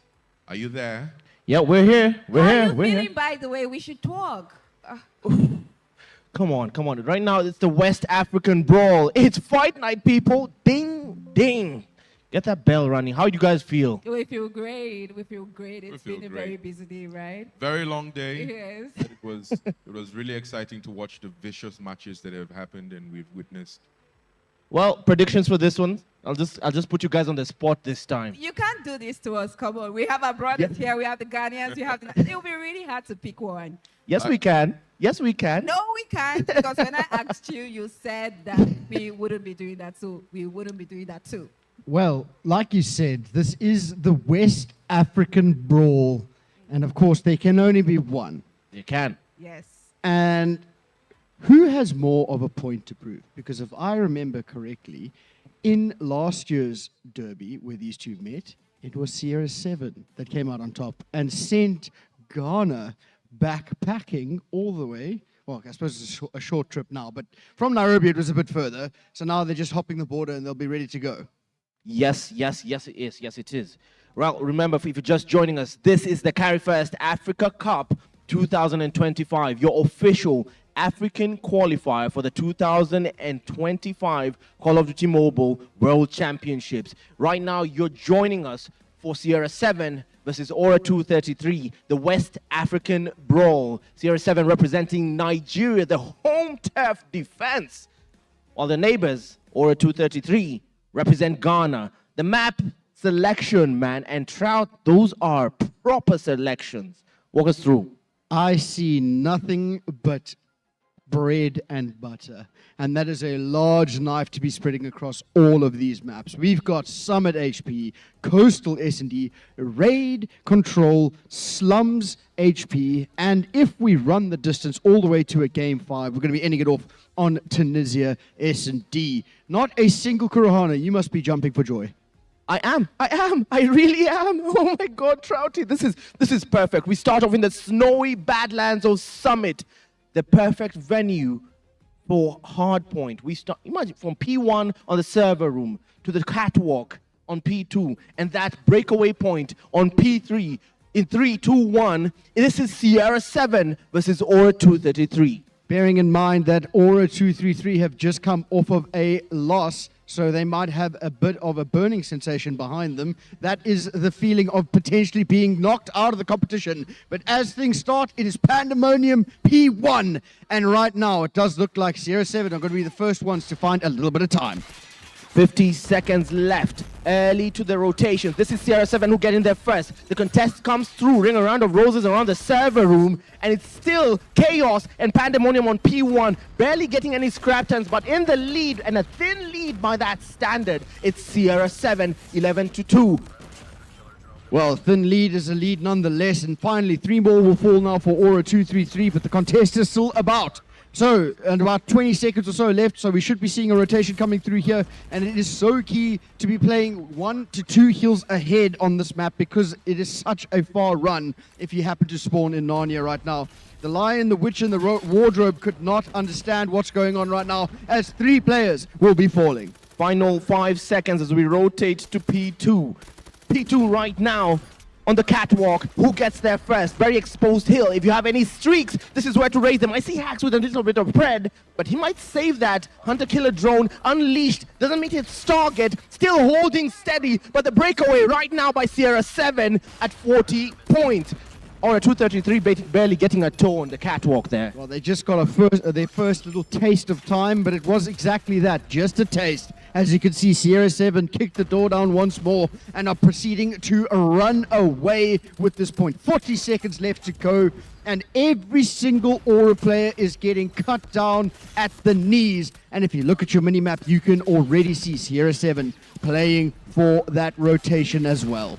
Right now, 20 seconds left on P2. That very exposed hill as Hacks right now playing Obi-Wan Kenobi. He takes the high ground but loses the gunfight. Final 10 seconds for all the way of Aura 233, minimizing the damage there, reducing the gap significantly, only to 30 points at this second.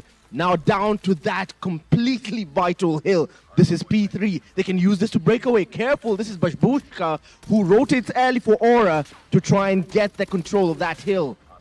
Well, there was a player from Sierra 7 around the back in there trying to play his life as long as possible, but unfortunately he couldn't do it. So the spawn's back in favor of Aura, and you know how hectic this hill can become if you manage to hold it for the full 60. And right now, it does look like Aura is trying to do exactly that. They do have the lifeline in the form of the Sparrow and other specialists. That was the claw popped from Sierra 7, but they could not break it through as Ruin is there to ruin your day with the War Machine. The War Machine getting 2 for the price of 1, but barely any further than that. Hacks going long on that automaton, but still taking down the control of that hill. P3 falling the way of Aura, who used that to catch up. Now they take the lead for the first time in this hardpoint game. Can they capitalize and extend it? Final 50 seconds. I don't see them on the minimap. Rotating early. Who gets there early? I think it's all yellow. It is Aura who get there first. Aura first to the fray, first to the rotation. Now the rotational kills. If you could pick off as many players as possible while securing those back spawns, they're going to be worth their weight in gold. Right now, it's going to be Hacks that gets that ball rolling, trying to clear as many players out before the hill becomes available. 1 second to go, and on the pop, it's going to be Aura there. They are not in the lead, but they can take it here. As you can see, Babushka popped the equalizer to equalize that score. Still holding steady on P4 now. The claw coming into play. Game bait trying to clean house. Doesn't meet his target. Outskirts, second chance. He does meet it, but life stops anything in its tracks this time. He has a claw of his own life, taking lives for himself to keep control of the hill for Sierra 7, who now take back their lead. They take back their lead off the back of some fantastic utility usage there. And with 26 seconds to go, they're going to just hold off for as long as possible before they look for that rotation. And they have done enough on the first set of rotations here, to be honest, to potentially get set up for P2. I know we're talking 2, 3, even 4 hills ahead sometimes. But when you're in such a tight contested game, you really do need to be thinking maybe a couple of steps ahead. Otherwise, you can find yourself on the back foot. And right now, it does look that rotation from P4 to P1 has been won by Sierra 7. Still in the lead, it's Sierra 7 as we go back to right the map, the hill that started it all, the server room. Now it's start, activated, freshly in that the contest comes through, complete pandemonium as the control of this hill being contested for, falling the way of the Blues for barely 1 second. Sierra still struggling to hold steady and maintain that lead. So far, well positioned, Life gets the kills. He has a bit of backup in there, kills the man on the overhead. It's Game Bay who gets dropped, and they're still holding steady to head for 150. Well, they have done a good job here of holding off every single push that the side of Aura has mounted. But over towards P2 we go now. As you can see, still scrap time, going to be contested. It's going to be Babushka and Sunflower that come out on top. Sunflower with that Tempest in hand is going to find another. That's going to be 3 for him, and that's going to be the break. 18 seconds and counting. So, still very closely contested between these two teams, but absolutely winnable either which way. P2 about to pop, 10 seconds to go. Scrap time, going the way of Aura. Right now, they're still holding for the final 5 seconds. That might not mean anything.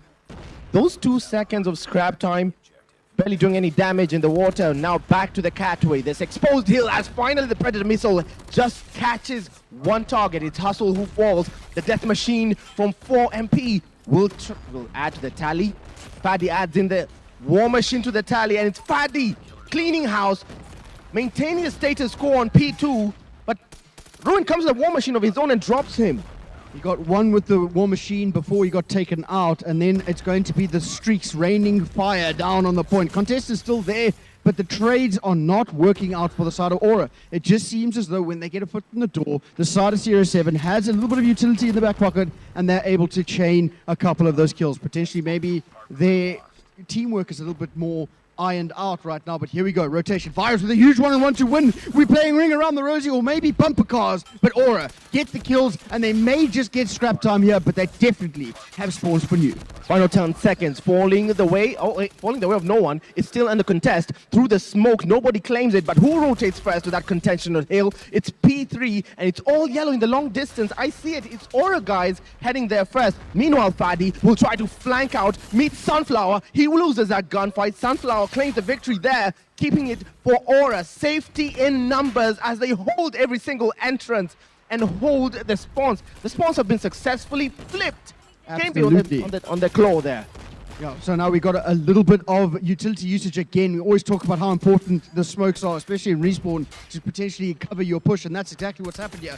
But it has not converted to much as the trades are still working out now for the side of Aura, and this was the very hill where they swung things around in the first set of rotations, and as a result, they look like they have done it again. 25 seconds and counting, and you can still hear every single specialist now utilized. It was just the Tempest left, but eventually there's going to be a clean sweep, and into the point we go for the side of Sierra 7 off the back of another specialist, and over towards P4 we go. Massive one to win here, and it's going to be chaos. As you can see, Sierra 7 already won that rotation. Hax has made proper use of his operator's skill. The Tempest has claimed the full team wipe on that Tempest alone. Well done on his part for Sierra 7 to hold the line, still maintain the status quo. 40-point gap. Don't get too comfortable by hardpoint standards. Not enough to stay comfortable in this game, on this particular mode, on this hill, and this very claustrophobic hill. P4 still. Anybody could pop up from anywhere, and the War Machine from Faddy doing well to keep the Wolves at bay, but not enough. They're coming out and popping out of absolutely anywhere. This is Hax, still holding steady for Sierra as they hit 250 points away of from GG's on this hardpoint matchup. Well, they cannot win it here, but they're going to be able to go to this third set of rotations, and that's just where it is all going to conclude. And at the moment, the side of Sierra 7 has done a fantastic job at holding off every single push. Like you said, that Tempest there was the difference maker in that rotation. Finding 5, resetting those spawns, 10 seconds to go. If you're on the shoes of Sierra 7, you're going to be smiling your way back over to P1 as you only need 34 seconds. 216 on 154 is where we find ourselves at the end of P4. We rotate Poetic Justice to the hill that started it all, the server room. Back to it as the Pred hits. Absolutely no one wasted that Predator missile, proving to be as useless as a white crayon. Well, that's going to be a clean 3 down now for the side of Aura, as it was looking like they had the potential for a break, but unfortunately they couldn't convert much. As you can see, Virus still running around with that equalizer. It's just Ruin with the War Machine, who finds 2 before getting traded. Babushka last alive with the Spectre equalizer, sorry, didn't convert too much, as it's going to be Vamp, who finds 3, 4 with that Death Machine. Line him up and knock him down. We're playing bowling. This hill could be the hill to end it all for Sierra 7 if they can hold the line as the Death Machine from 4MP will spray and pray. That's Vamp spraying and praying on the Death Machine. Operator's skill coming to good use, but stopped in his tracks. The contest comes through, stops their counter, 236. But the gap still not moving either for the side of Aura. They still have to do something, not just stop the clock.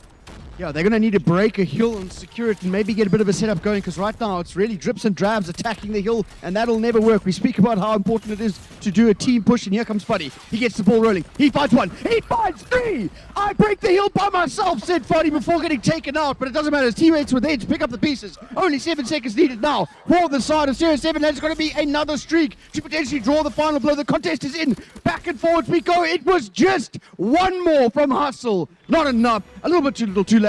It's going to be Sierra 7 closing out the HP. Sierra 7, their first win in the series. Remember, this is a best of 5s. They take hardpoint and convincingly a gap of 100.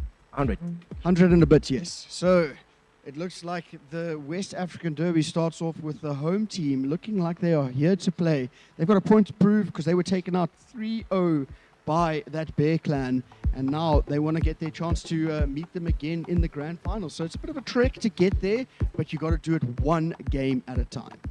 Right now, the streaks came into play. It's a very streak-friendly map, Summit. They can come in early off, like right the server room, can get as many kills on that 60-second hill.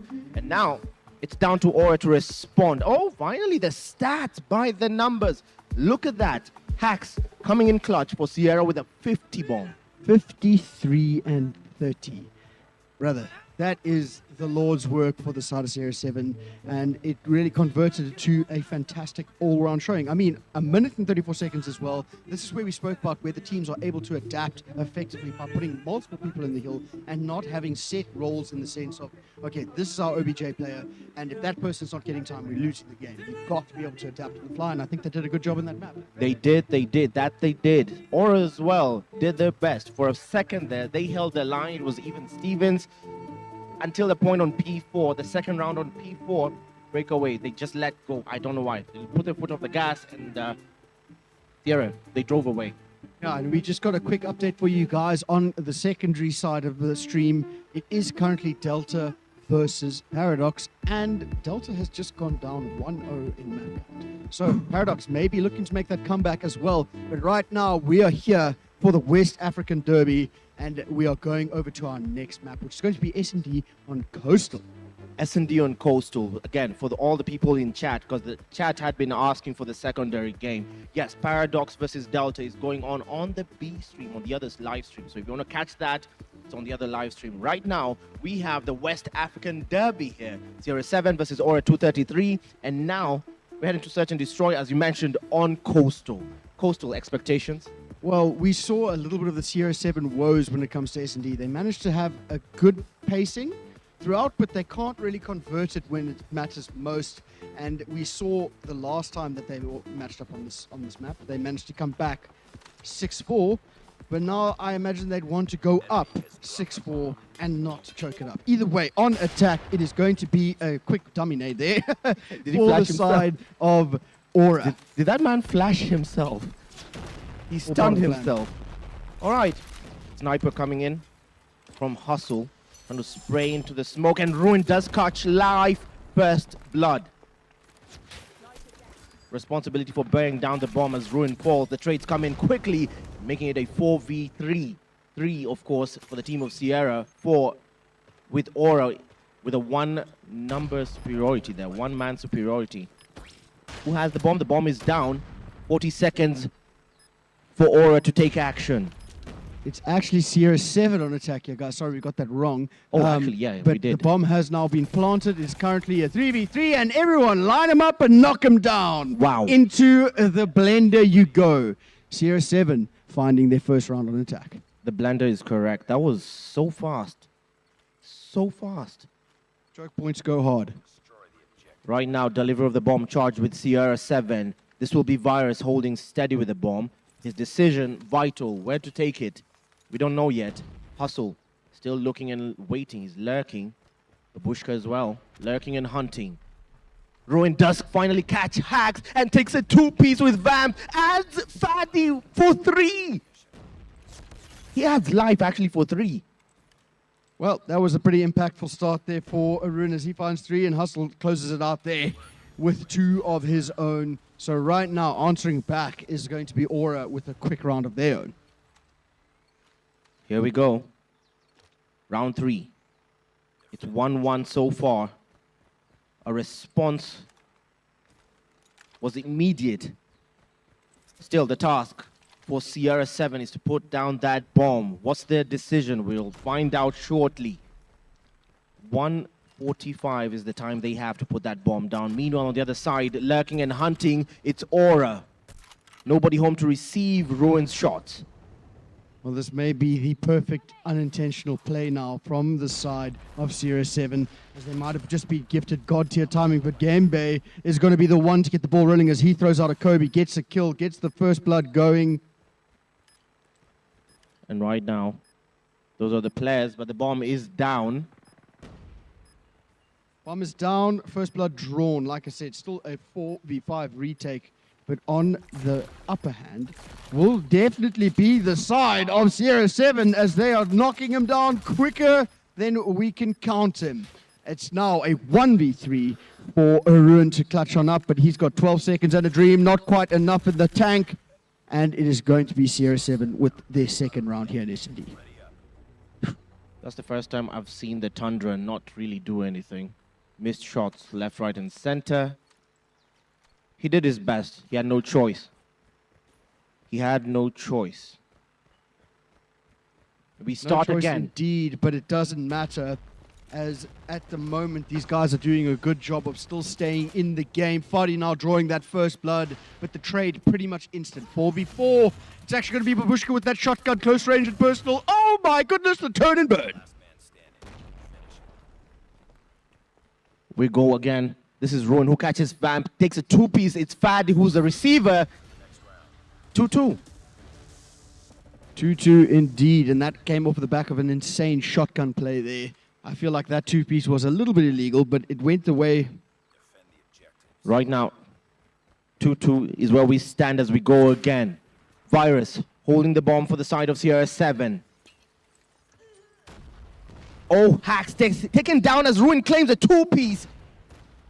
Prompting a response from Sierra 7 who have to do something drastic. They have to decide and decide now. Where does that bomb go? What next as he adds Fadi to the tally? Makes it 3 as Sunflower makes Virus the 4th. Life, ironically, left. Lost alive. 1v5 right now, and Ruin has been the real reaper on this map. It does look like Coastal is where his playing ground has been set up, especially with that sniper in hand, as he's been so impactful. Like you said, he found 3 in the round, and now in a very, very tough spot it's going to be Life. And with just over a minute to work with, you can feel the pressure mounting every second. He does not check corners. I knew that was going to happen. A little bit of COD timing there at its finest, and it's going to be Aura who take the lead at 3-2. It's very hard on a spectator's side to observe when you know someone is simply waiting for you around a corner and you just can't shout it out. 100%. But right now, over to round 6 we go. Slight advantage to the side of Aura. Bomb yet to go down. Bearing in mind that this is the last round that the side of Sierra 7 is going to be on attack. But over towards B we go. It looks like everything in the kitchen sink being thrown in. It's going to be a set of trades. 2 will fall now for the side of Aura. And that is enough to get the bomb down quite comfortably over on B. The Tundra this time for Fadi finds its way. Game Bay, the victim, the recipient, straight to the face as Ruin trades in. It's Life who receives it. gratefully.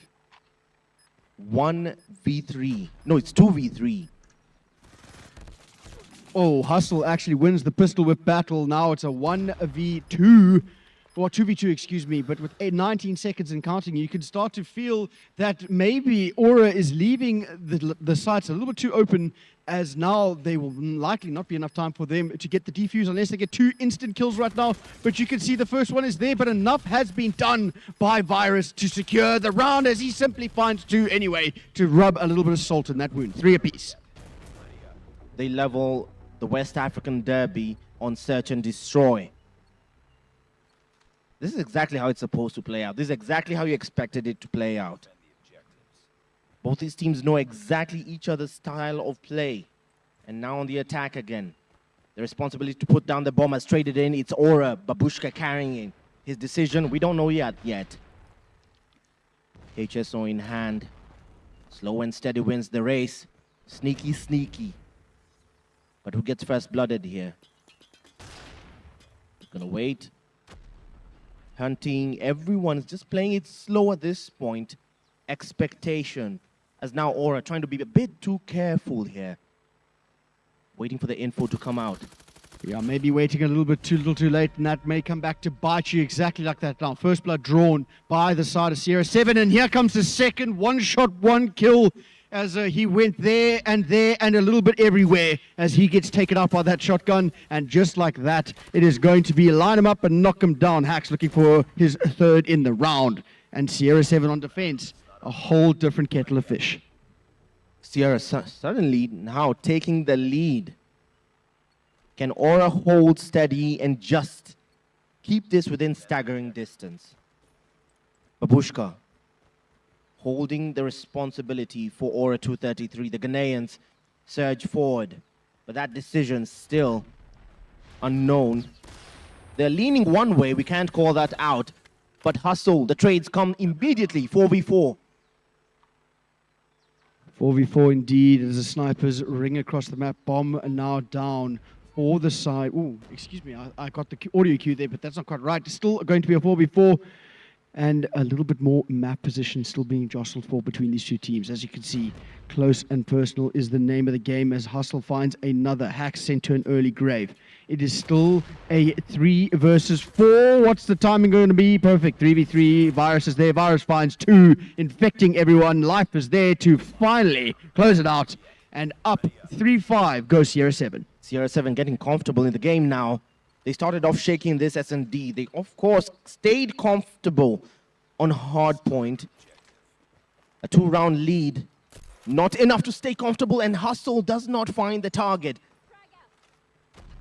Surely the Aura guys, surely they might have heard those shots just ringing right above. Sure, I tell you what, that would have been sending me goosebumps down the spine if I hear round my ear. But Foddy and Vamp go back to back. It's going to be nothing but shotgun in the feed. 3v3 right now, or 3v2, excuse me. Game Bay and Sunflower to clutch on up, and the bomb being planted. That is just enough in the back pocket, though, that can make it quite mixy here on the retake. Mixy indeed, because now full send. The Sierra 7 guys go. Fadi starts off the onslaught. Sunflower, the victim. Virus adds to the support. It's Gamepay who falls. The final domino as they comfortably defuse to get that extender win. Now they are 1 round away from going 2-0 up here in this best of 5. At the moment, it does look like Aura not able to counter quite effectively, especially at close range. Even though they were a man down, they did get that bomb down, but they weren't able to convert the round. Regardless, oh my goodness, I thought that was going to be the first trade I've ever seen. Either way, it is going to be Babushka and Hustle going back to back, with Hustle finding 2 in the round. 3 have fallen already for the side of Sierra 7. Now Vamp left in a 1 versus 4. This is still Babushka, still holding the bomb steady for Aura 233, and the shorty from Vamp to Hustle straight to the face. Shotgun shells everywhere as Ruin receives. The shotgun reverend preaching on the songstress there. playing that shotgun like a guitar. He knows exactly how to do it and when to do it. Now a 1v2, bearing in mind it was a 1v4. If anyone was going to make it happen, it's Vamp with that boomstick, or I suppose short boomstick in hand, as now he has to be able to make the play. I think he's played the clock for long enough, and that should be enough of a cue, as the bomb should be going down relatively soon. Babushka still meeting his responsibility. They may have superiority in numbers, and the bomb is down. He is on notice. Vamp has to do something. He can't stay comfortable now. Limited time. A decision has to be made, a hard one. What does he do? What does he do? How to bait them out. Sneaky, sneaky one. I thought that was insane. I thought he was going to get the 1-2 Magoo, send you to the early ghoulie. But either way, that came down to a 1v1. And if there was a second different timing there, we would have seen why shotguns are unmatched up close and personal. But Aura, a lifeline thrown towards them as they are now 6-4 in. Still got a two-round advantage here. So Series 7 just need to play cautiously. And this is Vamp still waiting on the corner side. He was waiting comfortably at that A site. They know now the info is out. They retreat before any life has been claimed. Will they commit? Babushka goes through the corner, meets life dropped. Life traded in by Ruin. And the trades come through swiftly. Sunflower takes Vamp as sacrifice. 3v3. Well, Vamp didn't go down without taking his pound of flesh, but Sunflower and Ruin are there to answer back themselves. It feels like the Nigerian qualifiers revisited, as Fadi is now left in a 1 versus 3. Make it 1 versus 2! Make it 1 versus 1! Oh my goodness, the bomb has been planted and now the pressure's on. Ruin almost gets taken out, but Ruin too quick to the draw as he gets his one. Now 1 round away is Aura from forcing the overtime. Nigeria qualifiers revisited. Different opponent, same stress. 5-6 is where we stand. 5-6 is where we stand. We're getting info that the game being played off-stream, Paradox versus Delta, is currently 2-0 in favor of Paradox. Meanwhile, Ruin still holding steady by the B site. Responsibility to put down the bomb falls to Aura, which Babushka is just doing, but goes down before meeting his objective. Sunflower takes charge of it, takes the bomb. Meanwhile, Hacks, spray and pray, drops Sunflower. Sunflower not before taking Virus, and the dominoes fall. That's all she wrote for Aura 233 on Search and Destroy. The win goes the way of Sierra 7, extending their lead in the series 2-0. I almost thought we were going to see a good old case of white line fever there, as they weren't able to get across it to score the points that they needed. But in the end, they managed to clinch that knot, and it does look like good old Sierra 7 extend their lead to a 2-0, like you said.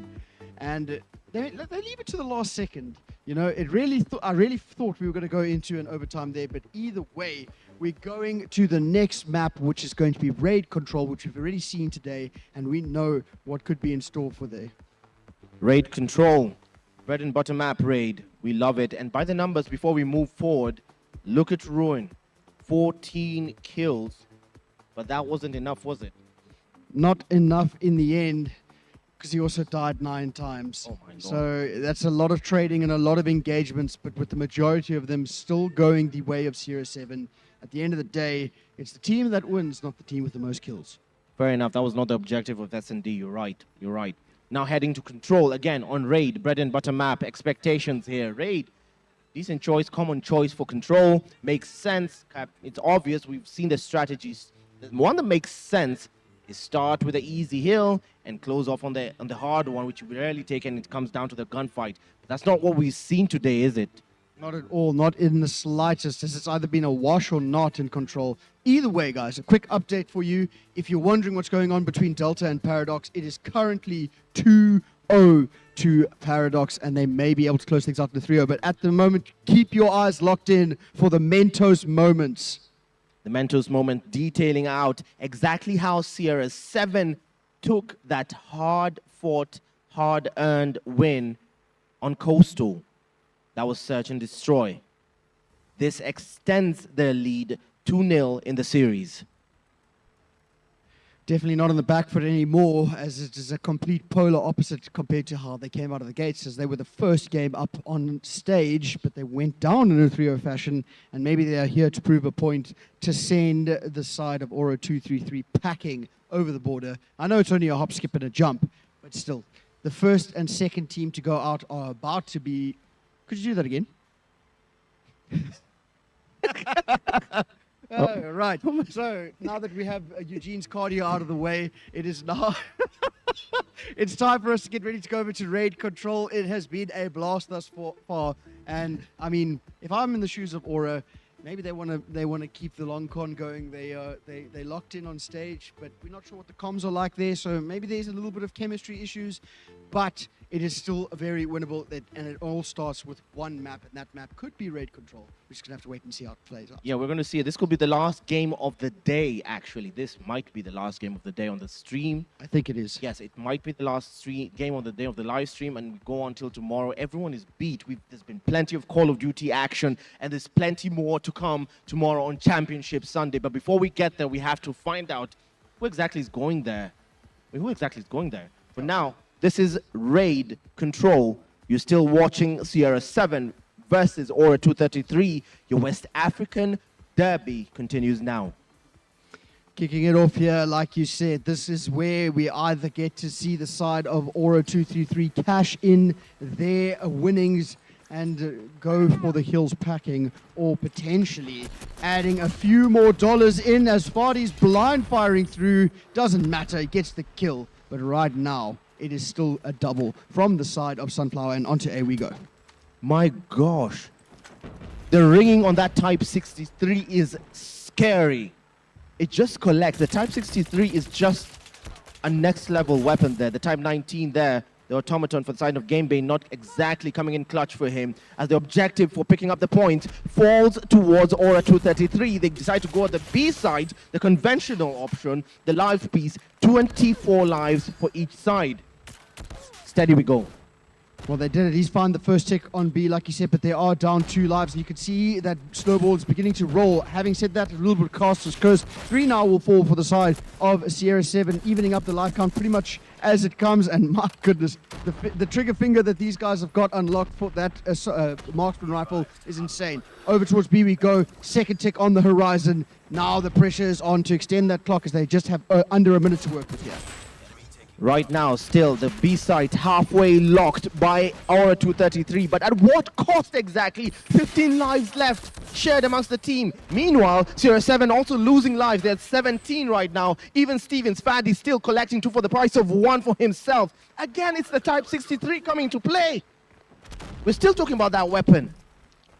Well, that weapon is obviously doing the Lord's work, as well as the streaks. You can see working our way towards our first set of specialists now on the map. And it was just one of the players who was able to push through onto A. First tick now found there. 7 to 15. But you can see the players are lurking in the spawn. They know that they can trust their teammates to clear the point when necessary. We're not checking corners. He's going to get taken out. And at the moment, all of the players from Sierra 7 are falling left, right, and center. And this may be A collected right now. Keep your eye on the clock. Someone has to stop it. With 5 lives left, Aura 233 are in a dire place right now. Compared to the 9 lives that Sierra 7 currently holds. They make it 8, they make it 7. Commentators curse, and they seem to be hearing this. They're receiving the message, it's almost home, but they still lose 2 lives in one foul swoop. Now 2v5 is where we stand. Babushka and Sunflower left to stand alone. Pair alone to get over towards B right now. And they have to be able to get a few more than condolence kills. Remember, they only need 1 tick, so very doable. But of course, if Hax is up top, almost finding the double, but it's going to be Vamp who gets the trade. First round, going the way of Sierra 7. Of course, the role will trade in now, because it's going to be Sierra 7 with the role of now catching the point, capturing the point. Remember, this mode is a baby between basically hardpoint, S&D, and what? Domination? Yeah. Domination and a bit of hardpoint, like you said. So now over to attack. It's going to be Sierra 7, and they get that ball rolling as the 2-piece from none other than Hax to get that ball rolling. First tick now found. No brakes on this train. But having said that, that did look like a bit of a handbrake. Ding, ding, ding, ding, ding, ding, ding, ding. As Vamp finds another 2. And into the site we go. Second tick found on B.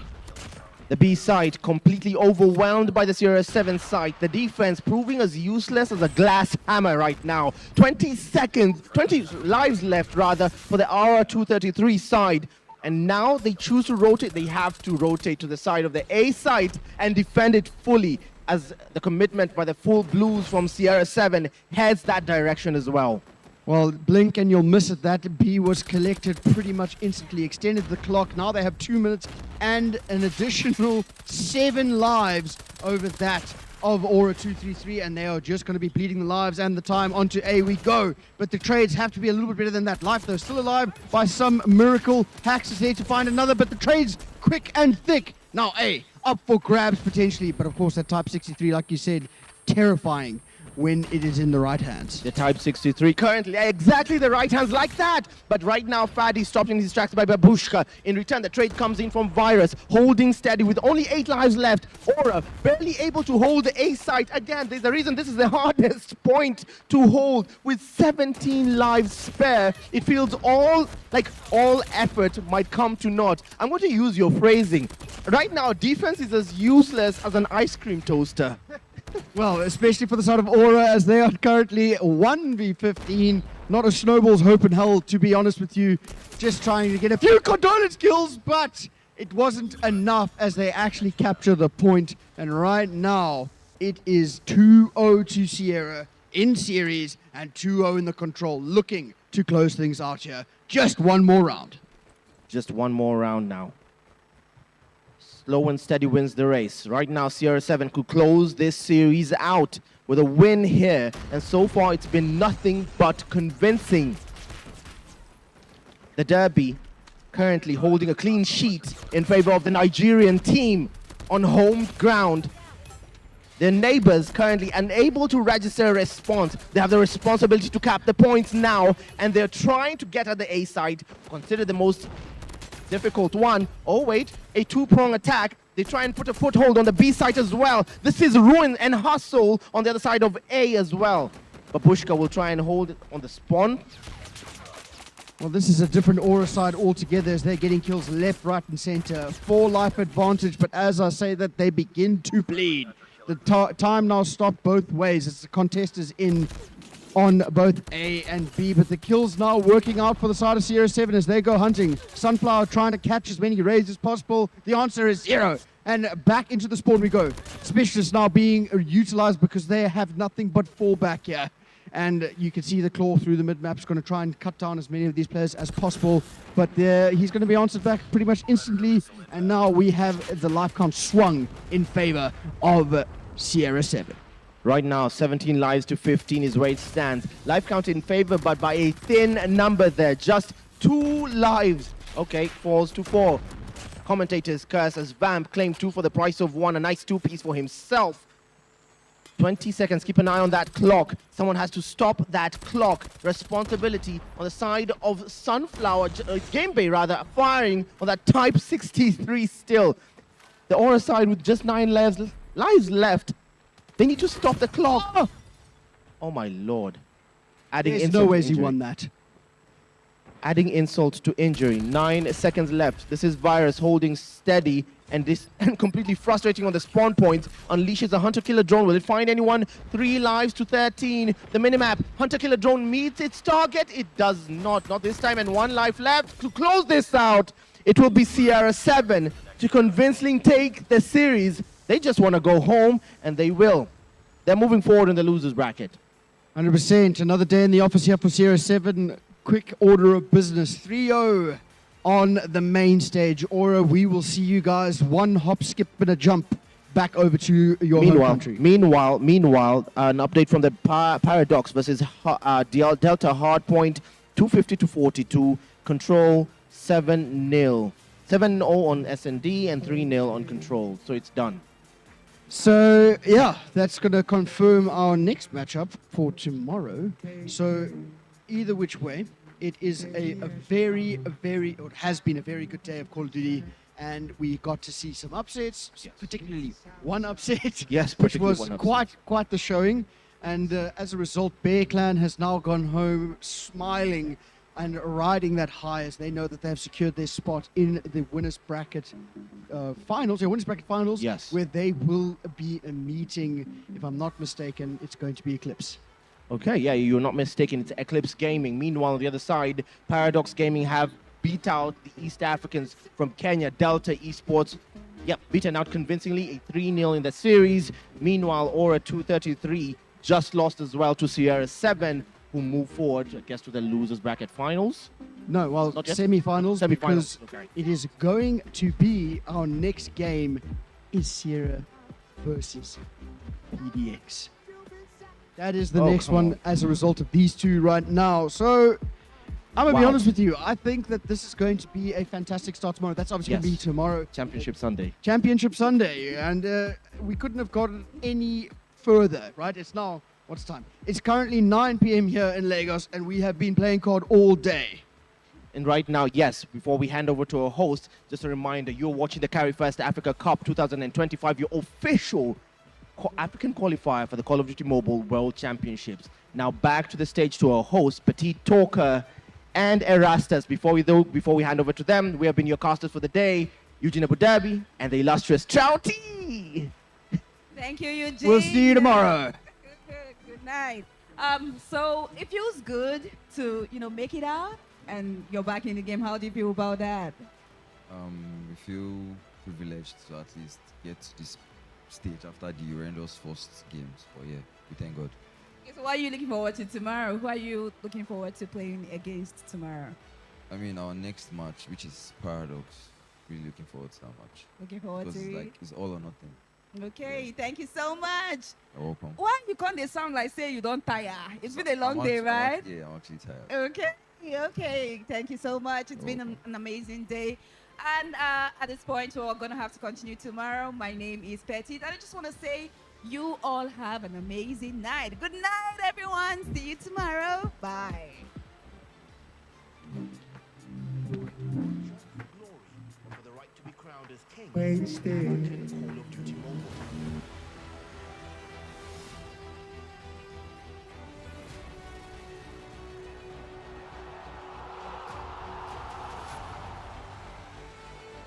The Carry1st Africa Cup isn't just a tournament. It is the soundtrack to a new era of African esports. He's gonna be able to find the pistol kill. 1v1. Find the two-piece. He knows it's there. Oh my goodness. Determination, hard work is what gets you into a position like this. Every squad has a story. Every player the same dream. Welcome to Lagos. Welcome to the finals.